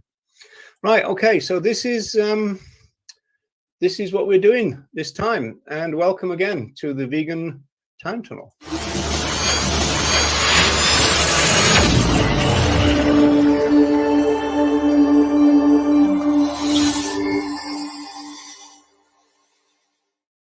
Ooh, right. Yeah, for those who are not watching on my YouTube, that's the best place to be if you want to be involved with the chat. That's usually where it all happens, as it were. So that's the place to go for that. And so we're going out on my Twitter and also on Facebook through the Vegan Review. The Vegan Review is an interesting one because I'm kind of an editor or something on it, but not the person who founded it. But the founder can't get into it, and so we can't change it at the moment. So I think there's about 28,000 people on the Vegan Review, but it's a bit dormant. So we're trying to work out how to kind of get it revved up again, but we haven't kind of done it so far. So the birth or the origin of the vegan social movement then, and obviously when we get to the actual movement itself, which is going to be another time, but we're going to be talking about the birth of our movement in the sense of being born during the Second World War, so-called, and the significance of that, which is very, very kind of significant in the sense that a lot of the founders of our movement found the war experience absolutely shattering. People like Donald Watson, for example, they lost some friends, you know, at least 3 of them were conscientious objectors, and so therefore they had some problems in that sense of being ostracized. They still worked for things like the fire brigade, but they decided that they wouldn't kill anybody, whether they're human or not, and so that's the reason why they became conscientious objectors. So that's for another time. So as I said, we're talking about the lead up really to the birth, and there's always a disclaimer that I have to give at this stage, which is whenever I talk about the vegan social movement, I'm not making any claims apart from the fact that these are the people who came together and formed, as far as we know, the very first organized social movement. And also they called it the vegan movement. So they gave it the name. In fact, at the end of this session, our movement will still not be named. And so that's for another time. But what I'm not saying is that these are the first people to advocate for or adopt a plant-based diet. I'm not saying that they're the first people to campaign for other animals or to make links between human rights and animal rights, anything like that. All I'm saying when I talk about our movement is that these are the people who came together to make an organized cause, essentially. And so that's it. And that's what they did, and that's what I always talk about. But with that caveat that I'm not saying these are the first people. Arguably, they're the first vegans in the sense that they gave us that name. So they were the first vegans. But a lot of people say, well, yeah, but what about, you know, and they go back to, you know, Buddhism, you know, Pythagoreans. Well, yeah, I mean, they were possibly leading a lifestyle that we would characterize as vegan, but it wasn't vegan at the time because the name wasn't coined at the time. So in an interview in 2004, Donald Watson said that the birth of the vegan movement had been very difficult, and not least because of the relationship with the vegetarian movement. Watson had an interesting take on that. I mean, first of all, he called vegetarians lactose as some, I don't know whether it was an insult in the, you know, in the kind of same kind of vein as carnists, but he definitely called them the lactose. So he rejected vegetarianism in the end, Donald Watson. He said that vegetarianism is only possible due to humanity's capacity to exploit the reproduction system or functions of other species, which, and this is a characteristic of this session. That sounds quite a modern claim. And what you'll find all the way through this is that we're going to go back to 1909 and then forward, right? And yeah, Michael, it's a good insult. Yeah, the lactose. That's right. And so, but he, you know, we're going to go right back there. And a lot of the claims that you'll see sound really modern. And I suppose there's two ways of looking at that. It means that things remain the same. You know, you could say, well, does that mean we haven't made much progress? Or just means that the fundamental arguments are the same. So we'll see all that. So Watson would attack vegetarianism, and a lot of them did, but he said that we shouldn't attack vegetarians. So this is the kind of position that I've taken over the years, not least because vegetarians themselves are often full of remorse for their vegetarianism, in the sense that you see time and time again people going, you know, how could I have spent so much time as a vegetarian? And what they mean is so many years ignorant of what they were doing, essentially. And so, you know, the vegetarians are a little bit kind of shocked about that. But we'll see some of the argument as it develops. He said there's no need for animosity between the two groups. They ought to kind of work together. And of course, back in those days, people might have thought that vegetarianism was a gateway to veganism. There certainly was an apparent connection. And that feeds into the fact that the vegans wanted to have a particular section within the Vegetarian Society. And again, we'll come up onto that. So the timescale then, initially at least, is that between 1909 and then 1912, there was a lengthy correspondence about eggs and dairy. But it kind of got cut off by the First World War, so-called, and that was 1914 to 18. And then it started again after that. And so there was a long correspondence, and it all took place here, which is the Vegetarian Messenger and Health Review. Just going to drop that to there.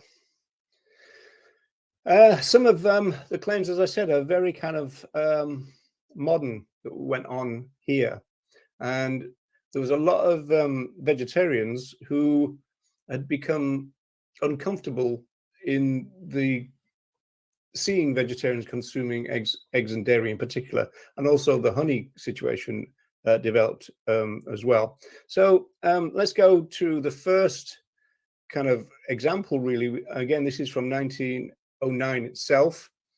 And someone said, vegetarians so-called are responsible for their share of the numbers of cows, calves, and fowl killed. BC, almost all vegetarians I know are vegetarians because they simply don't like the taste or texture of meat. Okay, they don't care about animal rights. Yeah, so that's quite interesting. But of course, some people would claim that vegetarianism itself is a philosophy, and followed by people like Gandhi and so forth. And so there would be a lot of people who you would call ethical vegetarians. But from a vegan mindset, that's a difficult concept to get our heads around because it's inconsistent.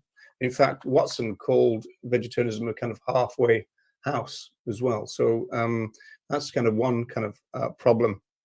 We probably wouldn't use the word foul anymore, but again, we're products of our time in that sense. But some of the comments that they did make were just about birds. Here's one. It's not possible to have eggs without having on your hands a number of male birds who must be killed. So this is the kind of cockerel problem, as it was often talked about by the early members of the vegan movement in the end. And again, vegetarians often have difficulty accepting this, even to this day. Certainly back then they did, and as you'll see, there was a bit of pushback from this developing kind of strand within vegetarianism, if you like. Another example would be, and this is said to be possibly the very first vegan cookbook. This is 1910. It's by Rupert Weldon, No Animal Food. Now, the kind of status of the very first vegan cookbook is contested. I mean, obviously, it would be a vegan cookbook before the word vegan, so that would kind of cause a problem in that sense.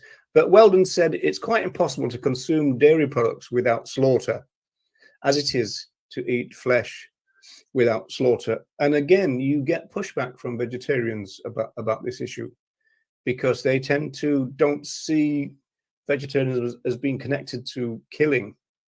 In fact, a lot of them would say that the reason they're vegetarian is because they want to avoid killing. And so this thing, which is kind of obvious to vegans, is not obvious a lot to vegetarians. So so you can see how the argument started to develop, if you like. Another person here, what date is this? Again, 1910, said that once that cows become too old or too diseased to be milked, then they became the butcher's property. Which is an interesting phrase. But again, that part of the implication of vegetarianism is often hidden from vegetarians. So that was all pretty kind of interesting. So, of course, what we do get is some vegetarians fighting back or pushing back against what they perceived as critique, really. They mainly made what we would call welfarist claims. I think, for example, this one here, this is somebody who said they had a diploma from a Scottish dairy school. So they were a vegetarian in a Scottish dairy school. And they stated that cows can be used for milk with no need for cruelty. And anybody on TikTok or anywhere else on social media will know that farmers will still maintain this. They also then went on to say few cows fret over their removed calf, provided that they are not allowed to see or lick it. Now, there's a few red flags here, which I've actually put in red. And as you can imagine, those who know me, this is my emphasis here. And then it goes on, or if it is placed so far away that they, the mothers, cannot hear it. So this is one thing that saddens me about the modern movement, in the sense that you still got a lot of advocates calling other animals it. And I know it's difficult not to sometimes. There seems to be a strand of people now who kind of almost suggest that, well, because it's grammatically correct, it's not a problem. But in terms of the political social movement, it is really. So we're up to 1912. Another correspondent who was pushing back again believed that mother and calf do not suffer much, and again provided that they are not allowed to see one another. And so that became a vegetarian defense of these kind of arguments. When we get up to, again, 1912, this is Dougal Semple. It was a big player in the vegan movement at one point. He was one of the first fruitarians. And when I did this presentation before, I pronounced his first name Dougalt, which I thought is what it was. I was told that you should say Dougal, so I'm going to go with my recommendation and go for Dougal Semple. He stated that he did not believe that that milk and eggs were natural foods for human beings. This is really interesting.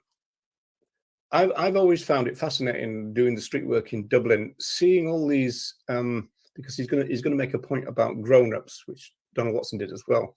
But seeing these adults walking past with their calf food, their baby food, and you're just thinking, we've got a never-weaned society here, and it's really odd that, these people are going to be on baby food for all of their lives, and almost voluntarily so as well.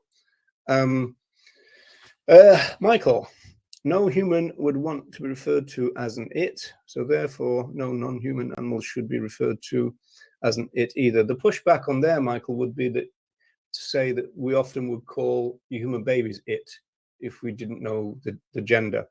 The real issue is that it's a political matter. It's not a matter of grammar. It's a matter of the fact that we're trying to alter the status of other animals, and also one of the major blocks to us getting what we want, a vegan world, and also one of the major planks of cultural speciesism, is the property status of other animals, and this reinforces that. And so the argument would be that, why would we in the movement reinforce these difficult issues rather than try to challenge them? Because a lot of what we do as a social movement is to do with our claims. And so part of the battle is always linguistic. And it's been the same with all social movements. And of course, the classic case would be the feminist movement. I always say, when they change the word history to his story to make a political point. Okay. And so, linguistic kind of fights, if you like, are always there or thereabouts. And I suppose it's very prevalent at the moment with what's going on in the trans issue, the trans community, the trans activism, and feminism of different types. Deb Thompson, yeah, makes him into objects and things. Yeah, exactly. And of course, the interesting thing about that is that they are things in law. Other animals are items of property, but that's obviously what we want to change. Which is why Francione has got a book, Animals as Persons.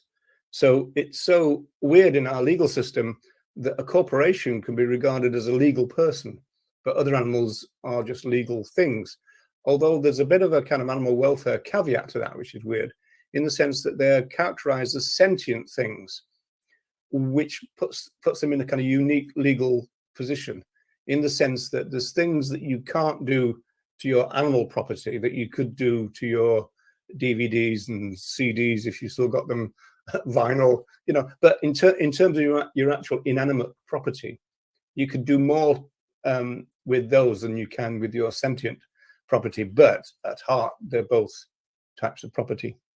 So Semple says eggs were meant to produce chickens and not omelets. And cow's milk is a perfect food for a calf, but most assuredly not for a grown-up human being. As I said, Watson made a very similar case, and we see this now, going back to the modern day feel about this. We see this now in memes, don't we, where we've got memes that try to kind of emphasize this issue, that you've got adult humans feasting off baby food of another species, which again, from a vegan point of view, is a really interesting thing. So the argument then within vegetarianism is bubbling away, gets to a stage where in 1912, the editor of the Vegetarian Messenger, he declares that there are two types of vegetarians.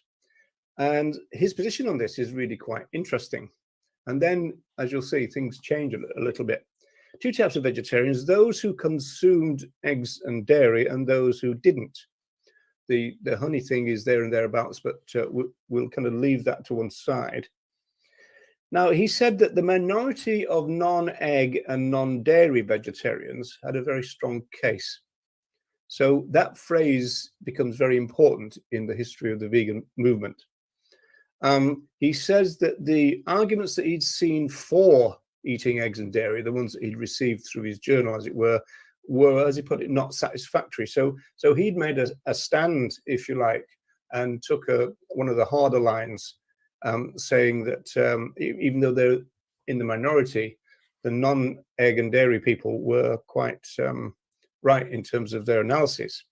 So this phrase non-dairy vegetarian becomes very important, because it transpired that the early vegans tried to get a non-dairy section of the vegetarian society.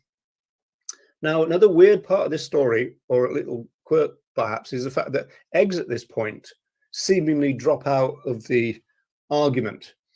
And one reason that I've seen about that from some of the early writing is that post-war, eggs weren't really a big issue, in the sense that there wasn't like an egg industry in the sense that we understand it now. And so there was a growing dairy industry, but the egg industry was just about to kind of kick off. And until then, people were very much kind of free range, kind of small holding type thing. A couple of people, a couple of chickens scratching around in your garden kind of thing. That was very common, especially in kind of fairly rural kind of areas. I mean, in my own life, my sister, who went vegan in the 1970s as well, but she remembers when she was a lass in Yorkshire, and my brother, so she was 8 years older than me and my brother was 10. And when people came in, because my mother had a shop, we lived next door to my uncle's farm, and if they wanted a chicken, my brother and my sister used to have to run out the back, grab a chicken, kill her, pluck her, and then bring her back in within, say, 5 or 10 minutes in order to sell the body. So that was one of the kind of jobs that they did. But it was always this kind of small scale stuff about the eggs in those days. So that kind of explains, in a way, the egg industry, the egg issue disappeared for a little bit. But there's an interesting caveat coming up on that. So we're leaping forward. I've skipped one, I think. All right, I haven't got a slide for this. We're leaping forward to the 1930s now. 1935, Muriel Davis said that cattle must suffer abuse, captivity, and ultimate slaughter for humans to consume cow milk. And so these are still the arguments that are bubbling under. I seem to have got out of kilter with my thing a little bit here. Okay, so I said about the egg situation. Now, this is John Davis. Now, he's the former manager and also the historian of the International Vegetarian Union. And he actually said that although everybody was talking about the non-dairy issue then, that phrase was a bit of a catch-all. So eggs didn't disappear, and neither did honey. It's just that it was all kind of subsumed under this one phrase, non-dairy vegetarian. So that's a bit of a kind of quirky kind of issue, if you like. I think I'm back on track with my slides now. Yeah. So we're up to the 1930s. Muriel Davis said that cattle must suffer abuse, captivity, and ultimately slaughter for humans to consume cow milk. And then we get an interesting intervention now, again from the vegetarian messenger. So we're up to 1940s. This is 1942 now. So very close to the start of the vegan social movement. And so obviously things are moving on, and as it were, things are coming to a head. And so there's a bit of a change within the Vegetarian Journal, in the sense that they were very supportive about the idea of the non-egg and non-dairy vegetarians. But then they came out with this statement, which essentially was an articulation of a kind of step-by-step approach. And I think it's a pretty interesting thing to have come up just before we ended up with the Vegan Society. So they wrote in their journal that few vegetarians, however strict they may be, would claim the impossible, namely absolute consistency. Now, a little bit of conjecture from me here is, I don't know for sure, but I wonder whether this kind of feeling that was within the community of vegetarian stroke vegans eventually led to the inclusion of practicable and possible in the official definition of veganism. Although that's much later. I mean, we talk about 1979 through to 1988 there. So it's a long time for it to have had some effect, but it's possible in the sense that, you know, you're getting that kind of same kind of feeling that, you know, perfection is not possible. And so therefore, you know, maybe, I mean, what's it saying? Tolerance. I mean, the practical and possible thing is used a lot nowadays, a lot more than I remember back in the 80s and 90s even. It's used a lot, you know, people really focus on that. And it's used to say, well, in that case, I can do this and I can do that. And so, yeah, there you go. So by the time we get to the 1930s and then into the very early years of the 1940s, all the arguments that set the vegan movement on the road, the foundation of it, were in place, and they were being rehearsed over and over. And as you can see, they've been reversed, you know, for a long time, you know, quite a few decades, in fact. But we are getting closer and closer. This is 1943, so the year before the foundation of the vegan social movement. Leslie Cross declared that milk and its derivatives are products of pain, suffering, and abominable interference with the law of love. Leslie Cross talked about love quite a lot in his essay, which is quite interesting. So it's a little bit hippie-trippy for a lot of people, if you like, but he did talk about it. And then in 1944 itself, but still before the advent of the movement, Semple said that if cruelty is the criteria, then dairy products are likely to cause more of it than flesh products. Now, again, this is a very kind of modern sounding thing. And again, it's something that the vegetarians have difficulty with. I've known a lot of people be quite shocked when this kind of argument, as it were, is appreciated and then sinks in a sense. Because if you were to imagine, for example, a dairy-heavy vegetarian, they're probably causing more animal suffering, and again, if cruelty is a criteria, than a dairy-light flesh consumer. So, ironically, somebody on a carnivore diet in this modern age could be causing less animal suffering than a vegetarian. right now, which is really quite interesting. The only caveat I would say to that is that I know for a fact now that a lot of vegetarians, they still adhere to the label vegetarian, and that's how they self-describe, but they will use, the plant milks and the vegan cheeses quite often. So there's usually only a couple of items that would mark them as a vegetarian rather than a dietary vegan. We're talking about diet here, obviously. So that's a kind of an interesting kind of part of it.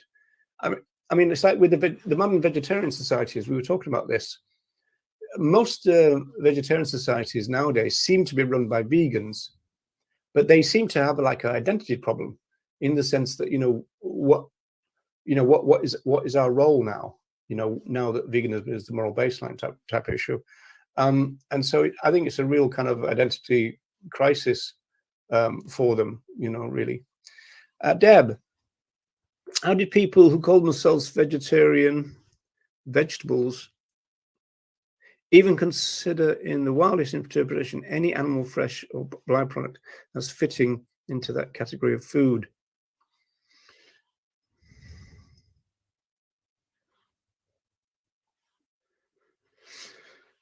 I'm not sure about the animal flesh bit. I mean, the byproduct as in eggs and dairy. Is that what you're saying? I'm not quite sure what you're getting at there, to be honest. I can't answer that because I can't understand the question. So sorry about that. You can put that down to my inadequacy. Okay, so we're moving right now to the actual birth of our movement. Watson also, this is just before the beginning of the movement. He said again in this argument within the vegetarian literature, the cow feels the loss of her calf in much the same way as a human mother would feel the loss of her child. Sometimes she will cry for days.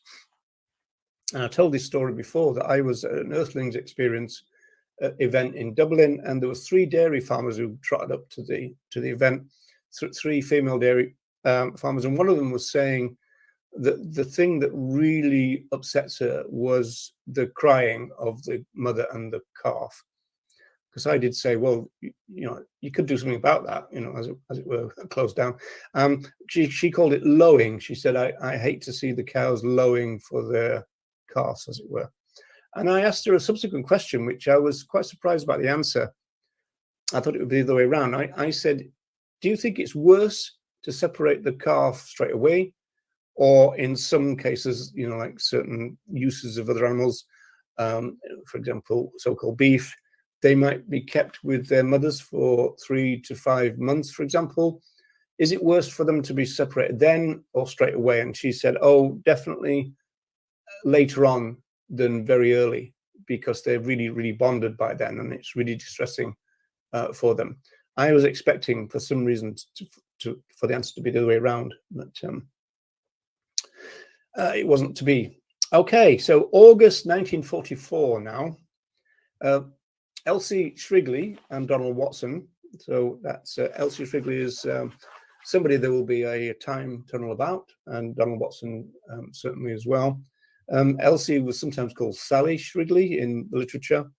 They then go to the Vegetarian Society and they propose this non-dairy section. And Watson kind of reports on it. The thing you can see to the left there, the Vegan News, that's the document that was the first document that the Vegan Society produced, and it was written by Donald Watson. He says that there were sympathizers within the vegetarian movement to the idea of a non-dairy section within that movement, but ultimately it was rejected. The Vegetarian Society said, look, we actually want to concentrate on opposing flesh consumption. And also another strand as well, which was the fact that a lot of vegetarians thought that if you avoided animal products completely, you would die. That they actually believed that, and a lot of doctors would say that. And so the early vegans had to contend with the fact that a lot of their vegetarian friends, a lot of the doctors that they knew, and the general public obviously all said that they were going to perish because, you know, it wasn't possible for human beings to live this way. Which is why, incidentally, in the very early years of the vegan social movement, there was a big focus on health, because they had to kind of prove that it was a feasible thing to do. So that was the big thing. And it wasn't until to the end of the 1940s when suddenly, you know, people like Leslie Cross in particular, said, okay, we've sorted that out. We now need to focus on vegan philosophy and, you know, sort that bit out, which took place in the early years of the 1950s. So the Vegetarian Committee said to Shrigley and Watson that they would be freer if they worked on their own and separate. So they suggested that they worked independently of the Vegetarian Society. I always claim that this was a huge favor for our movement. I'm not convinced that the philosophy that eventually blossomed by the time we get to something like 1955, I'm not convinced that it would have arose if the vegans, as it were, would have been subsumed within the vegetarian movement. So I think it did us a great deal. In fact, they said that we would be freer to do our own thing. And one of the things that they did do was evolve what we now regard as vegan philosophy. So I think that is true. Shrigley declared that the new vegans were idealistic. And other movement historians like Samantha Calvert of the Vegan Society point out that there was a bit of an anti-establishment thrust within the vegan movement founders. And Cross declared that he thought of vegans as pioneers. And Watson said that they have a spirit of pioneers amongst them in that first document. And veganism didn't have a name at this stage. In fact, in this first document, Watson is actually asking, what do you think? There's a bit of a vote. I don't think there were many members at the time, but there was a bit of a vote. I mean, there was interesting that people put forward ideas like dairy ban and stuff. And so luckily we ended up with vegan, I think, which was good.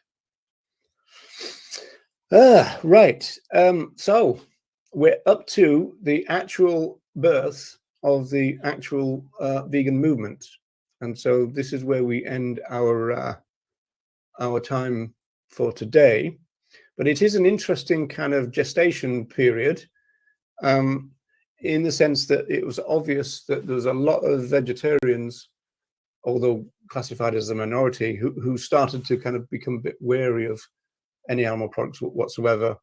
And the people who eventually become the founders of the vegan movement were kind of prime movers in all of that, which kind of makes sense.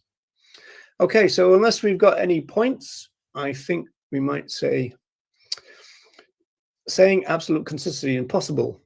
Were they thinking about incidental? Well, I always say that in terms of my reading, crop deaths became an issue for vegans around about the 1950s, but I don't think it was necessarily a big issue for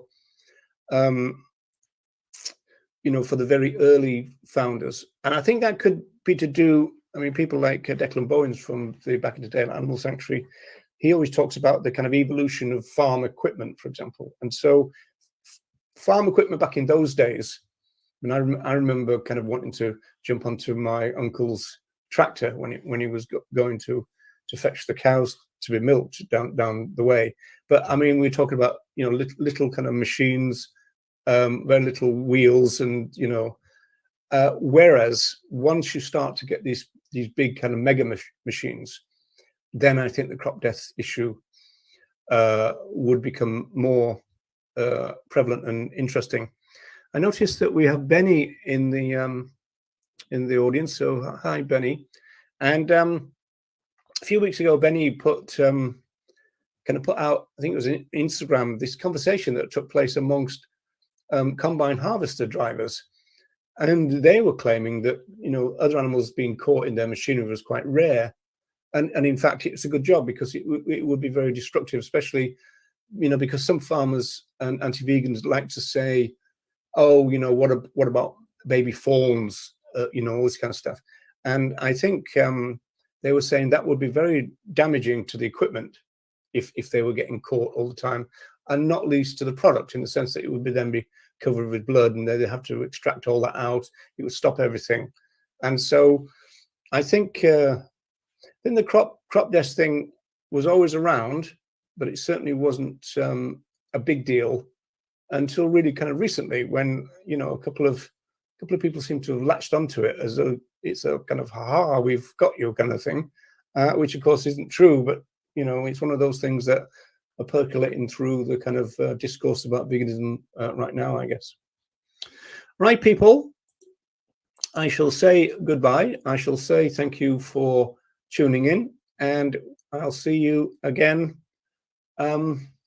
Michael loves the history. Good. Well, we're building up a good archive, which should be quite good. So it'd be nice to have it there, so people can kind of get to know the history. It is always important for people coming into the movement to have the history at least available to them, hopefully. So there you go. Right, people, take care, and I'll see you again soon.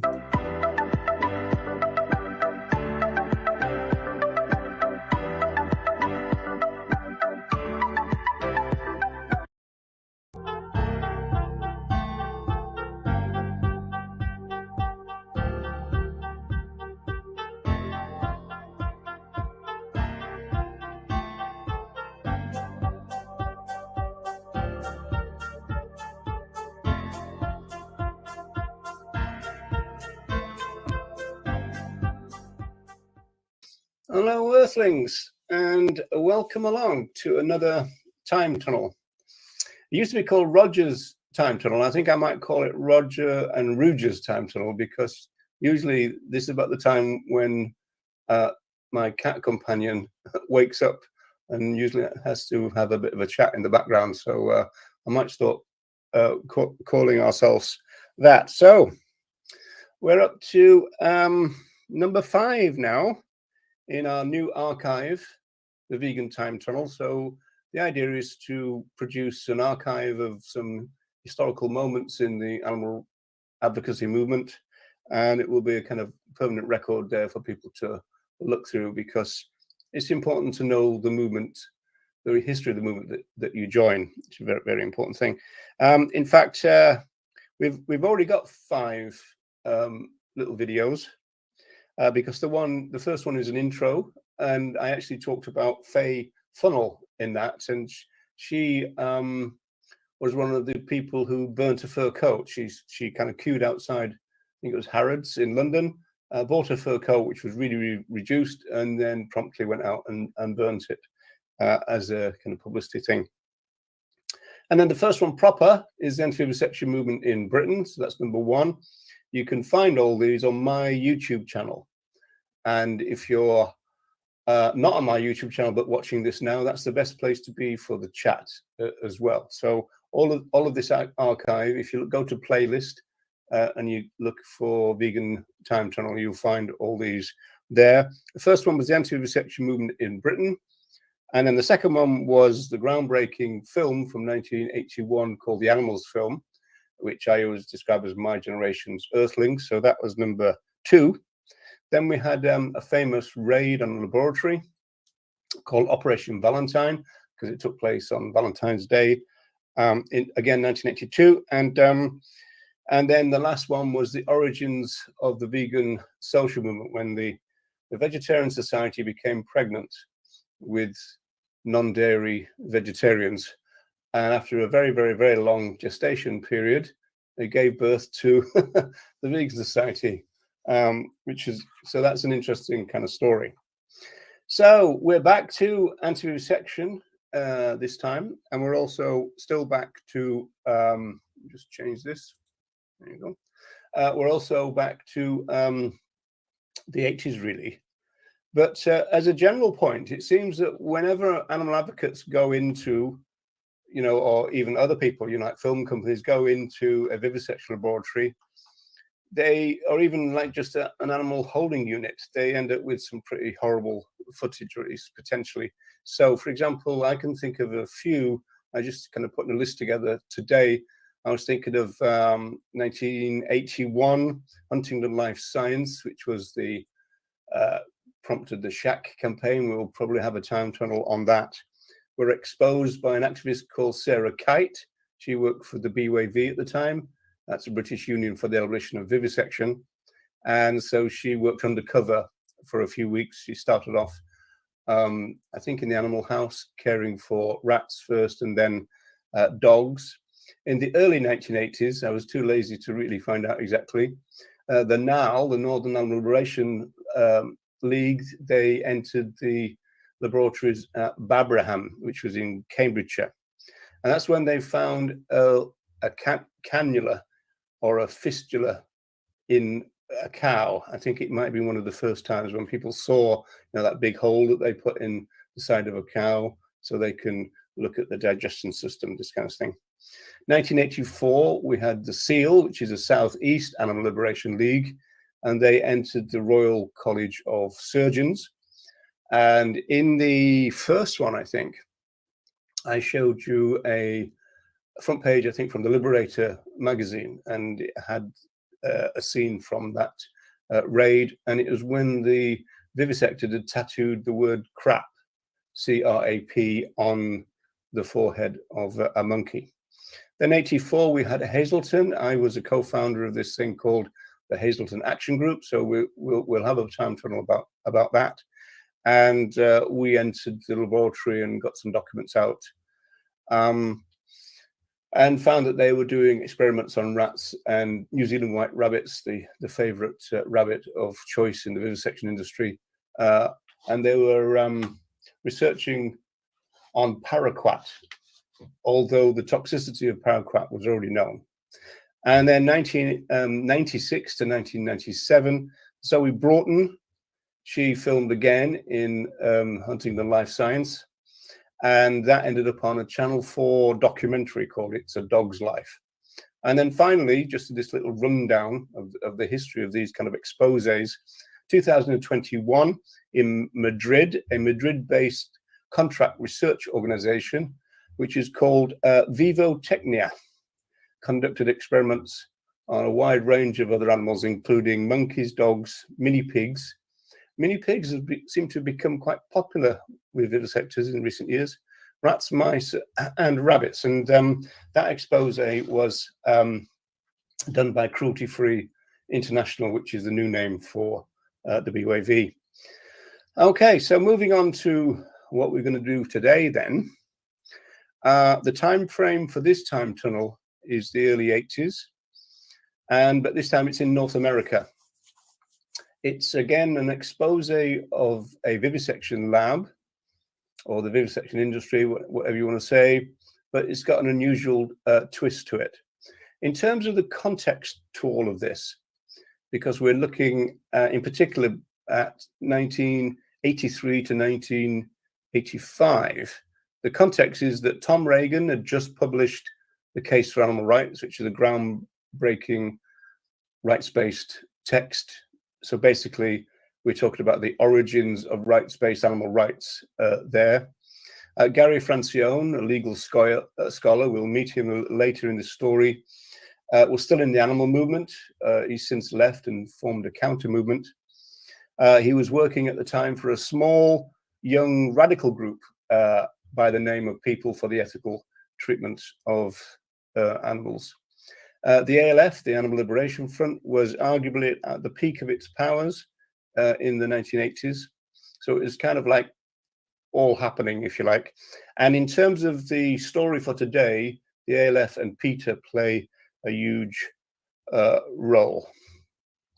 Okay, so in either May or June 84, and the date is disputed, different sources, the most powerful anti-vivisection film of all time, in my opinion, was stolen. Now, that sounds a bit odd, but that's the unusual twist about this particular story. The film was stolen rather than made, sort of. So it was we'll come back to the made part because that is part of the controversy about all this. Anyway, what happened at the beginning is May, June 84, the ALF enter the labs of Pennsylvania University. They engage in some economic sabotage, but most significantly, they remove over 60 hours of videotape from the lab. In fact, there are some reports that it was a mixture of video and audio tape, but it was a video that we ended up being able to see, as it were. Now, the video, this is what makes this, in my view, the most powerful anti-vivisection film ever. And it probably will always be so because of this fact. The video was shot by the vivisectors, the animal experimenters. So they were filming themselves experimenting on baboons in a head injury clinic. And it's clear from what they do on film and what they say, probably even more so, that this video was never meant to be seen by the public. They were just filming it for their own archive, if you like. So without the actions of the ALF, the public will never have seen the film, even though they were paying for it. And also a huge chunk, according to the subsequent video that we're going to have a little look at, a very small part of it, which we're talking about $1 million per year was being given to this lab. Oh, and so it ended up being something like $13–14 million. And in the early 80s, that is a lot of money. So the Animal Liberation Front give Peter the videotapes, and Peter released less than 30 minutes of the 60 hours under the name Unnecessary Fuss. So that fact, it creates controversy, which we will return to a little later. Peter tended to kind of spread this around all over the world when they edited it down, and we in Britain had received a copy. And in Britain, and maybe more widely in Europe, we called it Pennsylvania Primates, but the official title of the video from Peter was Unnecessary Fuss. It's still available on YouTube. It's about 28 minutes long. It's hard to watch.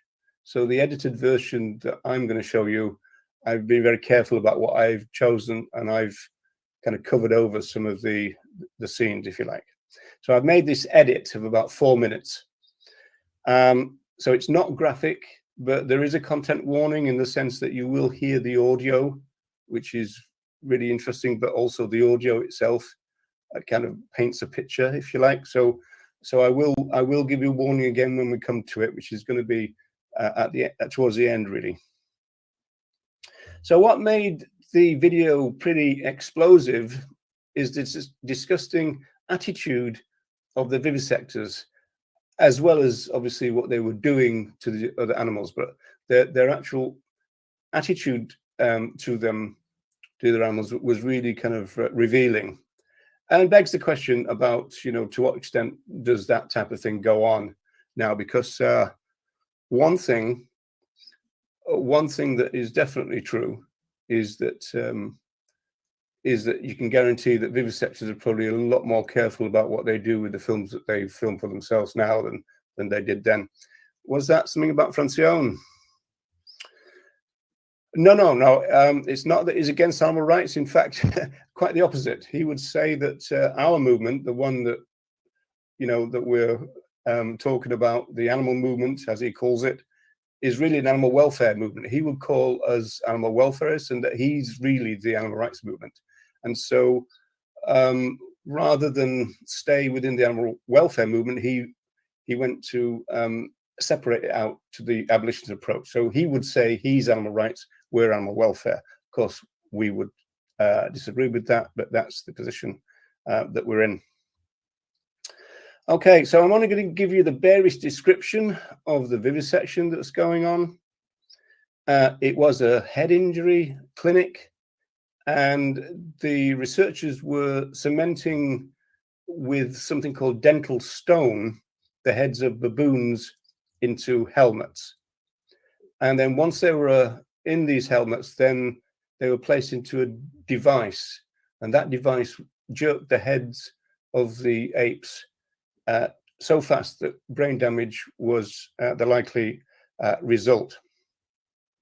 After that, the researchers had the job of removing the helmets, and this becomes a real part of the controversy of all this. They resorted to using hammers and screwdrivers to do it, and so from a scientific point of view, that probably invalidates the data. So if you're thinking, well, that doesn't sound too scientific, you would be right. In fact, the procedures in this lab throughout, and also it was described as one of the best in the world, are absolutely awful. And it begs the question again, what goes on in more modern day labs? I think some apologists or supporters of vivisection will say, well, a university lab is one thing, and that was what this was, compared with the commercial one where the standards are possibly higher. So that might be one of the points that they would make. So the research in this case in Pennsylvania was claimed to be about helping humans who had suffered whiplash. So that's what they were researching on. And so Wikipedia says this: one sequence shows that a baboon's ear had been damaged as the helmet is removed. Quote, like I left a bit of the ear behind, unquote. The footage shows researchers performing electrocautery on an inadequately sedated baboon, smoking cigarettes and pipes during surgery, laughing and playing loud music. A researcher is seen holding a brain-injured baboon up to the camera, while another speaks to the animal. Quote, don't be shy now, sir, nothing to be afraid of. While one baboon is strapped and waiting in the hydraulic device, the photographer pans to a brain-damaged baboon strapped into a high chair in another corner of the room, and he says, quote, cheerleading is the corner, we have B10. B10 wishes his counterpart well. As you can see, B10 is still alive. B10 is hoping for a good result. Now that last part, which showed in the film that there was more than one baboon under experimentation, becomes very important in the subsequent controversy about all this. So as you can imagine then, by the time we get to the autumn of '84, the goings on at this university had been exposed, and perhaps unsurprisingly, it became big news. Now, I'm going to just jump a little bit forward to 1985 now, and then we're going to return to watch a little bit of the film, but also to talk about the controversy about when the video was released. So on July the 15th, 1985, about 100 animal activists, including Professor Tom Regan, the author of The Case for Animal Rights, occupied the office of the National Institute of Health. This is in Bethesda in Maryland in North America. The protesters demand that the government should at least suspend the funding to this research, but really they were demanding a full investigation. As usual, the police threatened immediate arrests, but in the end there was a standoff for about 4 days when it was a 4-day occupation. So Gary Francione, the animal rights legal scholar, and he was there, in fact, he was everyone's lawyer, including Tom Regan, really. He says that Tom Regan essentially kept things going over this period of 4 days because the activists were tired, they became anxious, and they also became frightened because they're under constant fear of arrest and also what violence might be used while they were being arrested, that kind of thing. Francione reports that Reagan was a calming influence, recounting to the activists the history of non-violent protests in general in lots of different social movements. Reagan said that such social movements had their place, and this was exactly the same. So this kind of non-violence resistance had its place within our movement, just as it had in others. So there is a special on Tom Regan in a journal called Between the Species, which you can find. And Francione's got an article in that, and it's called Reflections on Tom Regan and the Animal Rights Movement That Once Was. Now, that again is an indication to why he left, because he says that it's no longer the animal rights movement.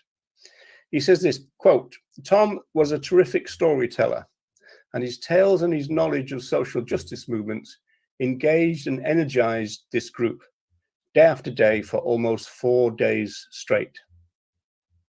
So eventually Margaret Heckler, who was the Secretary of Health and Human Services, announced the suspension of the lab's $1 million annual grant. And she also did, in fact, order this full investigation, which is what they really wanted. And Francione again says, quote, this sitting was undoubtedly the most significant event that had happened to date, and perhaps since, in the American animal rights movement. So the lab was closed down, people were fired, and then there was some reconstruction going on. In other words, that it's quite likely that some of the vivisection would have been transferred elsewhere. They might have swapped species, which is often what they will do as a result of these kind of campaigns. And so the chances are that the vivisection continues in some modified form, which is one of the problems about pressure campaigns. So the legacy of this entire thing, in my mind, is the actual film. And as I said, it can still be seen on YouTube in all its 28-minute glory. So I want to then look at this kind of propaganda war that broke out after the release of the video. There were concerns, for example, that PETA had released only 28 minutes from 60 hours of stolen videotapes. Worse, there was a claim that PETA used clever editing techniques to show the same baboons several times, claiming that we see many baboons. So enter into the story something called the Office for Protection from Research Risks, which is OPRR. And OPRR came into existence officially in 1972. This group completely blasted PETA with lots of allegations of tampering with the raw video materials, distortion, and lying. But the interesting thing about that, when I've looked at it, is that their own stance seems pretty replete with misrepresentations itself. So there was a kind of battle going on. So I'm going to show you a document, which is this one. And let's just zoom to the top. You'll see this is reflections on the organizational locus of this OPRR. And it's written by someone who used to run it for many years. And he's called Charles Raymond McCarthy. And in fact, his little blurb says, because this was in an obituary actually, Charlie was OPRR's longest serving director, holding the role during the critical period of 1977 to 1993. So in other words, he was the director whilst this happens, and he wrote this report about what happened with PETA. In fact, this report is full of PETA stuff. But then this is the interesting thing. He said, in that role, he was charged with protecting the rights of human subjects and promoting the welfare of laboratory animals. So right there, we can see a problem. The humans are the ones with the rights, and any vague idea of rights for other animals is rights to welfare, which is not really animal rights. So that's an interesting one. So going back to this document then, just scroll down, and we need endnote 32, I think. It's all picked out already, that's good. This is about Blue Peter. For those people who are not British, Blue Peter is a long-running children's program. And they used to make things there and then on the screen, but they used to do some shortcuts and say, well, here's one I made earlier. So this is one that I highlighted earlier. So I'm just going to zip through what's been said here, because this tells us a lot about what's to come in terms of the video that I'm going to show you. In 1983, another case made national headlines. A group that identified themselves as the Animal Liberation Front, ALF, broke into the University of Pennsylvania head injury clinic in Philadelphia. Equipment was smashed and files were scattered. Most importantly, approximately 60 hours of video and audio tapes were stolen. The tapes had been used as a tool by research investigators to capture visual images of research animals. Data concerning heartbeat, blood pressure, and brain wave activity. And this becomes quite important this last little bit.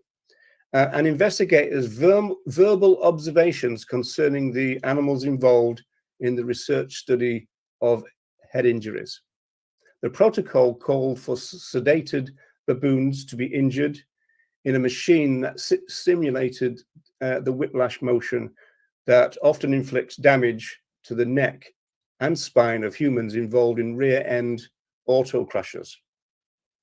The nature of the injuries to the animals were to be studied, and the animals' unassisted recovery from injury was to be compared with the recovery of animals that received a variety of treatment modalities.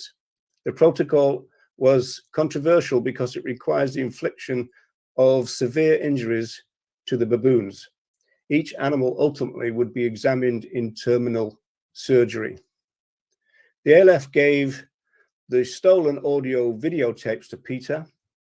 Peter edited the tapes, added a voiceover commentary, and circulated the edited tape entitled Unnecessary Fuss to schools, newspapers, Congress, television networks, and dozens of television stations. Congress and members of the general public were shocked at the cruelty to and disregard for the research animals presented on the tape. Peter then petitioned the PHS, I'm not quite sure what that is. I thought it meant Pennsylvania Health Service, but it doesn't, to close the labs and to punish the investigators, Doctors Langfit and Generelli, for violations of the PHS policy.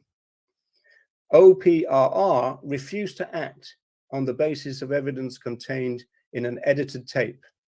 The University of Pennsylvania claimed that Unnecessary Fuss was a caricature of the actual proceedings that had taken place in the laboratory. Peter refused for more than a year to turn over the evidence it had to the OPRR.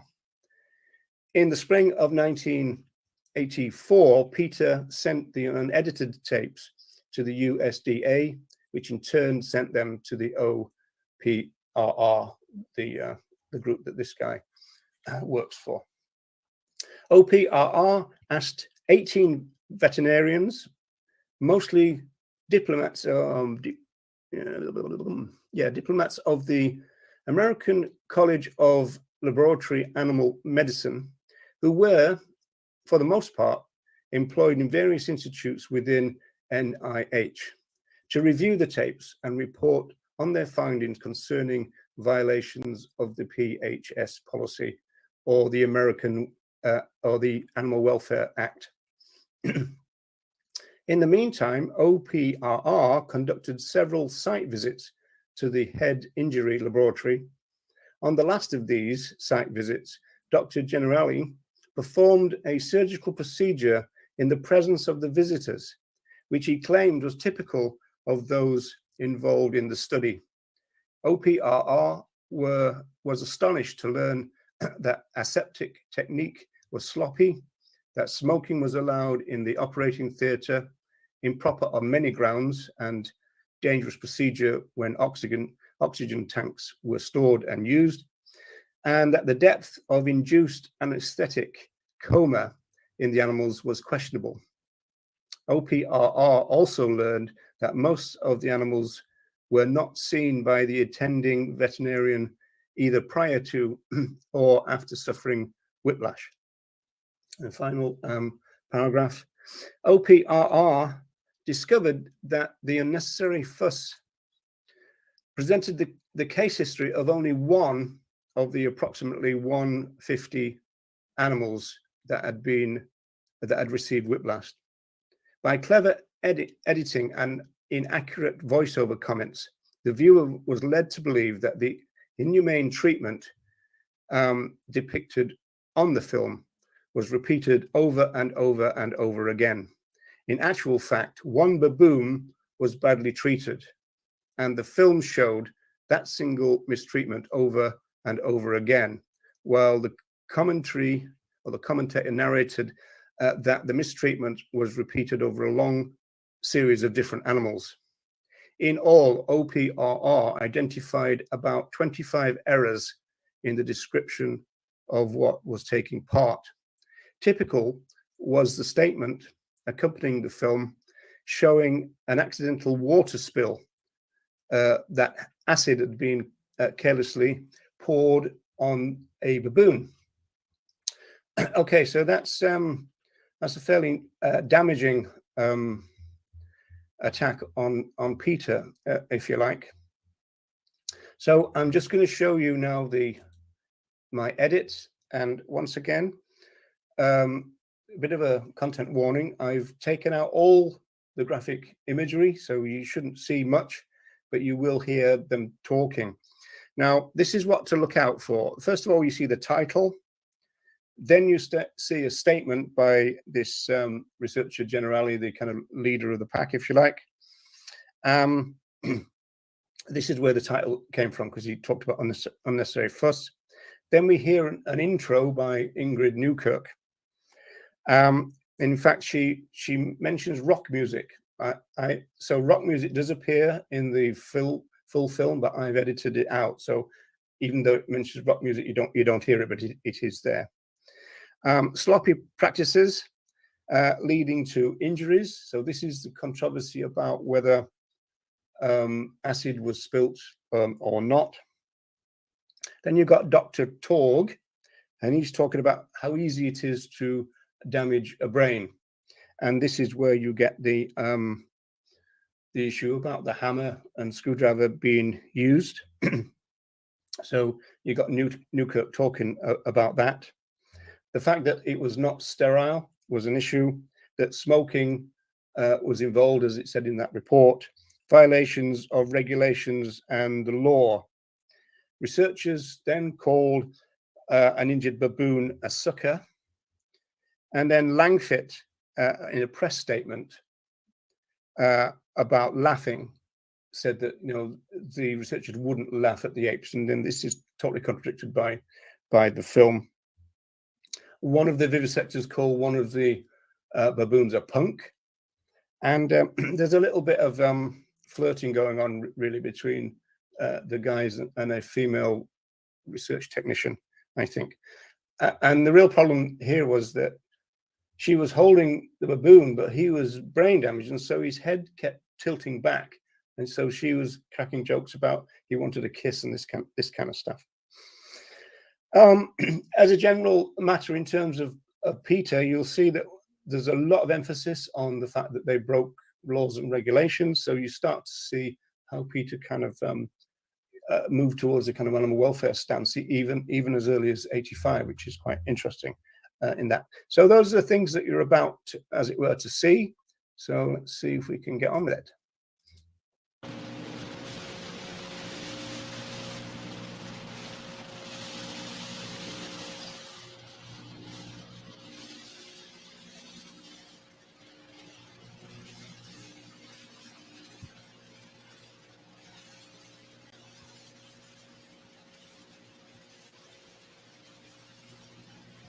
In the next few minutes, you will see practices defended by the University of Pennsylvania, where experimenters inflict repeated head injuries in baboons. What you are about to see and hear is all footage the animal researchers took themselves. It offers only a glimpse of what the taxpayer pays for but is never allowed to see.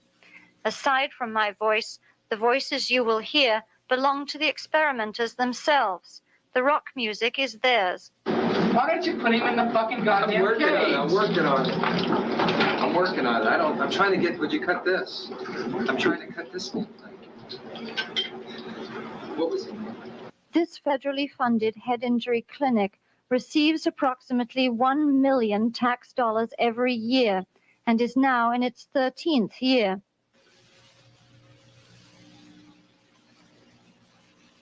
Some animals receive up to 160 hammer blows at a time, yet the delivery of these extra blows is not revealed in the researchers' grant applications. In violation of the NIH guide, experimenters in this laboratory repeatedly fail to perform sterile surgery. Although this researcher is wearing gloves, the surgery can in no way be considered sterile, as no mask, gown, cap, or surgical drapes are used, and the researcher not only rests his surgical instrument on the baboon's unshaven chest, but places the instrument back in the baboon's head after he drops it to the floor.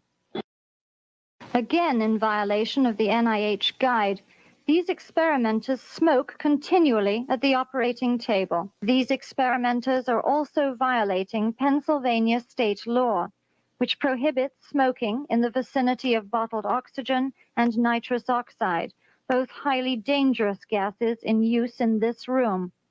While the experimenter on the far side of the table lights up a cigarette, the student working on the monkey comments that he has 3 months to learn neurosurgery. Good job. You gotta stop eating boards. Huh? You gotta stop eating boards. Jeez. You gotta learn all this shit all over again. Oh, have some axonal damage though, monkey, else we're wasting $500 worth of HRP on you. You sucker.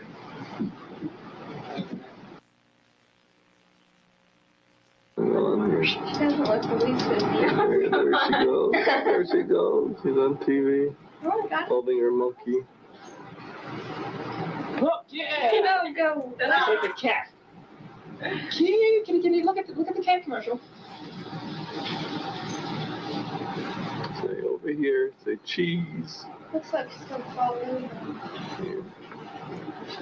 You better hook the anti-vivisection people don't get a hold of this film.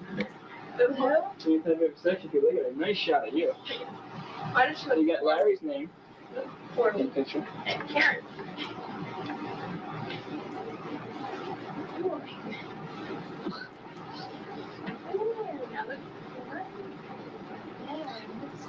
Get that part on the camera. Right. So funny about that. Has the punk look. The punk look is that what you said?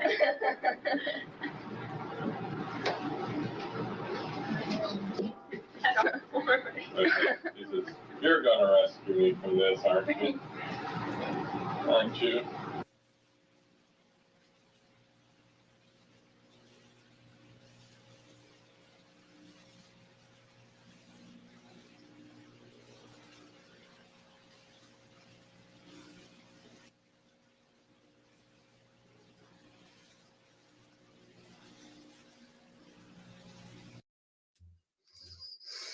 Okay, so those bits there about the only kind of fairly non-graphic parts of the film that I extracted out for this purpose.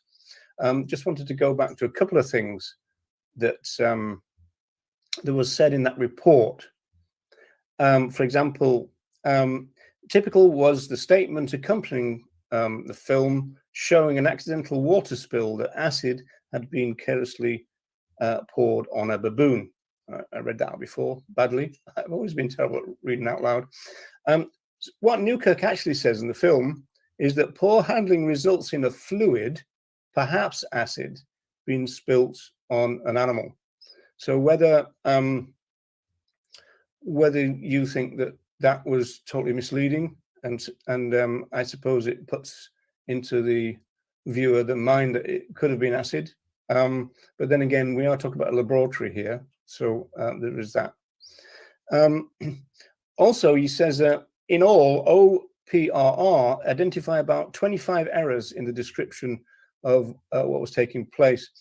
Now, I'm not actually quite sure that there's enough narration for that to even taken place, really. So that's one issue, as it were, in defense of Newkirk and Peter. And then finally on this, it said that the idea was to capture visual images of research animals, data concerning heartbeat, blood pressure, and brain wave activity, and investigated verbal observations concerning the animals involved, blah, blah, blah. So again, I'll let you decide whether what was going on there was just simply the investigators' verbal observations about what was going on in terms of the research. There's quite a lot of really weird stuff going on. For example, researchers lifting baboons or a baboon by the arms, and then later saying that he thinks that the baboon has likely got a shoulder dislocation. So there's a lot of kind of weird, very unscientific stuff going on. Oh, and BCPHS, Public Health Services, thank you for that. Either way, it's bad lab practice to have unlabeled liquid lying around the place, enforcing the argument that a GLP was not followed. Yeah, the thing about that, I suppose, is that because it was off, you couldn't actually see what was going on. It could have been a tap rather than a bottle of liquid. So that, but again, see, this is where you get into the interesting kind of welfare rights thing, because the one worrying part of unnecessary fuss is the fact that there is a suggestion that it wouldn't be so bad if all the regulations of the laws were being upheld. This is the same problem that we have in the movement at the moment, when activists concentrate on things like whether a particular farm is living up to its high welfare standards. Obviously, from an animal rights point of view, it's totally irrelevant whether they do or they don't, because as I said at the beginning, whenever people have gone into a laboratory, they find horrible things going on. But one thing you can guarantee in every laboratory is that you'll find routine and systematic animal rights violations. So the actual nitty-gritty, as it were, is not such a problem as the fact that they're being used. And but that's a dilemma for the anti-vivisection movement, in the sense that if you just say, well, you know, we're totally opposed to animal use, and you probably haven't really got a film then, so you've got to go through what's happening, and that inevitably you end up talking about the treatment rather than the use, and that's when I think the public can get quite confused about what's going on, and also about what we want. As abolitionists, we just want no animal use, but when we keep talking about treatment, and in particular how some farms or laboratories are not living up to the standards that they're supposed to, then that puts the focus on treatment, and then that puts the focus on reform, and then that puts the focus on welfare. And that's always the kind of danger with these things. Right, have we got any more before we split? So that was Unnecessary Fuss, Pennsylvania Primates. And to answer the question in the title, who made the most powerful anti-vivisection film ever, it was the vivisectors. And that's why I always say that, well, we're never really going to get another film as powerful as that. I mean, there are some really powerful anti-vivisection films, like Hidden Crimes, which was produced by the Hans Reusch people. Bernie V, hi. This horrific video made me an anti-vivisection activist. We need more vegans and animal rights activists to participate in anti-vivisection protests. Yes, well, obviously, that's part of what's going on in terms of the movement right now, is that there is a lot more. Some of the old-time long-term unsaboteurs and anti-vivisectionists, you know, like John Curt and Mel Broughton, those kind of people, they did suggest that vivisection would become like a forgotten issue. And funny enough, it was COVID that brought it back in that sense, because suddenly we had all the kind of debate about how the vaccines was produced, and then people then started talking about animal experimentation again. Whereas generally speaking, the movement had gone rather silent on vivisection and concentrated much more. See, I don't know whether, I mean, is there any of those kind of films that vegans recommend in the last few years? You know, Dominion, Earthlings, Land of Hope and Glory. These are, as far as I know, there's no vivisection in any of those, right? And so I'm not quite sure whether there would be, you know, is there a modern day anti-vivisection film that has been produced by the movement recently? There was a lot of vivisection in the animals film, but there wasn't any, I don't think, in Earthlings and Dominion, Land of Hope and Glory, all the kind of videos that we tend to recommend to non-vegans in terms of go vegan, right? John Hopkins, owl experiments more recently, as in an expose or a film of?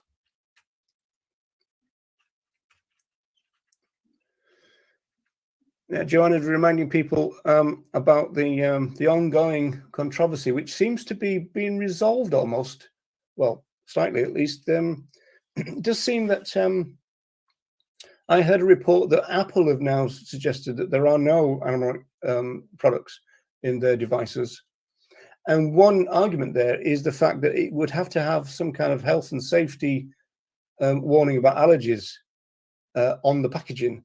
If it was the case that if you take apart your device, you could come in contact with something that was toxic to you, that you would have an allergy to. So that's one suggestion. So, but there might be a difference between Apple and the other groups, you know, Androids, and I'm not quite sure what they're all called, but it does seem now that we are getting to the stage where it looks like that particular club that non-vegans use to beat vegans with is rather diminishing. And some interesting news about the crop deaths scenario as well is the fact that well, I'm waiting on an audio of an exchange where some farmers are starting to object to people kind of castigating vegans for causing the deaths of trillions of other animals, because the farmers are saying, well, they're accusing us of that as well, because we're the ones who are doing that killing as well as the other killing. So it's not the vegans. And so it's quite an interesting kind of development, this. So it's just kind of seemed to be happening right now. And so that's going to be news for the future, I think. Right, people, thank you so much for tuning in. And we shall be back next week with another vegan time tunnel. So thanks a lot for tuning in.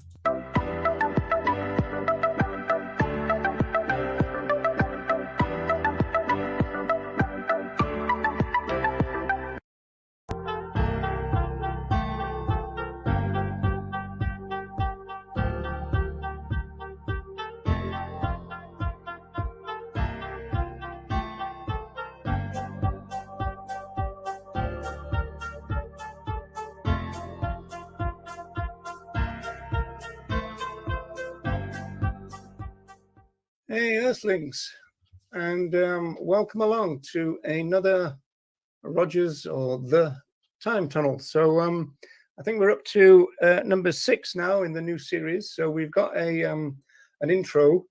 So if you go to my YouTube channel and then you go to the playlist, Vegan Time Tunnel, then you'll see them all. So the very first one after that intro one was about the anti-vivisection movement in Britain. Then we had one about the Animals film, which was a groundbreaking film from 1981. Then we had something about Operation Valentine. That was a raid on Valentine's Day, which is why it occurred then. And then we had the origins of the vegan social movement, where I talk about the vegetarian society become pregnant with vegans, and eventually the vegan society was born. That's the way it was put.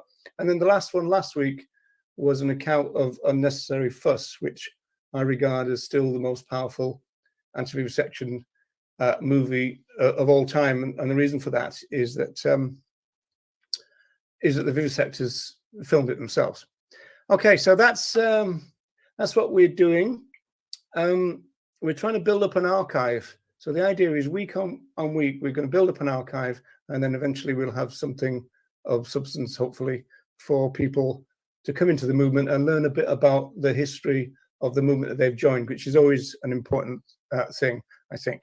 So welcome along then, as I said, to the Vegan Time Tunnel.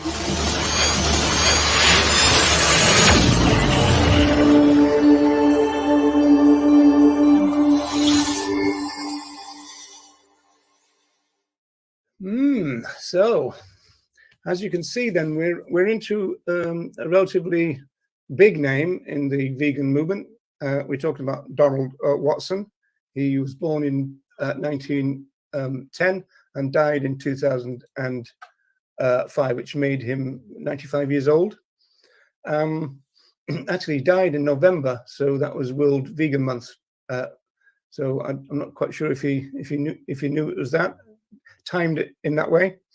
Right, so in terms of resources for today, because the timeline really from today's show is going to be 1917 through to about 2005. So that's the kind of area we're looking at.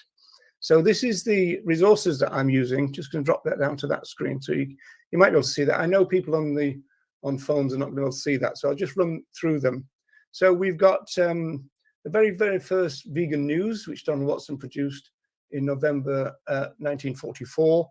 Then we've got The Vegan, which is what the journal became called, and that's spring 46. Then we've got The Vegan again, summer 88. Then we've got The Vegan again, which was autumn 94. You can find all these if you go to a site called Issue, which is ISSUU. You can find the entire archive of all the Vegan Society journals. Then there's also something from the Vegan Society, which is called Ripened by Human Determination, 70 Years of the Vegan Society, which was written by the historian, not sure if she's still the historian, but Samantha Calvert. So that was 2014. And then we have the Wiley-Blackwell Encyclopedia of Social and Political Movements. That's the source. Then we've got something by Earthling Ed, which was called A Message for All Vegans. I'm not quite sure when that was written. And then we've got Boycott Veganism, which was a pamphlet put out by, well, it wasn't, the authors were unknown, but it was believed to be Wayne Chong from DXE. And then finally, we've got the Donald Watson Archive, and that's some sociologists working to produce that. And that's Kate Stewart, Matthew Cole, and Iris Crane. In fact, one oddity, I think, from that archive is this, just to start us off in an interesting way. This is a handwritten, by Donald Watson, a handwritten thing called The Lifestyle of Donald Watson. So this is really interesting to go through this. Number 1 and 2 are no surprise. It says, number 1, no meat or fish. Number 2, no dairy products or eggs. Number 3, no alcohol, tobacco, or other drugs. Number 4, which is interesting in terms of veganism right now, is no medicine or vitamin pills or cosmetics. So that's interesting in the sense that, you know, quite a lot of the early vegan pioneers didn't supplement in the way that we're all supposed to nowadays. Number 5 is adequate sleep, which is a good idea. I wish I could get it sometimes. Number 6 is adequate exercise. Number 7 is some food taken raw every day. Number 8 is all food organic, which possibly might have been controversial in those days because of the bone meal and all that kind of stuff, and the blood meal and all that. And number 9, weight to be normal, whatever that means. Number 10 is interesting, avoid crowds. So Donald Watson didn't like crowds. Number 11 is DIY religion. We'll come on to what they thought about organized religion a little later. Number 12, free from monetary debt. was an important value for Donald Watson, which is really interesting. Where are we? Number 13. No unprovoked. I think it's unprovoked aggression. That's the hardest bit to read. Number 14. Only raw sugar used. And number 15. This is really interesting because Donald Watson was a Yorkshire person, the same as me, and he says this is the last one: no cold baths or sunbathing.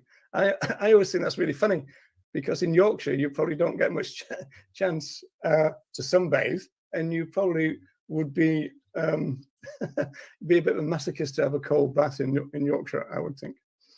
Yeah, Michael says avoiding crowds rings true to me. Yeah, I don't like crowds. Funny enough, it's something that I tend to avoid as well. Also, from the Donald Watson archive is a little statement by Watson, or it's a letter written in 1995. He kind of gets this wrong in a way because he says, "I doubt if many people will be interested in the details of my life." And then he starts to talk about what we can see as vegan values. This is really interesting. Unless, of course, veganism is seen to have cracked the code that has beaten everyone else to show for the first time how humanity can live healthily and at peace in this hostile world. This maybe sometime ahead, that was 1995. But it's really interesting in the sense that we're going to come back to this theme because it becomes a very big theme within Donald Watson's life. Okay, so he was born on the 2nd of September 1910 in Mexborough in South Yorkshire. He was a son of a school headmaster, so I suppose that makes him middle class, I guess. And as I said, he died in November 2005, so he was 95 years old. So as a child, the young Donald Watson would holiday with his grandmother and also her son. And so she had a farm, and innocently, Donald described these holidays as heavenly. He was delighted because he found himself as a young kid surrounded by lots of interesting other animals. There were horses and the cats and dogs, cows, chickens, a cockerel, sheep, and pigs. So it eventually struck the young Donald that all these other animals had some function. And you might have heard me before talk about the way that humans tend to orient towards other animals in functional terms. He said all these other animals seem to have things that they give to humans. He said, quote, "I realized they all gave something." But then that raised a question in his mind.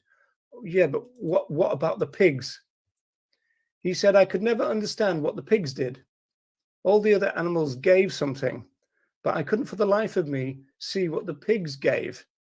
And they were such friendly creatures, always glad to see me and grateful for almost anything that was thrown to them in the sty." And so that was the first little kind of puzzle in Watson's mind. What did the pigs give?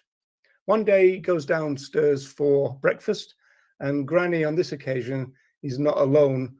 4 strangers are with her. And he writes this: "It wasn't long before the business of killing one of the pigs began. No attempt was made to keep me away from the scene. I just went there full of interest to see what all this was about. And I still have vivid recollections of the whole process from start to finish, including all the screams, of course." And it's interesting now, isn't it? Because people like Grumpy Vegan Grandad, they're doing live streams from pig slaughterhouses now, because obviously by changing to the gassing method, then it means that the pigs do scream a lot. They're very vocal when they meet their deaths, essentially. My friend Bernie Wright, who runs the Alliance for Animal Rights in Dublin, she used to live in a place called the Liberties in Dublin, and she said it was very close. It was very close to a pig slaughterhouse, and she says she remembers as a child herself that the pigs would scream and try to get away. In fact, a couple of them ran down the street to get away once. So Donald Watson was shocked to discover that animal farms are actually killing machines.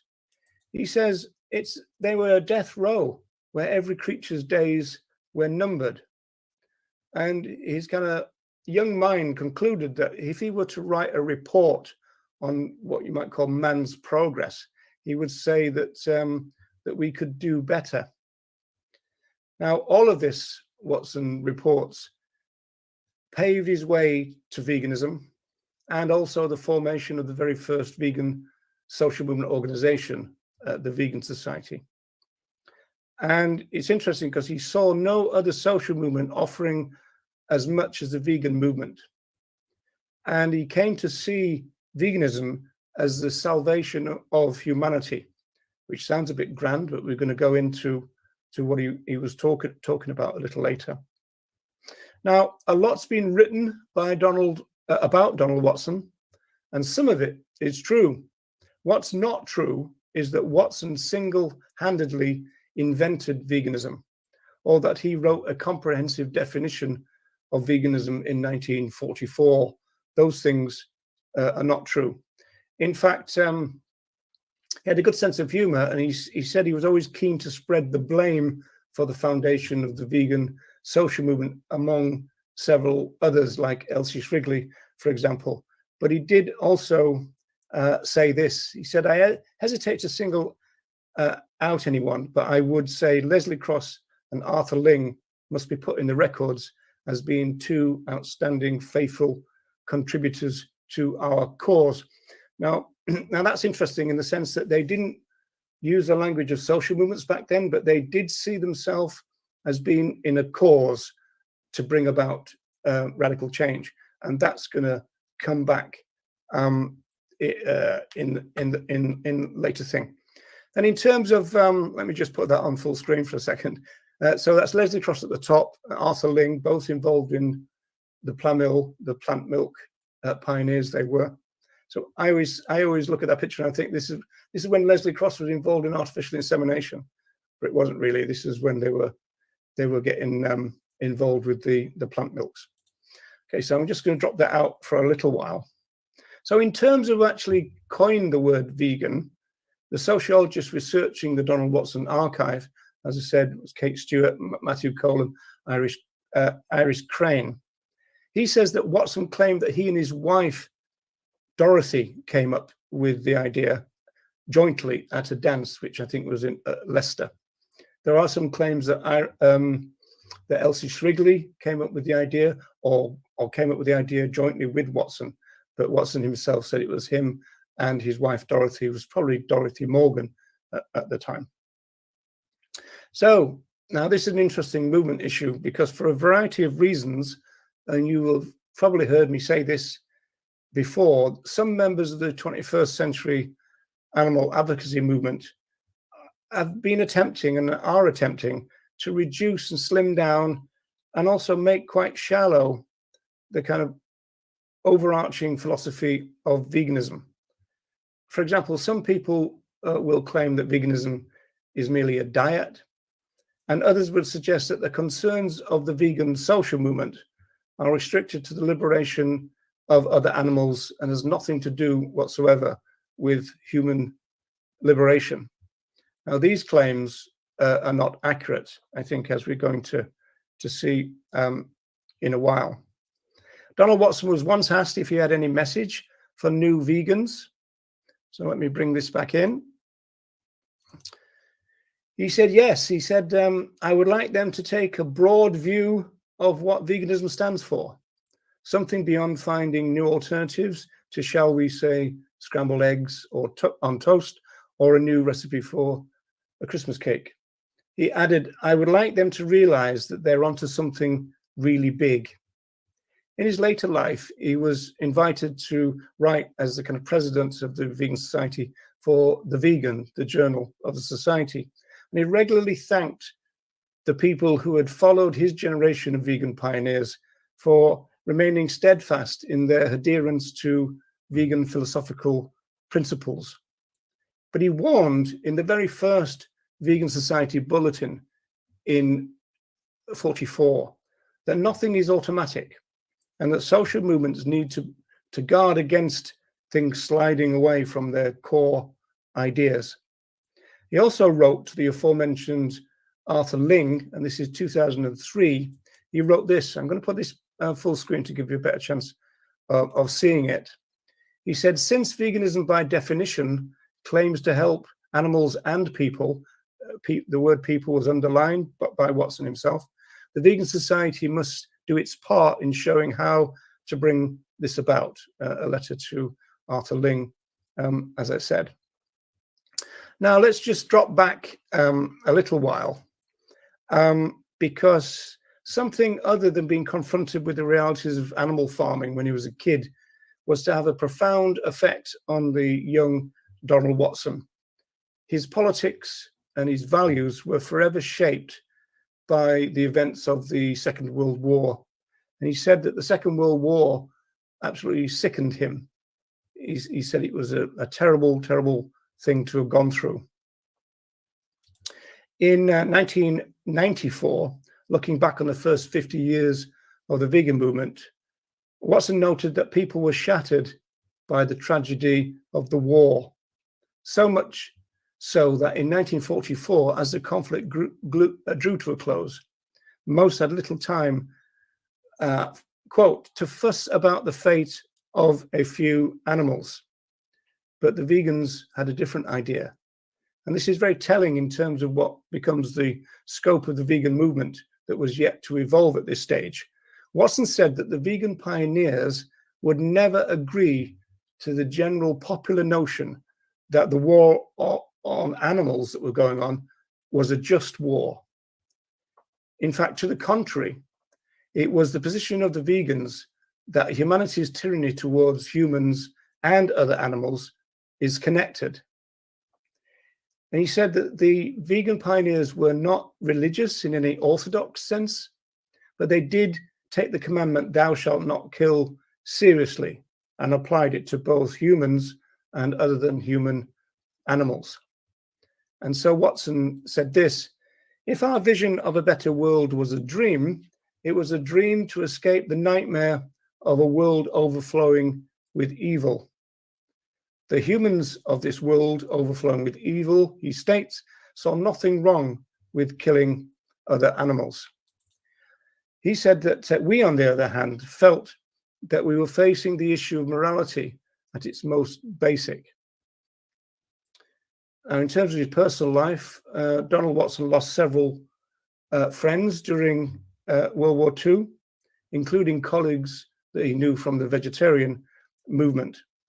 So he became very saddened by the idea of killing, and he was particularly saddened by the idea of being expected to kill people who were total strangers to him.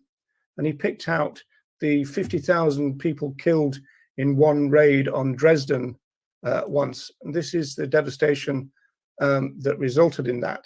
He said their bodies subsequently piled up and burnt because there was no way of burying so many. So Watson saw that there was no choice but for him to become a conscientious objector, a CO. And in fact, 2 or 3 other pioneers of the vegan movement also refused to fight. He said this, he said, it was a terrible dilemma for anybody with high principles to see thousands, millions of people killed, because the whole idea was so absurd that humanity should still, at this late stage in its evolution, be trying to solve its problems by this evil method. So I don't know if you noticed, but as I said that, I brought it up to date and got rid of all the man and all that kind of stuff. That's the usual way of writing in those days, of course. So by now, Donald Watson, during the war, is a night school teacher on reduced pay for being a conscientious objector. They had reduced rations, they had reduced pay, but he's also a member of the auxiliary fire service. So they would fight fires, but they wouldn't fight against other human beings, and they wouldn't kill other animals either.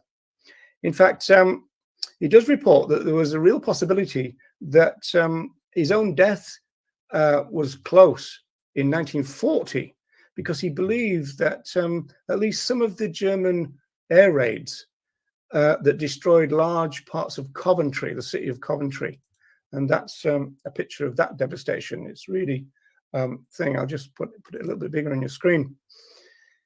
He said that he thinks that the bombs were actually meant for Leicester, which was also, and still is obviously, in the Midlands in England, and that's where he was living at the time.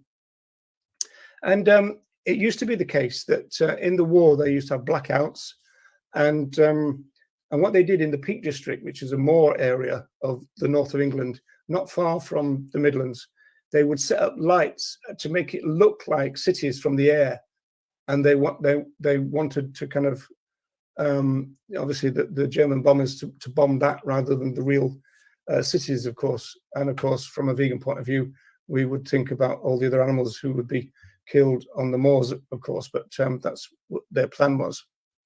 Now, Watson mentioned in one of the quotes that I've already talked about, humanity's evolution.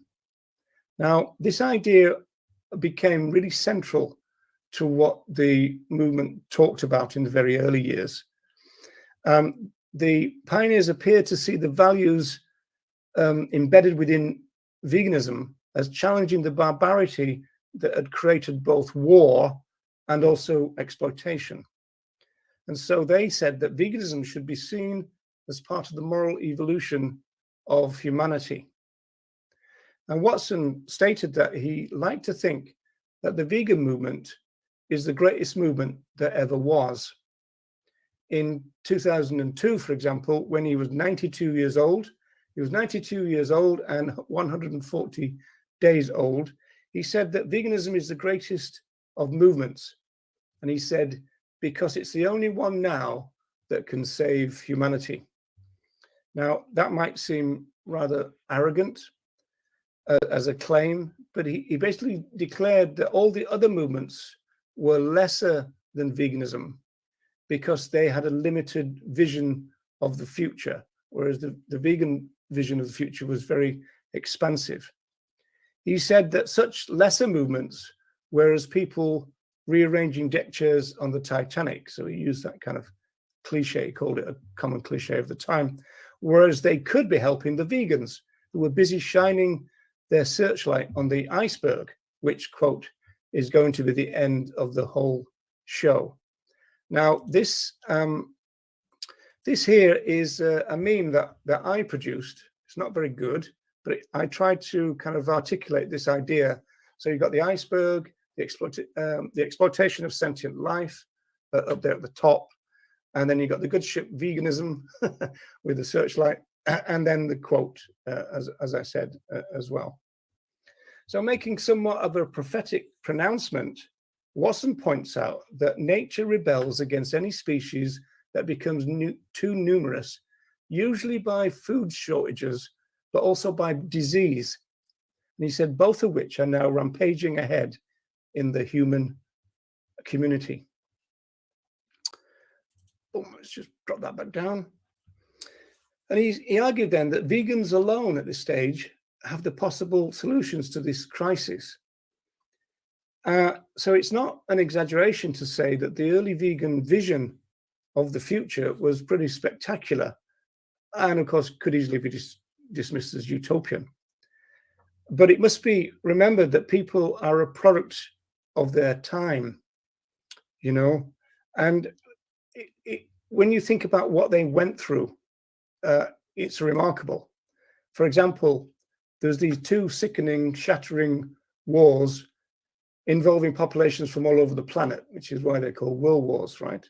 I know that's a contentious issue. They saw the rise of the far right in the shape of the Third Reich. They experienced carpet bombing and widespread destruction, the laying waste of entire cities throughout Europe. And then they learnt firsthand about the death camps, the ghettos, and about the realities of war as a general matter. I always point out at this stage that for a generation like ours who probably learnt about this through history books or films even, and now social media, internet, that kind of stuff, that's one thing. But to actually to actually lived it like they did and to discover it firsthand. I mean, the shock of finding out about concentration camps and what was going on, you know, it's hard for us to really appreciate what they felt, I suppose. But that did make them think about humanity. In fact, in a more general sense, the trauma of warfare on individuals is now well known. There's lots of research on that now. But some relatives of veterans of the various wars, they say that their fathers, their mothers, their aunts and uncles, for example, they couldn't ever bear to talk about what they'd seen and what they'd witnessed. And so often the details of what they went through went with them to their own graves, if you like. Vegans saw something extra as well. Some of the vegan pioneers saw a trauma that had damaged and degraded human society. They feared that their own recent history had revealed some form of de-evolution of humanity. They thought that humans had become much more savage and much more likely to see violence as a means to resolve problems and disputes. So the early vegan pioneers believed that veganism's vision that exploitation of humans and non-humans were connected could result in a vegan future that could correct or even eliminate this violence. And this is a violence that they saw all around them. And Watson said this: "We don't know the spiritual advancements that long-term veganism, I mean not over years or even decades, but over generations, would have on human life." And he added this: "It would certainly be a different civilization, and the first one in the whole of our history that would truly deserve the title of being a civilization, full stop." Now, finally, just to bring us much more up to date, there are relatively recent calls within the vegan movement that suggest that veganism is not enough, and even that veganism itself is a rather passive posture. For example, in recent years, you've had prominent social media activists suggesting that vegans will simply stand by and watch humans attack other animals. In particular, they will stand there and watch somebody kick dogs. And there's also an infamous manifesto entitled "Boycott Veganism" by DXE, and that concludes this: that if we want to stand up for animals, then we should stop calling ourselves vegan, stop asking others to go vegan, and even stop using the word vegan. Now, I regard this as a pretty simplistic notion, and it appears to go out of their way to misrepresent the meaning of what veganism is. And it certainly ignores the views of the pioneers of our movement. They're dismissed and distorted in centers such as this, which again is from that manifesto. When we examine how the Go Vegan message frames the animal rights debate, we see how we are playing into our opponent's hands. The concept of veganism necessarily focuses on the human who chooses a particular lifestyle. That lifestyle may be informed by ethical principles, no doubt, but the framing has been set. The debate is about human choices and interests rather than animal rights and brutality. Now, I tend to reject this manifesto because it doesn't take into account the views of the people who started the vegan movement. And they said that not only did they set out to analyze the brutality that they had lived through, they also wanted to do something about it, this problem of humanity as they saw it. And they often use words like humanity has sunk into a, into a depression, and veganism can bring us back out, kind of thing. Now, sociologists and social theorists, and you've heard me say this before, I'm sure, say that social movements are claims makers in civil society. Social movements typically make claims about the problems that they say they have identified. And Donald Watson famously suggested in 1944 that people need to be ripened up to new ideas, such as veganism. And he said he fully understands that change doesn't just happen. Social actors have to make it happen. In the very first edition of the Vegan News, Watson told his readers that there is an obvious danger of leaving the fulfillment of our ideals to prosperity, for prosperity may not have our ideals. Evolution can be retrogressive as well as progressive. Indeed, there seems always to be a strong gravitation the wrong way, unless existing standards are guarded and new visions honored. For this reason, we have formed our group. And on this occasion, as you can see, I've put all the emphasis in there. But I think this gives the lie to the idea that veganism is passive. As I said, they see themselves as part of a cause, doing stuff to bring about change. So I don't see there's anything passive about that. Indeed, in his 2014 chapter entitled The Greatest Cause on Earth, the historical formation of veganism as an ethical practice, sociologist Matthew Cole identifies the aims of the vegan movement as radically transformative and emancipatory. And he said this, he's going to drop me out of that. He says the vegan ethos means the aim and object combines compassionate non-exploitation of other animals with an emancipated vegan self and a more compassionate human society. Vegan ethics from the beginning was directed towards these interconnected goals of transforming human beings and transforming human society, with both flowing from the foundational reconfiguration of human, non-human animal relations. Now, I hope that's not too wordy, but he's basically saying that, you know, the pioneers had a radical vision, and they saw that what veganism stood for is kind of emancipation across the board, or as I tend to put it, justice for all. And Cole goes on to say, the breathtaking scope of the transformative vision of the vegan pioneers may inspire a recentering of vegan ethics in the practice of and advocacy of all those who oppose exploitation in its myriad and pernicious forms. So Cole talks about exploitation not restricted to other animals only, just as the pioneers of the movement did. Donald Watson himself said that the movement opposed the exploitation of all sentient life, and he wrote that in 1945, a year after the movement was begun. Cole pointed out that from 1948 to 1951, the front strapline of the Vegan Society's magazine, The Vegan Society, stated that its aim was to advocating living without exploitation. So far from just being a diet or only just about other animals, the driving philosophy of the vegan social movement represents a revolution that is arguably needed more now than it was in the 1940s and 1950s when these radical ideas evolved and emerged.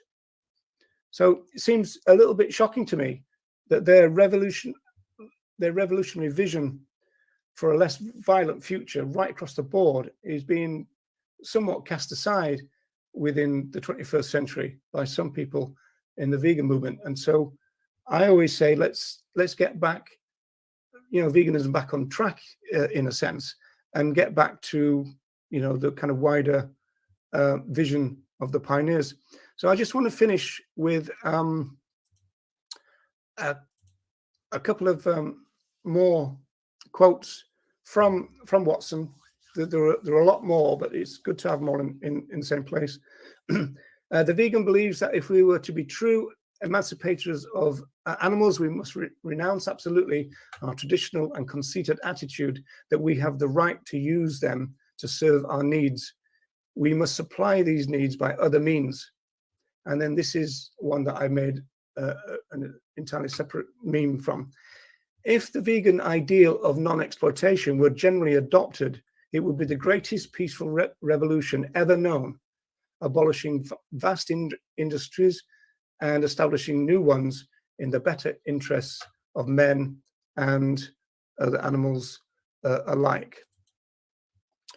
The vegan considers the abolition of the slaughterhouse as a reform of first importance in the reconstruction of human society. For as long as it remains, society has no morality, and without a morality, humans can never establish themselves a decent order.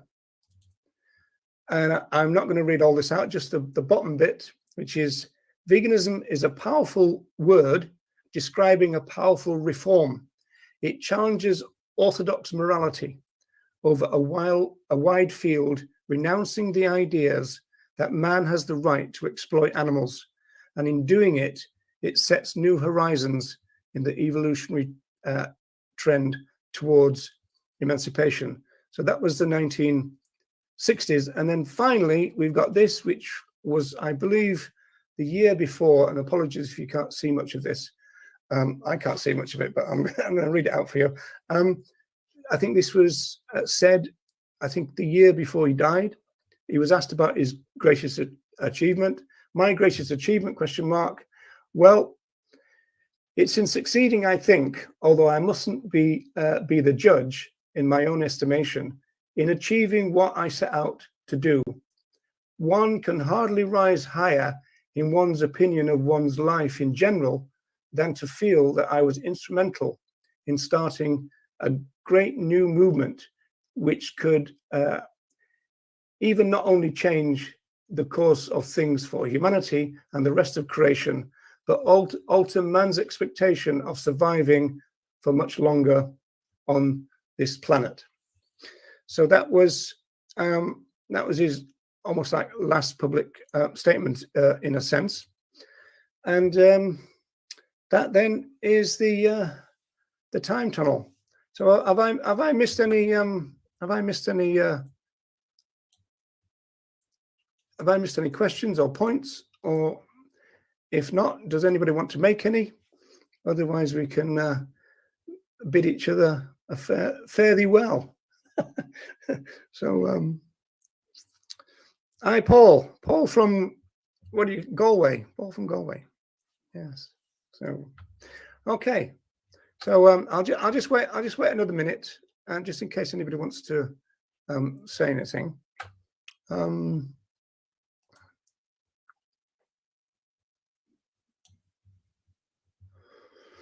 Yeah.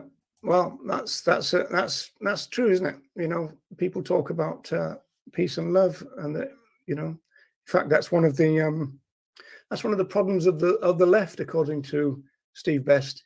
Steve Best in the Total Liberation talk, he says that he worked in the left, and it's the left that we have to forge alliances with because their values and our values are almost the same. But he said that you get this problem. They're talking about peace and injustice and all this kind of stuff. And as he put it, he said, you know, pass me another bucket of chicken wings type of thing. So, yeah, it is a problem. Okay, so, yeah. Also, good folks, you can share on your socials. Indeed, yeah. Share it about the world. It is important, I think, for people coming into the movement to learn something, at least, about the values. Otherwise, you get a lot of misunderstandings. I was interacting with somebody on TikTok just yesterday, and they'd kind of got the definition completely wrong, you know, and so I kind of pointed it out. And of course, that's a tricky thing to do as well nowadays. You know, if you say, well, actually, that's not totally true, it can be quite difficult in social movement terms because, as you know, when you think about Watson's take at this moment in human society, well, I tend to marry Watson's take with Reagan's take, which obviously is about things like bringing together emotion and rationality, but also this idea that we could climb out of this abyss, if you like. I tend to think that things like COVID has shown that humanity is not particularly rational, and so that mitigates against it. I tend to think that when you see people voting for people like Donald Trump in North America and Boris Johnson in Britain, the idea that those people are going to adopt vegan values at some stage in the future is a bit rough.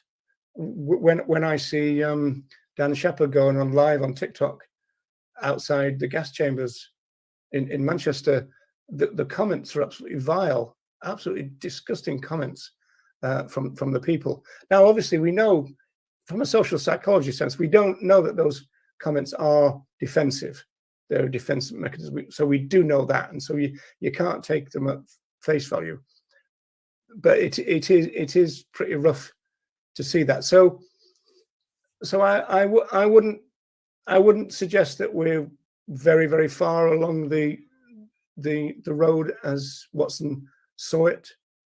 I mean, when we do a time tunnel on Leslie Cross, we'll see these themes rehearsed all over again. And this was like a few years later, in the sense that, you know, we're so violent now. We're a brutal species, and we've got to adopt vegan values if we've got any chance of getting out of that. And I do think there's a lot in that, but there's also not a lot of evidence that it's happening. At the same time, obviously, we all talk about, well, the last 5 years, veganism, this, that, and the other. And then we've got the argument about, well, what does that mean? You know, are we talking about, you know, I know it's a pejorative, but are we talking about cupcake vegans, or are we talking about vegans? Are we talking about plant-based people? There was a live today I saw, or a short today, about Djokovic, the tennis player, and a big fuss about him not being vegan, or some vegans said he was vegan, and he's always just said he was plant-based. We make a big mistake if we do that, I think.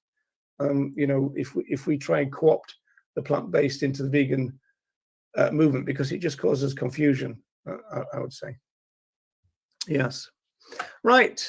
So I think we're done. I want to thank you all for tuning in, and I shall see you next week for another Time Tunnel.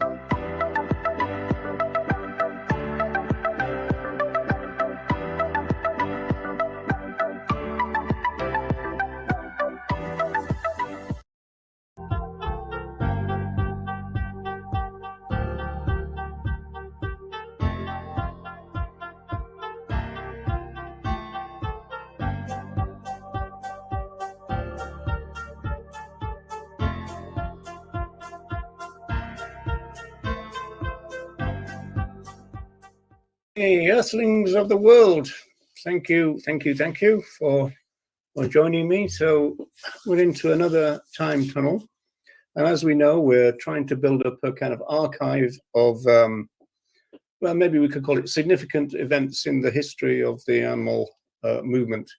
This one is quite significant in the sense that I was involved in it, in the sense that it was part of what was eventually called the Seal Wars.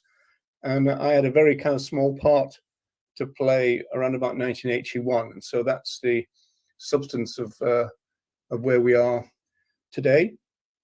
So, welcome along to another time tunnel.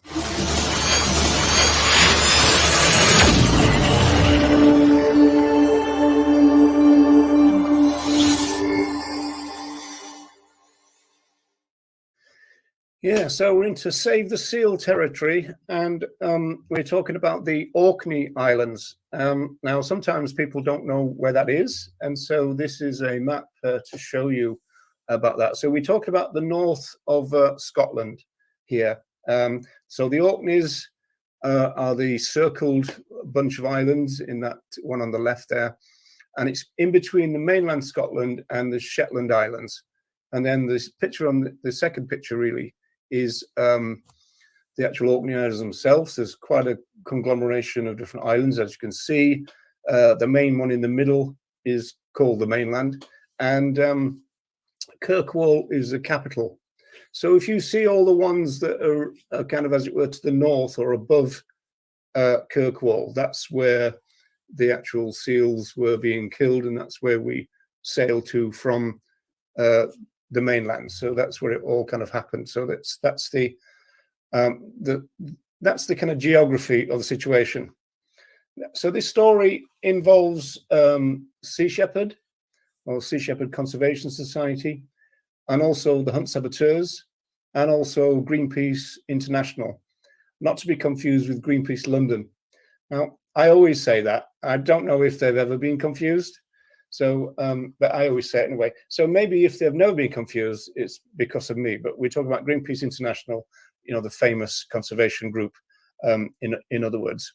So setting the scene for us then is a newspaper called the Orcadian, and it reports that the seal population had increased around the Orkneys from the end of the Second World War. There's some speculation about why the population increased. I think, although just speculation really, is I think it might have increased because of the war itself. In other words, seals who were located further south around Britain were driven north by the bombing.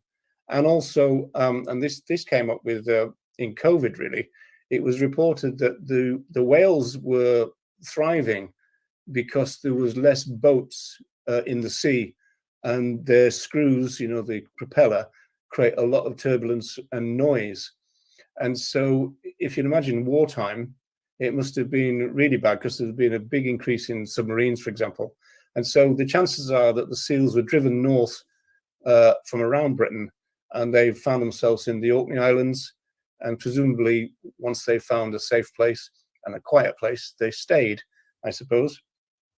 So this Orcadian article is talking about the so-called seal wars of the 1970s and very early 80s. And so because of this population increase, then the Scottish Office started to issue licenses to kill a number of seals every year. And usually it was about 1,000 to 2,000 individuals. But then in 1978, there's a crunch year because the Scottish Office really increased the numbers of licenses. And we got reports that we were talking about maybe 6,000 rather than 1,000 or 2,000. And according to this report, it says there's going to be 900 mothers killed and 4,000 seal pups killed. What seems to have encouraged Greenpeace to become involved was this kind of close to 6,000 seal kill.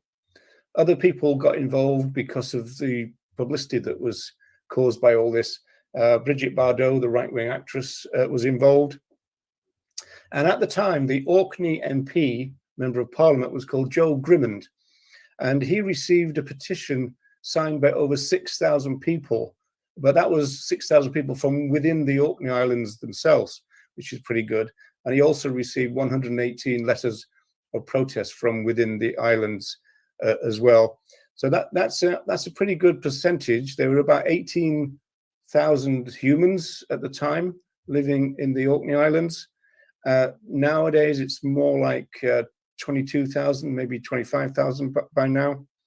So if you see the insert there, the bit to the right, it says that 100 journalists had descended on the islands in 1978, which is quite a lot of people to accommodate, as you can imagine, on these small islands. And Grimmond says that all told, he received 2,787 letters about the seals, and all but 7 of those people opposed the kill. So it had become quite an international story, really, and involved Greenpeace, as I said. Then there's a little mention at the bottom of your little insert there about Margaret Thatcher. And it says this: former Prime Minister once said that during her tenure at Downing Street, the welfare of seals was the most common topic raised in her postbag. So I suppose you could say that this is animal-loving Britain, I suppose. Were they being killed for food? No, they were just being killed. In fact, I'll tell you the story about why they were being killed in a few minutes. But they weren't killed for food. They were killed to reduce the population numbers. Whether anyone actually then went on to eat them, I'm not totally sure about that. But that wasn't the primary reason for it. So this here is a journalist called John Craven, And he used to have this children's program, which was called John Craven's News Round. And that covered the story in 1978. And I think I was living in outer London at the time, and I saw this broadcast. And yeah, I think the fishermen claim they eat their income. Yeah, that's what I'm just about to tell you. So what I remember is during the report, a fisher person in the Orkneys said that the seals were eating our fish, as he put it. And that struck me as rather odd. And I was thinking, well, doesn't that really mean that the seals got to the fishers before you did? And so that always struck me as unfair and unjust. And so that started my journey to veganism, really. And so I started to boycott the flesh of fishers while still eating other types of animal flesh, which obviously didn't make sense. So within about 3 months of doing that, I was a fully fledged vegan. Interesting, when I think about my first few months of veganism, maybe I was plant-based. It's hard to know when the full philosophy of veganism sinks in a way. But so that was kind of my story. It was created by this controversy about the seals. This is the BBC talking about it. It reports on the involvement of Greenpeace, as you can see, and there's 2 pictures of the Rainbow Warrior in there. The picture on the right, tagged The Guardian, that's actually the Rainbow Warrior after it had been sunk. It had been blown up by the French government and their secret service, and this was 1985. One person, a photographer, was murdered in the attack, and he actually drowned because he'd gone back into the sinking boat to try and recover his cameras. Other crew members were blasted into the water by a second explosion. So it was a kind of big deal, especially because it involved the French government.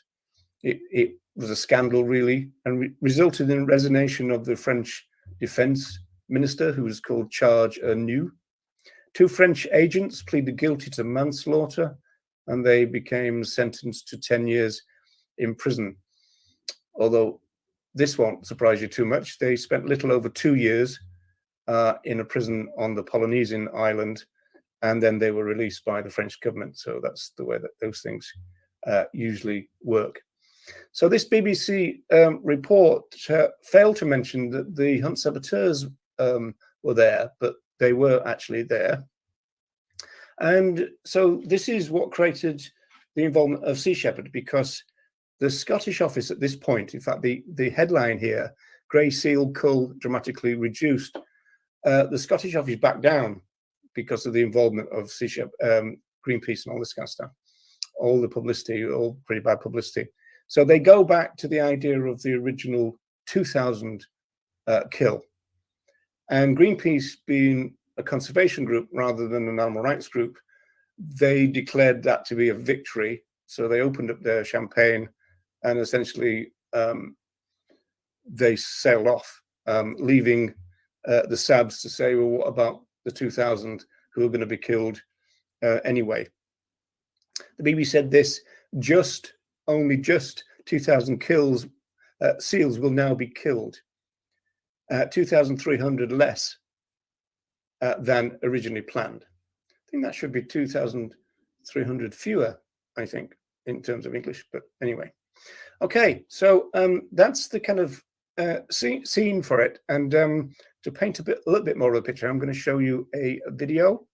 Now, the first part of this video was from 1978, the year in question, as it were, when the big increase started. And then the second part was uploaded in 2018.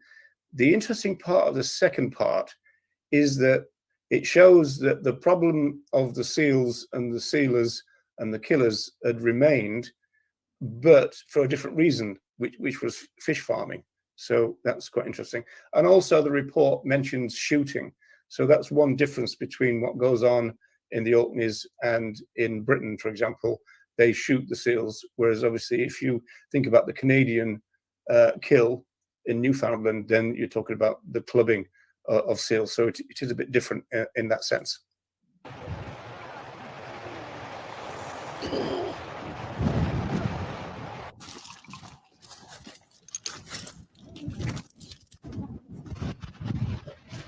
Well, if the cull were not to take place, I would say that the future looks very bleak for a big percentage of the fishermen around Orkney. They might have to give up. In the long term, if the seals continue to multiply as they're doing and nothing's done about it, it's fairly obvious they'll have to give up because there's no alternate fishing for them to go to. We don't know enough about just what effect the cull will have on the shellfish industry. After all, these seals do eat the predators of lobsters and crabs. And so they could be an advantage to the shellfish industry. In my opinion, I think there's a considerable advantage in maintaining the seal population, certainly on the scale it has been in the past, unless there's some evidence to show otherwise. I'm not at all happy that it is necessary to kill such a large number of seals. And here you can see the Greenpeace Warrior flagship, Rainbow Warrior there.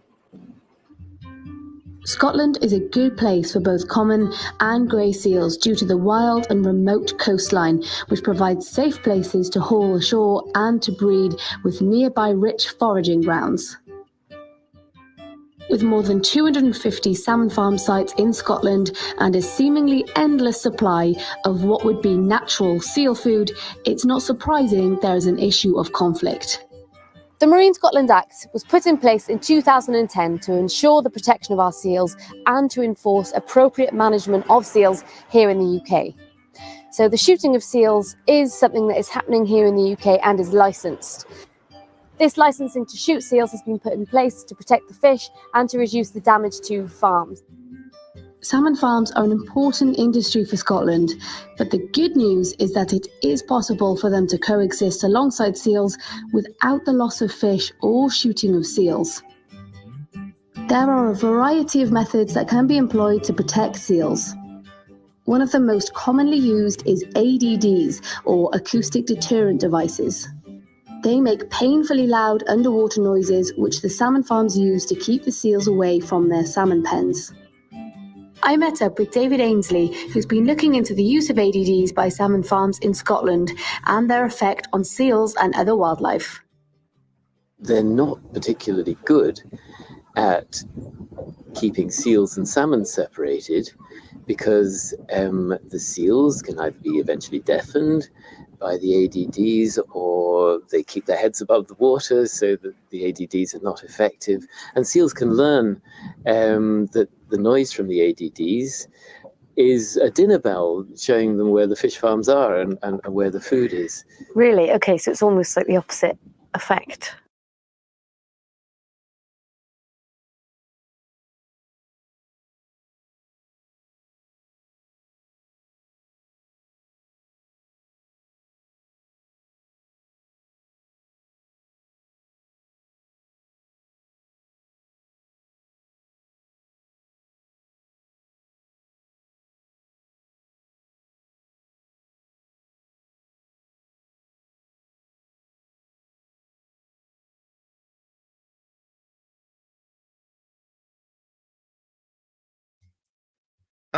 I was muted. Yeah, I'll say that all again. So there's a time shift here.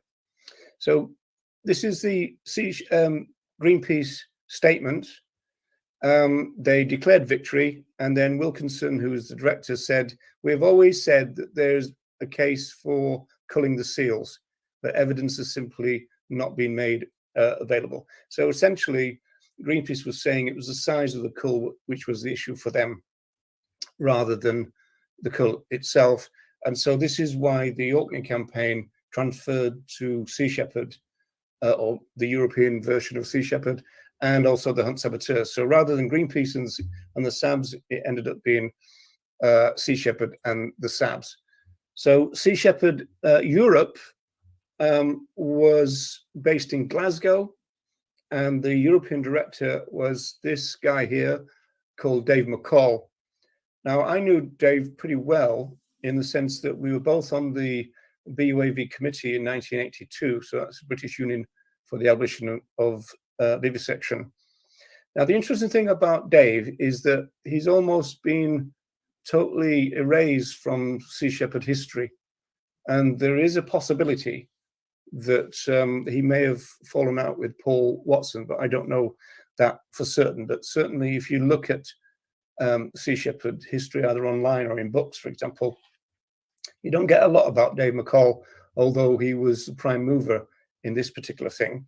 So he organized the sabotage of a kill in 81, and the Merseyside Sea Shepherd joined that campaign, and I was kind of affiliated with that at the time.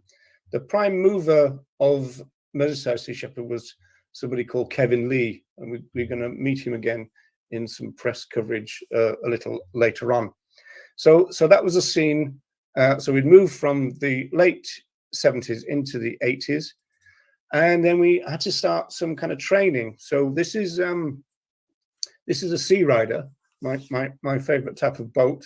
So it's a semi-inflatable speedboat, essentially. So this is what we would mainly be using in the Orkneys. And so Kevin Lee had bought one, and then it was a question of us getting used to them and getting used to launching them in particular.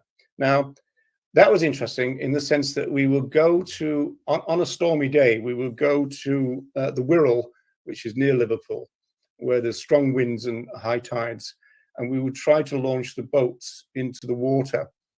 And it was very difficult, as you can imagine. And the locals would come down and they would say, do you know, there's a jetty just up there, and you could just wheel the thing into the water. So we had to explain, well, yeah, but the idea we're training for an operation here, so that's why we're deliberately going into the rough sea. So it turned out that I got quite good at kind of walking backwards into the sea with the boat, you know, up here, as it were, and wait for a big wave, and I would push the boat upwards, and so the bottom of the boat would be hit by a wave, and then it would go over it, and then they would drag me into the Sea Rider. And so we ended up being pretty good at launching into really rough seas, which we knew we would have to do once we got to the Orkneys, because we were going to be going to a lot of uninhabited islands where there was no facilities for things. Same nonsense in Ireland in 2020 down in Kerry. Poor old fishermen had their livelihoods impacted by all the aggressive seal monsters. Yes, in fact, a year after this, the SABs who took part in the Orkneys went to Mayo because there was a seal cull in Ireland. So that must have been 83, I think. And because I'd opened the first animal rights shop in Britain at the time, so I stayed to keep that going, while most of the people in this story went over to Ireland the following year. So the Merseyside people go. They claimed that they were concerned that the seals would attack you. Yes, of course they would. They'd come steaming out and rush into all the playgrounds and have a real go at the kids. Yes, of course they would. So the Sea Shepherd Merseyside people arrive in Glasgow, and it was mainly the SABs there, but that's where the Sea Shepherd were based as well. And we were told the great plan of action, and there was two parts to it. The first one meant that the idea was to surround the killers who had the gun and keep knocking the barrel of the gun into the air so he couldn't point it at the seals. And then part two, or the second part, plan B, was to spray the seals to make them commercially unvaluable. So that answers Deb's question in the sense that I think they were selling the pelts as well as just killing them. So there is that. It's interesting though, because we saw, as we were sailing past some of the islands, we saw them shooting, and the effect of the gun would be that the seal pup would roll off a cliff, and of course then they wouldn't be counted in the cull or the kill. So in that sense, there was probably always more killed than were licensed for, because they obviously would just arrive with the right amount, but they'd killed loads of them who'd ended up in the sea. as it were. So we end up going to the Orkneys, and this is some of the press that resulted a year later, really. I'm going to put this on full screen so I can give you a flavour of what's going on. It says, Farah seal cull confrontation, protesters fined. So I'm just going to read you most of the first column and some of the third one, really. 7 Sea Shepherd seal cull protesters who were arrested on North Farah in November last year appeared for trial at Kirkwall Sheriff Court on Tuesday after denying charge of assault and breach of the peace. Mr. Marcus Hewitt, farmer, Scal Cottage, Westray, told the court that he and Mr. John Hercus, I think it is, Hercus, Gretna Green, Westray, had licensed to cull 250 grey seal pups during the annual seal cull. Mr. Hewison said that he was aware that a group of protesters had arrived on the island, and so he asked for a police presence on the island when he got there to do the kill.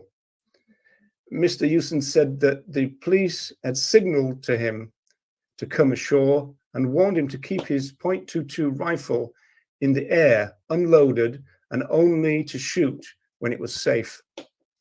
They had gone to the south end of the island, followed by the protesters who called him a bloody murderer and the lowest filth amongst other abuse.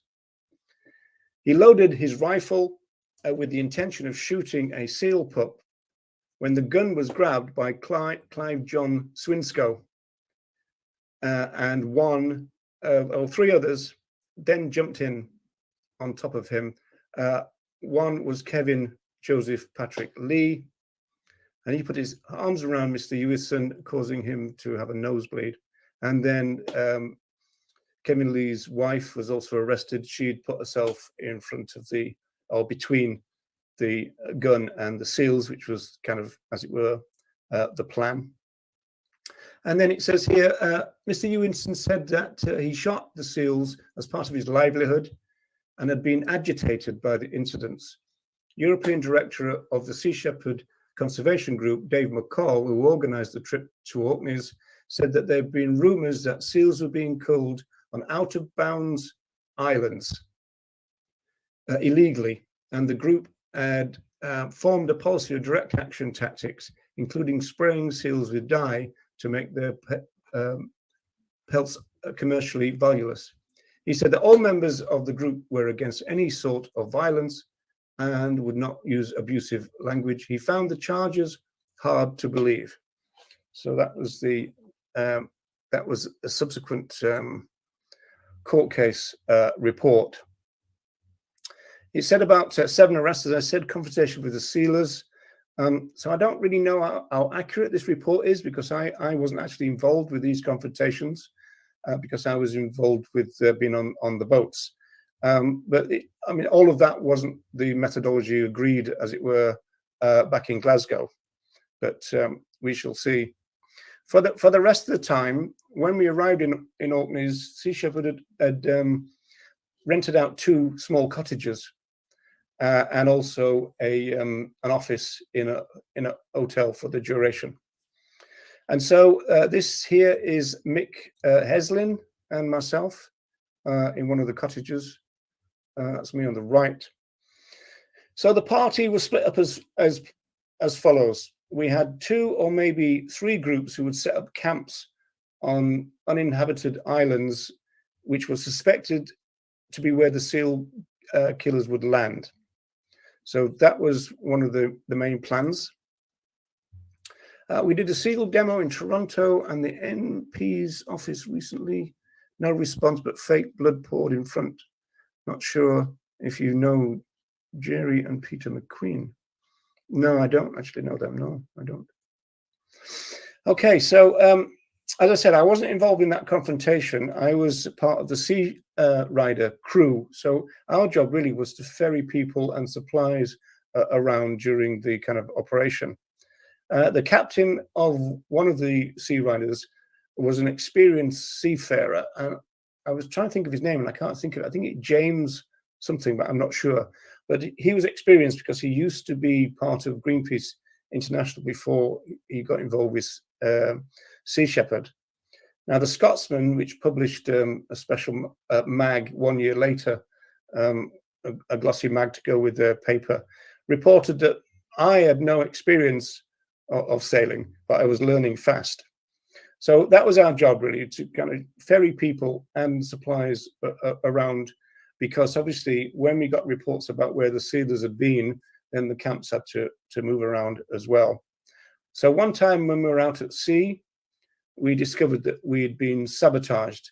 So it transpired that the seal killers, or somebody acting on their behalf at least, had sabotaged one of the sea riders by putting salt in the petrol tanks.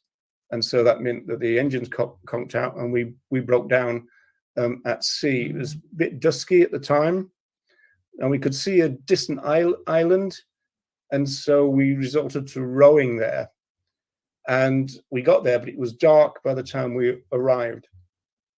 Somebody on the boat worked out that this island was one of the ones which already had a Sea Shepherd camp on it. So that was a good idea.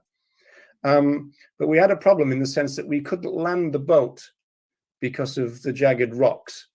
And also it's pitch black now. And so we had a real kind of problem. So we decided to split up, and some people went off to the camp to try and get people to come back. And the idea was then to lift, with a lot of people, lift the boat over the rocks onto the sand. That was the plan. So while they'd gone, myself and this guy called Jerry from Manchester, we waited with the boat. Essentially, that meant that we were holding the boat out from the rocks, you know, and obviously we had to wait a considerable time. And then sadly, unexpectedly, Jerry got hypothermia. And so we had no kind of choice really, but we had to get him into the Sea Rider, and he was really kind of shaking and stuff. And so I got in as well to the Sea Rider, and then I tried to kind of cuddle him to try and warm him up and this kind of stuff. But then I realized that the Sea Rider had drifted back out to sea. You could just tell by the stars that we're moving again, as it were. And so I had to abandon Jerry and jump back into the water and guide the boat back to close to the rocks where it was in the first place. So managed to get it back into position. And then the only other thing I remember there was some of the adult seals decided to play games with us. For example, I was up to my chest in water, and suddenly a seal would pop a head out of the water and kind of spit water at us, and then dive again. And one thing about that was interesting, because when they were on land, they weren't very agile, as you can imagine. But when they're in the sea, it's absolutely amazing to see them darting around and changing direction and all that. Obviously, that's their element. So they were kind of playing around with me a little bit. But there you go. Right. So I'm going to bring this back in to there, I think. Okay. So the help returned, but by this time it was starting to get light enough to see what was going on. And so this is a picture of the Sea Rider that's been pulled up over the rocks and out of the way of the tide. So even if the tide comes in, the Sea Rider would be safe. Interesting, actually, because I think this kind of safe area was pretty close to where the rocks were, but we couldn't see. So it would have probably been quite easy to have landed if we'd have only known, but we didn't know at the time. So there's nothing we could do. So obviously, in terms of what was going on, Jerry became our main concern. He was in a real state at this time. He was shaking, kind of blubbering a little bit, but he couldn't really walk. So we had to kind of we had to frog march him to the camp. Are we allowed to say frog march? Anyway, he was in quite a mess. And the other complication was that from where the boat was to where the camp was, there was 3 locked gates and fencing, and the gates were chained. And then the only thing we could do with Jerry, because he was a dead weight at this time, is we had to kind of just throw him over the other side of the fences, and then climb over and pick him back up again. We had to do that 3 times. So he was in a bad way by the time we got him to the camp, as you can imagine. Once we got him to the camp, his clothes were taken off him, and he got put into a very large sleeping bag. And 2 people joined him in there just to warm him up.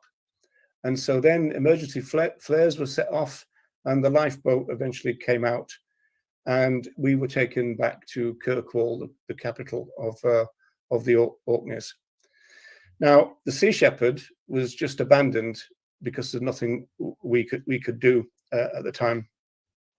By the time we got back to the capital, a few of us were told that we would actually have to go back out again. And the reason for that is that the weather had deteriorated badly and was expected to get worse. So if you look at this, this is the Beaufort wind scale.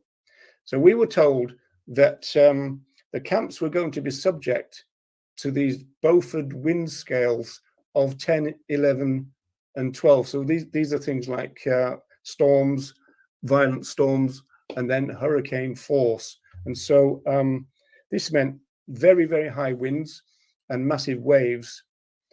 And one of the camps, I think maybe it might have been the remaining camp, was in a kind of situated in tents within a broken down cottage. But really, we're just talking about just the walls left and no roof. And so there was a real concern that the walls would collapse onto the tents. And so we thought we were going to have to go and rescue the people. And as I said, I think it was the only camp left. I think others have either been moved, returned, or been arrested. And so we made them a priority.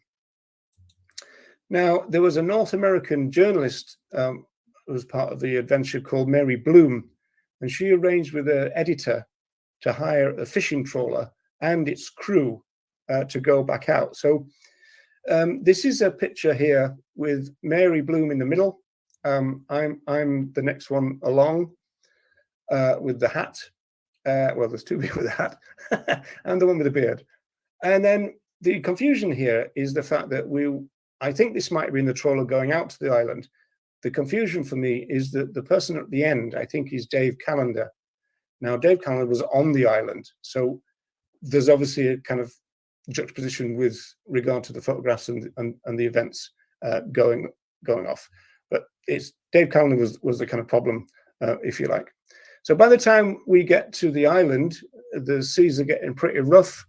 So what happens then is the trawler makes a lee, which maneuvers itself to create a kind of calm area between itself and the shore, because the trawler itself can't land. So we have to go off with the Sea Rider again to get to the camp.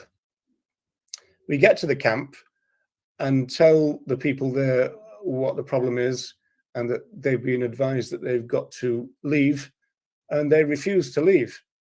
They said, look, we're expecting the sealers the following day. We'll risk it for a vegan biscuit. They didn't say. So we just had to say, okay, well, you know, your choice on that. And so we just sailed away again, but we decided to rescue the Sea Rider on the way back. And once we'd got the Sea Rider, then it was back to Kirkwall once more and the capital. Roger walks the talk.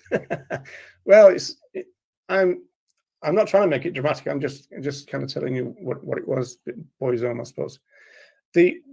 Actually, one of the scariest bits is now, in the sense that we were going back. The storm was getting worse and worse, and we were getting thrown around quite a lot.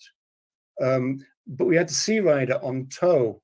So some of us were at the back of the trawler trying to ensure that the Sea Rider didn't, you know, the rope and everything wouldn't snap.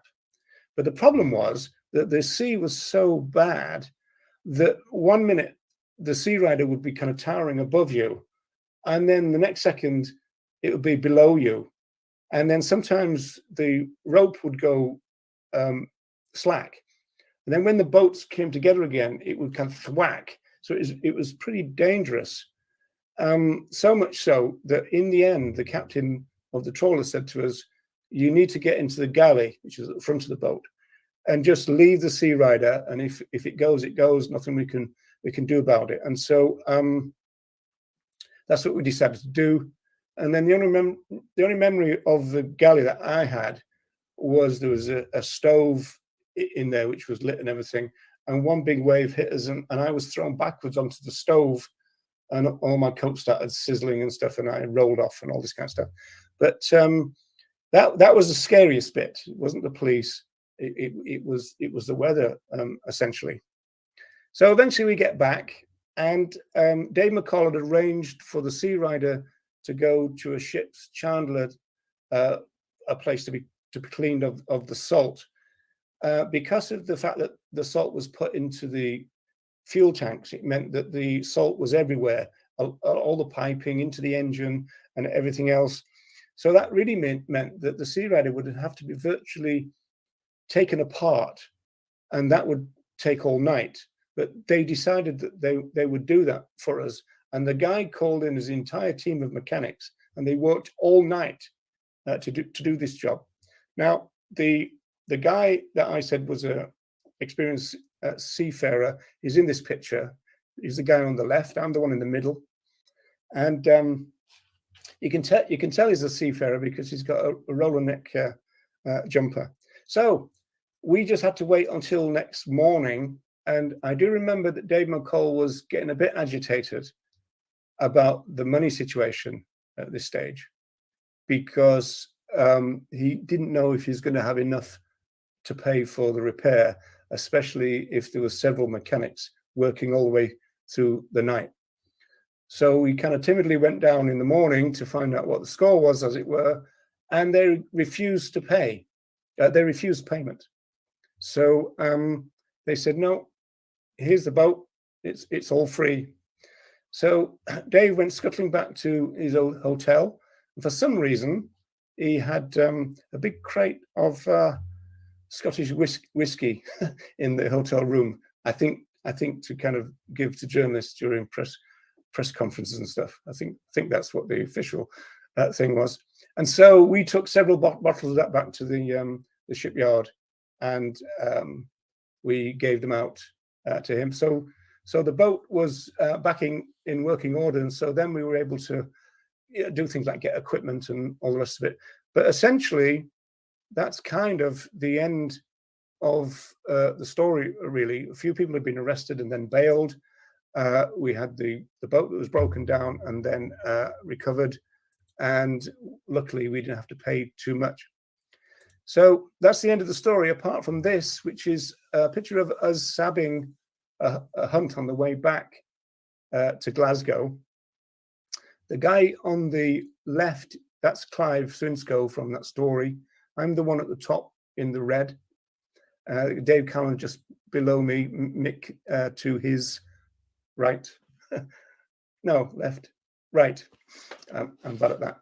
Okay, so Clive knew all the hunts in Scotland, and so he knew which hunt would be out that day, and so we did a sab on the way back. Clive was also, in fact, if you could see a big picture of that, you can see he's got binoculars. He was a big bird watcher, and he would stop us every now and again. The Land Rover would screech to a to a halt, and he'd go, "Oh, I've just seen X rare bird," and we had to then stay there for 40 minutes while Clive did his thing. So it took us a while to get back, I suppose.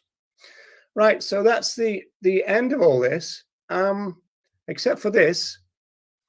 So these are the guys, the guys and gals, the lads and lasses who caused all the trouble. So here is a grey seal pup. Can we put that message back up? I didn't see it.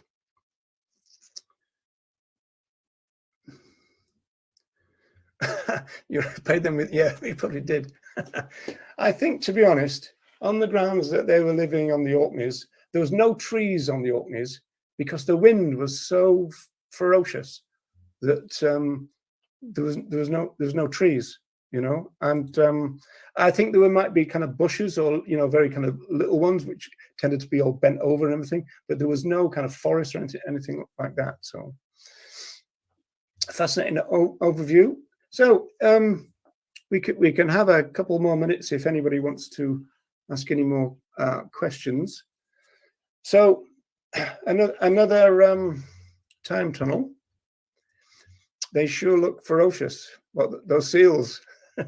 Those are the ones attacking the children in Ireland. I think is what we're saying. Or was that in North America? Right. Okay, so I think we might be done. Thank you once again for everybody tuning in. And this archive is available on my YouTube channel. So if you go to the playlist, it's got, I think it's titled Roger's Vegan Time Tunnel, I think it's called. Yes, that's interesting, isn't it? Paul Watson, he'd been a very controversial character right from the start, Paul Watson. And so I do know that he had a kind of history of rubbing people up the wrong way, also firing people he didn't like. And then I think once they got really famous and ended up on the TV with things like this, the Whale Wars series, I think it, you know, he got a bit of a kind of ego about him. I think that may have been the case. But I mean, obviously, it's really interesting that somebody gets removed from the organization that he started. But then again, this is obviously like capitalism. A lot of directors get removed from the companies that they begin. It's kind of thing, you know. Have you heard about Samuel Rostall, Roger? Samuel Rostall.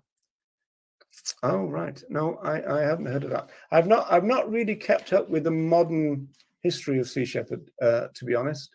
I do have another time tunnel about the beginning of Sea Shepherd and the fact that Watson gets expelled from Greenpeace for being too violent and this kind of stuff. So I know more about the beginning of Sea Shepherd than I do now. But that's a fascinating story about the first Sea Shepherd boats, which were actually purchased in Britain. And I think one of them might have been from Glasgow, and that's probably how Dave McCall got involved. And they ended up blowing up their own boats and everything. It's a really fascinating story involving a pirate whaler called the Sierra. Ew. Did you get into any 50? No, not me. Not me. In fact, as a reflection of that, the fact that they received quite a large petition from within the Orkneys, it may have been the people on the mainland. There may be a difference between the people on the mainland and people in the outlying islands, but everybody was very friendly towards us. I don't remember any problems at all, although I did think we might have had a policy of not going to the pubs and stuff like that, which might also be a reason for Dave McCall's crate of whiskey. But yeah, I don't remember any kind of trouble really. It would be cool to have him on once. Oh yeah, well, it might be an interesting guest for the Animal Rights Show. So if you've got any contact details, send them along. You can send them to roger.yates0708@gmail.com. I think that's one thing we can do. Right, people. Thank you once again for being here, and we shall see you next week. So bye for now.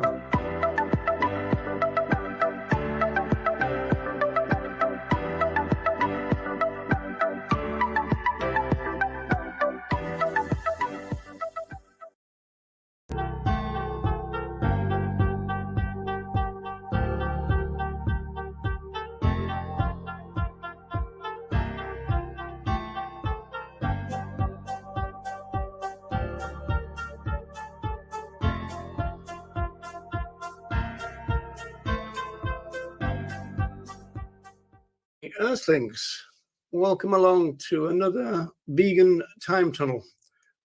Not quite sure what number it is. It must be getting into the 8s and 9s now. what we're going to do this time is kind of start a little bit of a mini series within the actual time tunnel itself, in the sense that it's Women's History Month this month.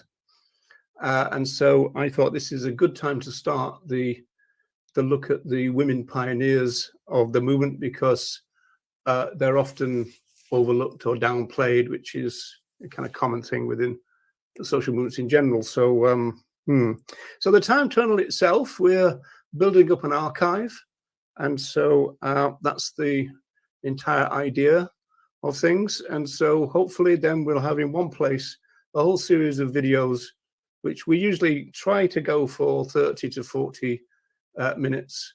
There will be a couple shorter than that, which is probably a good thing. And so that's the idea, just to have them all in one place to kind of create a kind of archive of the history of the movement. So welcome then to the Vegan Time Tunnel.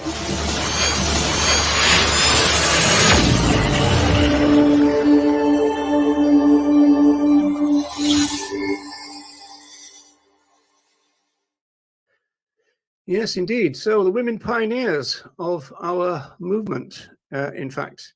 And so when I've done this before, I've called it the founding mothers, because we get a lot of rhetoric in the movement about the founding fathers of the movement. But these, if you like, are the founding mothers of the vegan social movement. And again, I want to stress that when I talk about the vegan social movement, I'm talking not about the people who went plant-based for the first time or were concerned about other animals or anything like that.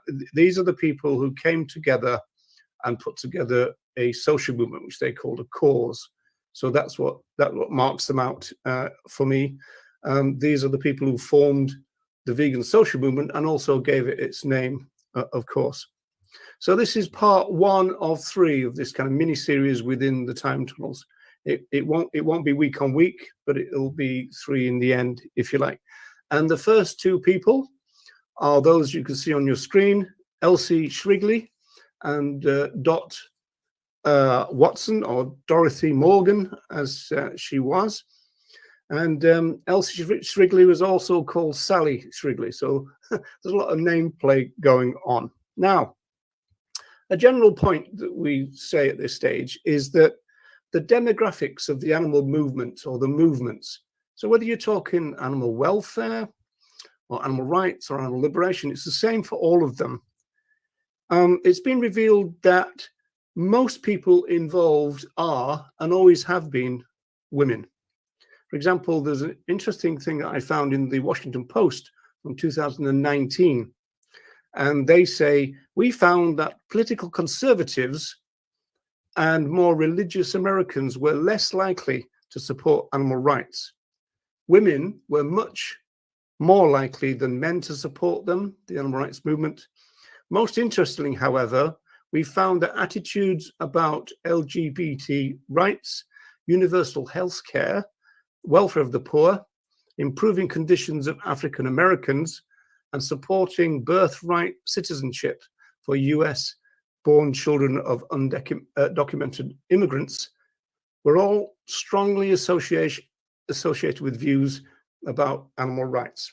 And they conclude, in other words, people who supported an expansive concept of human rights and welfare were also most likely to support animal rights. So that part of the survey that we're focused on, of course, today is the fact that most people in the movement are women, and kind of always have been.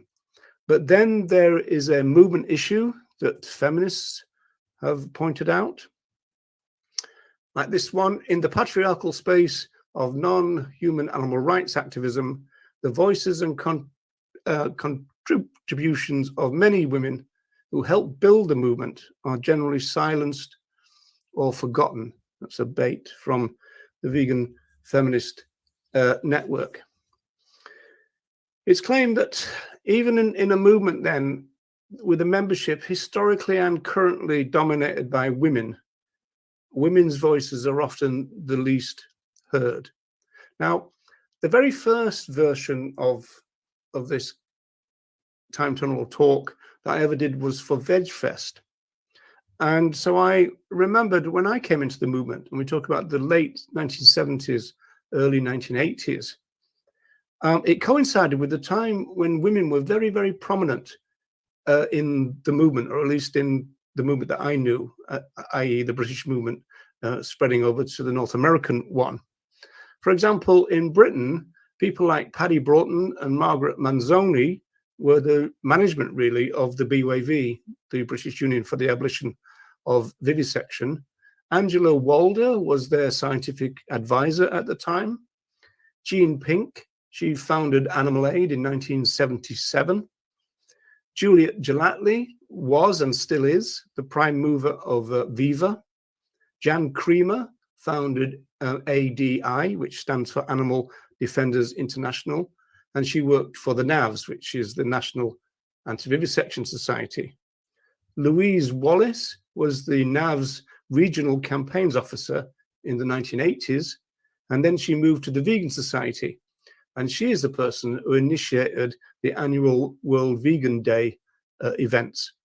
Mimi and Jenny Spence, I remember from my time sabbing, ran the Essex Hunt Saboteurs Association. Muriel the Lady Dowding was co-founder of Beauty Without Cruelty, and also active in the Lord Dowding Fund for Humane Research. And then when it comes to authors, we have people like Rebecca Hall, who published Voiceless Victims, probably not a name that is much known now.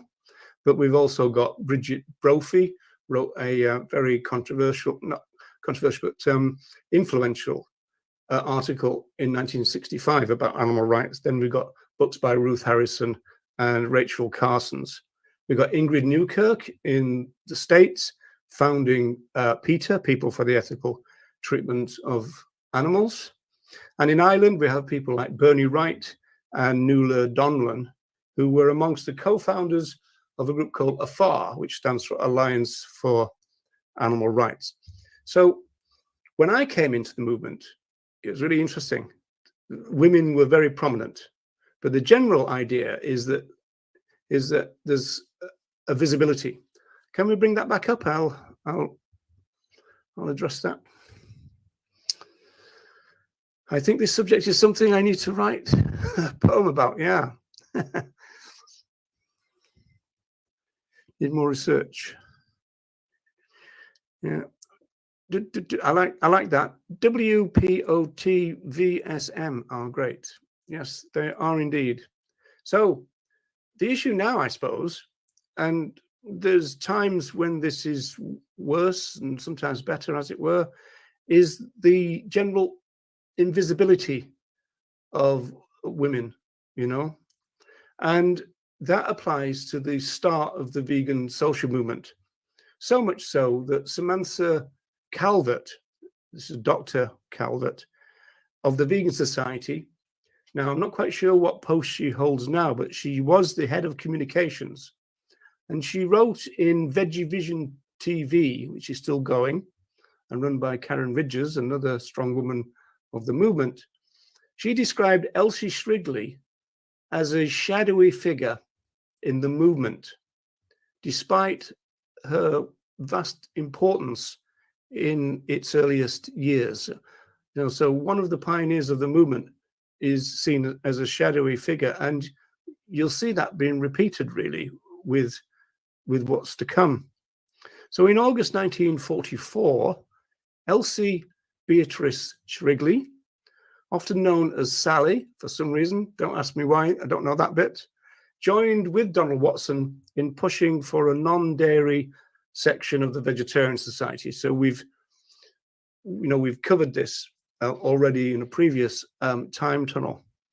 And so we saw then that the Vegetarian Society, in a friendly kind of way, said no to this idea of a non-dairy section. And they basically said, no, just strike out on your own. And so that's what they did. And then hence the vegan social movement was born in 1944. However, Shrigley herself was involved in the internal affairs and issues of the Vegetarian Society for many years after 1944.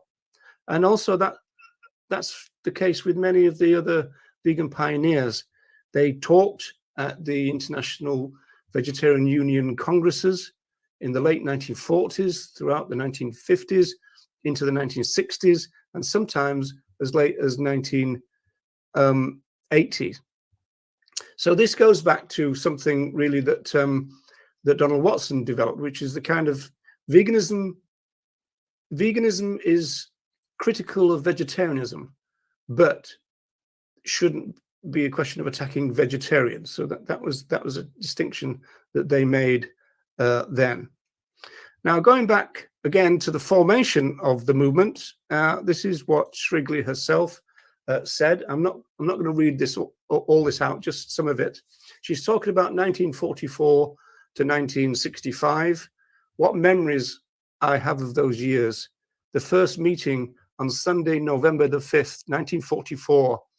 Bracket a sunny day, which is always interesting, the fact that a British person would have to mark the fact that it was sunny in November at the Attic Club near Holborn Station. So this is in London, where the name vegan was decided and future plans discussed. The meetings, social and annual general meetings, were very enthusiastic. And then we have some of the early issues.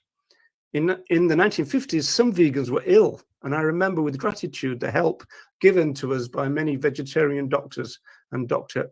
F. Wokes. Not woke, Wokes. And it's interesting that because, you know, we tend to think of vegetarian doctors and certainly vegan doctors as something that is rather new, but they existed even back then. And then she said towards the bottom, I am more thrilled than most that the society is celebrating its 21st birthday. So this is her recollection of the founding of the movement, this little kind of band of people who got together and just did what the vegetarians said, strike out on your own. They didn't expect that they would have to do it. So suddenly these people who were pushing for a section of the vegetarian society found themselves starting an entirely new social movement, which is not what they expected. In the third edition of the Vegan News, and that was published in May 1945, Donald Watson reports on the formation of a temporary committee of the Vegan Society. The committee held meetings every month, and they'd held one earlier in April. And they began the process of expanding the concerns of the so-called non-dairy vegetarians far beyond what was called in those days the milk issue. And Watson writes this about the new movement's aims.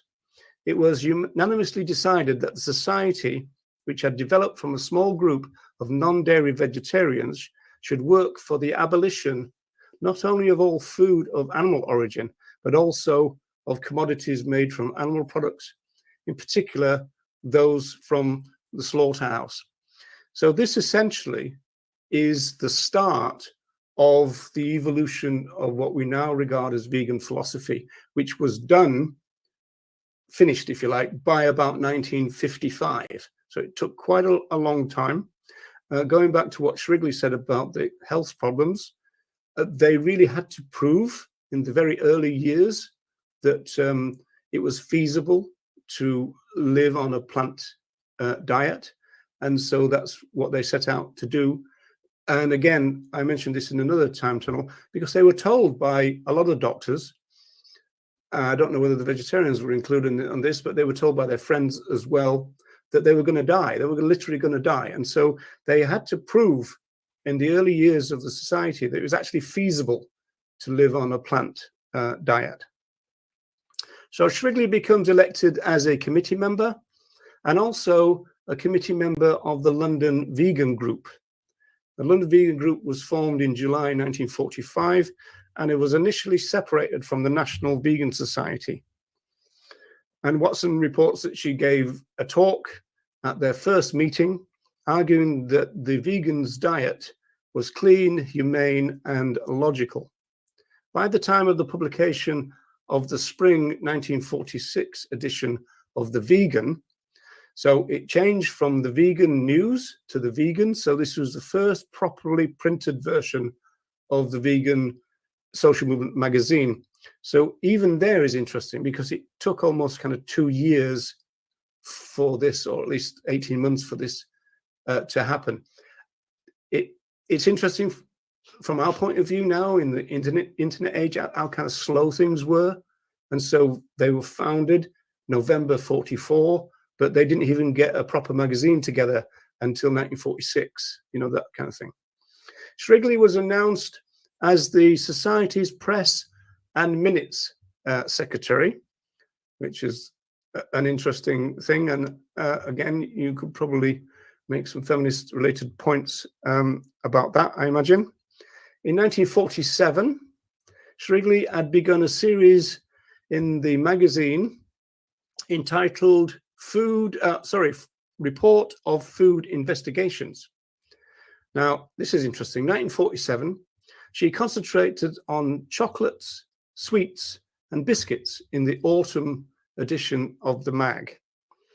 So I suppose a concentration on chocolate, sweets, and biscuits meant that even back then she really knew how vegans ticked, and so she knew what was of concern to them. But more seriously than that is these are the end of the war years, and so that meant that rationing was still continuing, and so there was a lot of hardship after the war, and possibly especially those early vegan pioneers who would declare themselves as conscientious objectors. So that was quite interesting. So it must have meant that sweet stuffs in those days were a great treat, because we were immediate years after the war, and you know, things were trying to get back to normal, I suppose. I suppose it's surprising though that there seems to be no shortage of chocolate suitable for vegans in 1947, which again is not something you'd expect, is it? You'd expect that there would be no such thing, but that's not the case.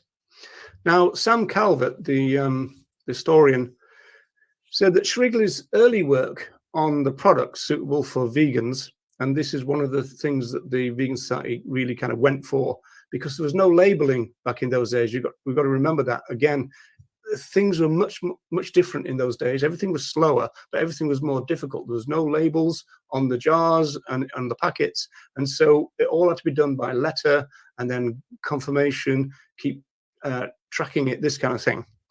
She said, Calvert says that Shrigley's work laid the groundwork for something called the Animal Free Shopper, which was published every year by the Vegan Society for a long time. It's a very small little booklet which you used to be able to put in your pocket, and all vegans of my generation would have one. And it was kind of a godsend, really, because you'd go into a supermarket and you get your little shopper out, and it would virtually tell you what, you know, was okay and what wasn't really. It was obviously before the age of the internet.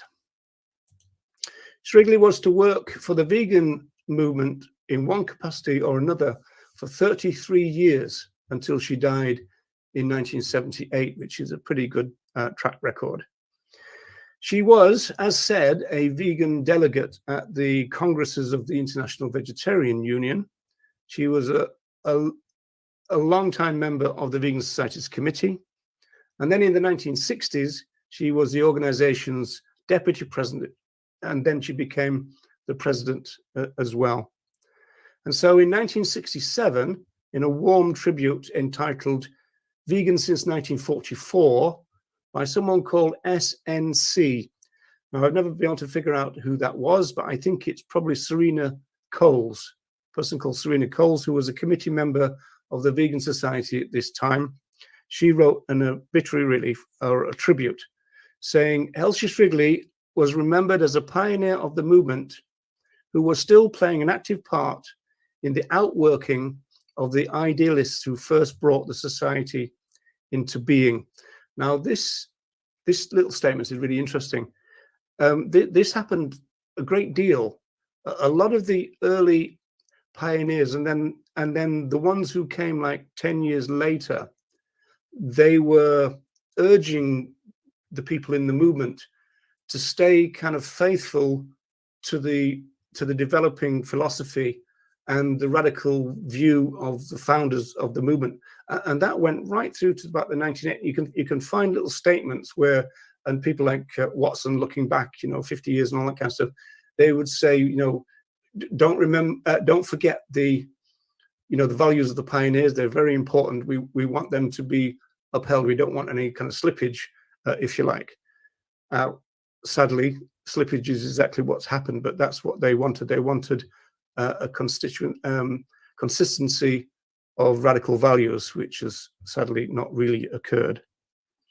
Now, emphasizing once again the fact that the Second World War was an important factor in the lives of many of the movement's co-founders, it was noted that Shrigley acted as a leader of the street, it was called, in what was called the Fire Guard Service. So again, some of the people who wouldn't fight in the war ended up fighting fires in terms of being, the bombed cities, etc. Thanking Shrigley for her service to the vegan cause, SNC finished with, she had reminded us that the Vegan Society was formed because of correspondence in the Vegetarian Messenger of Leslie Cross, who inspired her to become a non-dairy vegetarian. Now, Leslie Cross, who is a man, even though it can be confusing in that sense, Leslie Cross becomes a central player in the evolution of vegan philosophy.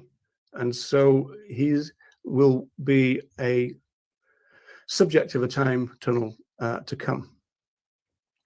Okay, so now we move to our second person, Dorothy Morgan. Now, in the acknowledgements of a book called Ecofeminism, Feminist Intersections with Other Animals and the Earth, which was edited by Carol J. Adams and Laurie Gruen, this is 2014. Dorothy Morgan is credited with coining the word vegan by taking the first 3 words and the last 2 words of vegetarian and putting them together. She's also credited, I'm not quite sure if this is the right word, with marrying Donald Watson. She helped to found the Vegan Society, and she promoted veganism as both a worldview, this emerging philosophy that I was talking about, and a word. The word didn't exist. It was a brand new word that that we were dealing with for a brand new cause, a brand new social movement. Now, many of you will probably know that a number of other names were under active consideration throughout this kind of very early period. These are some of them. So All Vega was suggested. So basically this little group of people, they were kind of, doing a bit of a focus group and saying, okay, we've got to come up with a name. We're not non-dairy vegetarians anymore. So what are we? So All Vega was one. Dairy Bans, the Total Vegetarian Group, Neo-Vegetarian, Vitan was one, and Benivore. So I always say at this point, I'm rather glad that they picked on the word vegan, because none of those other ones sound very good to me, but there you go. Now, this is interesting because this is the Donald Watson archive. So we've got some sociologists working on the Donald Watson archive, and their names are there: Kate Stewart, Iris Crane, and Matthew Cole. And well, I think they kind of pointed out, or at least it is true, that as another shadowy figure, really, there's not a lot out there about Dot Watson. But it is claimed that that Dot Watson and not Shrigley co-founded or co-coined the word vegan along with her. I don't think he was her husband at the time. Could have been at the time. So there's not a lot of, out there about Dot or Dorothy Morgan, who became Dorothy Watson, often usually called Dot Watson. There is a story, though, that really seems to suggest a heck of a lot about her character, I think. And this is this. And this takes place in 1951. Now, a neighbor of Donald and Dorothy had a glass conservatory. Now, these were new at the time. And so birds were not used to a building made almost of glass, even though I suppose greenhouses must have existed in those days. But as it were, a big kind of structure at the side of a building was kind of new to them. So not long after the construction of this conservatory, birds began to crash into the glass because they couldn't see it. On one occasion, a barely alive female blackbird was found. She had collided with a pane of glass and was lying with one eye hanging out of its socket. So even though this is Dorothy and Donald now, even though they thought the best thing to do might be to put the bird out of her misery, they just couldn't bring themselves to do it.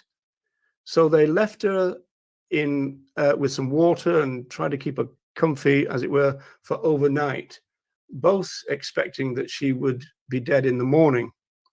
However, the next day, she was alive and her eye seemed to have popped back into place. So everything seemed to be grand with this little bird. So they happily released her. And 2 days later, Dorothy Watson was in their yard. I think she was actually putting the washing out, another stereotype. And she claims that a blackbird flew by her, dipping in flight. And she was convinced that this was the same bird saying thank you to her. So whether that's true, I don't know, but it's a nice thing to believe to be true, isn't it? A nice little story. Now, this is interesting. These are scenes from, we're getting to the end now, these scenes from a Patreon post by an author called Lee Hall. And this essentially is Dorothy and Donald's grave. So she visited this church, which is called Crosswaith Church, and it's near Keswick, which is a place called Cumbria.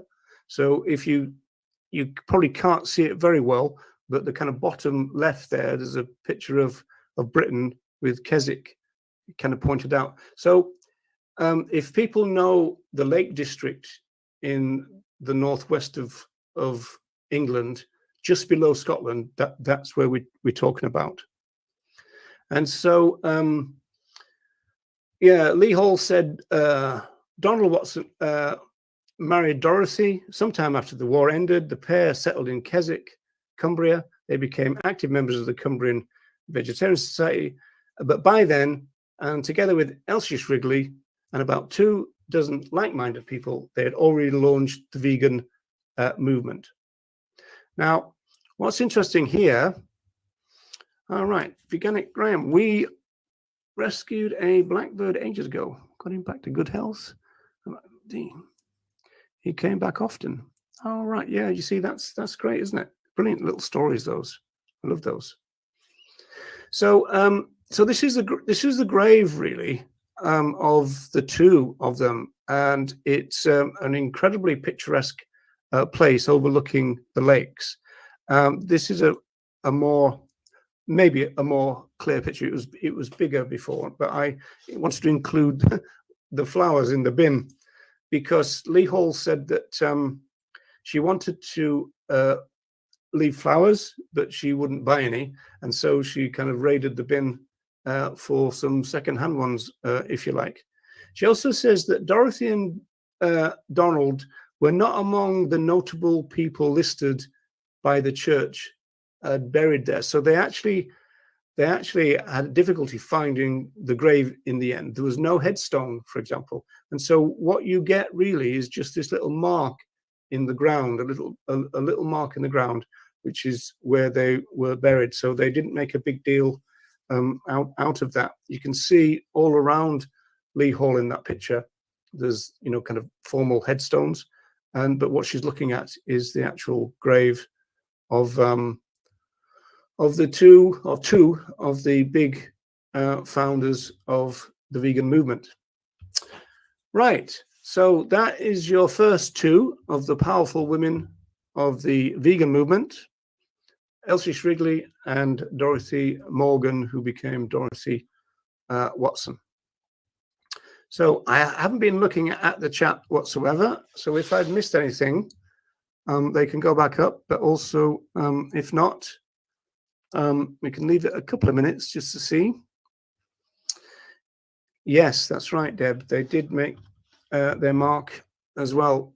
And I think, in fact, just before Donald died, he gave an interview, and I think somebody said, you know, what was your achievement? And I think he said that not many people get to be the co-founder of a radical cause that could change history, essentially, because, of course, you know, they had a big, very expansive view about, you know, what was the potential for veganism. And so that was what they thought. And so he said, not many people get to do that, as it were. And so that is true. Right. Okay. Now, a wonderful story indeed. That's good. Glad you liked it. Amazing history. Thank you for sharing this with us. And as I said, so that's just the first one of a little mini series within the Time Tunnel series. So we'll be back with something else next time. And then we shall revisit some of the powerful women later. So thanks everyone for tuning in, and I hope you enjoyed it, and we'll see you again on the Vegan Time Tunnel. Thanks a lot.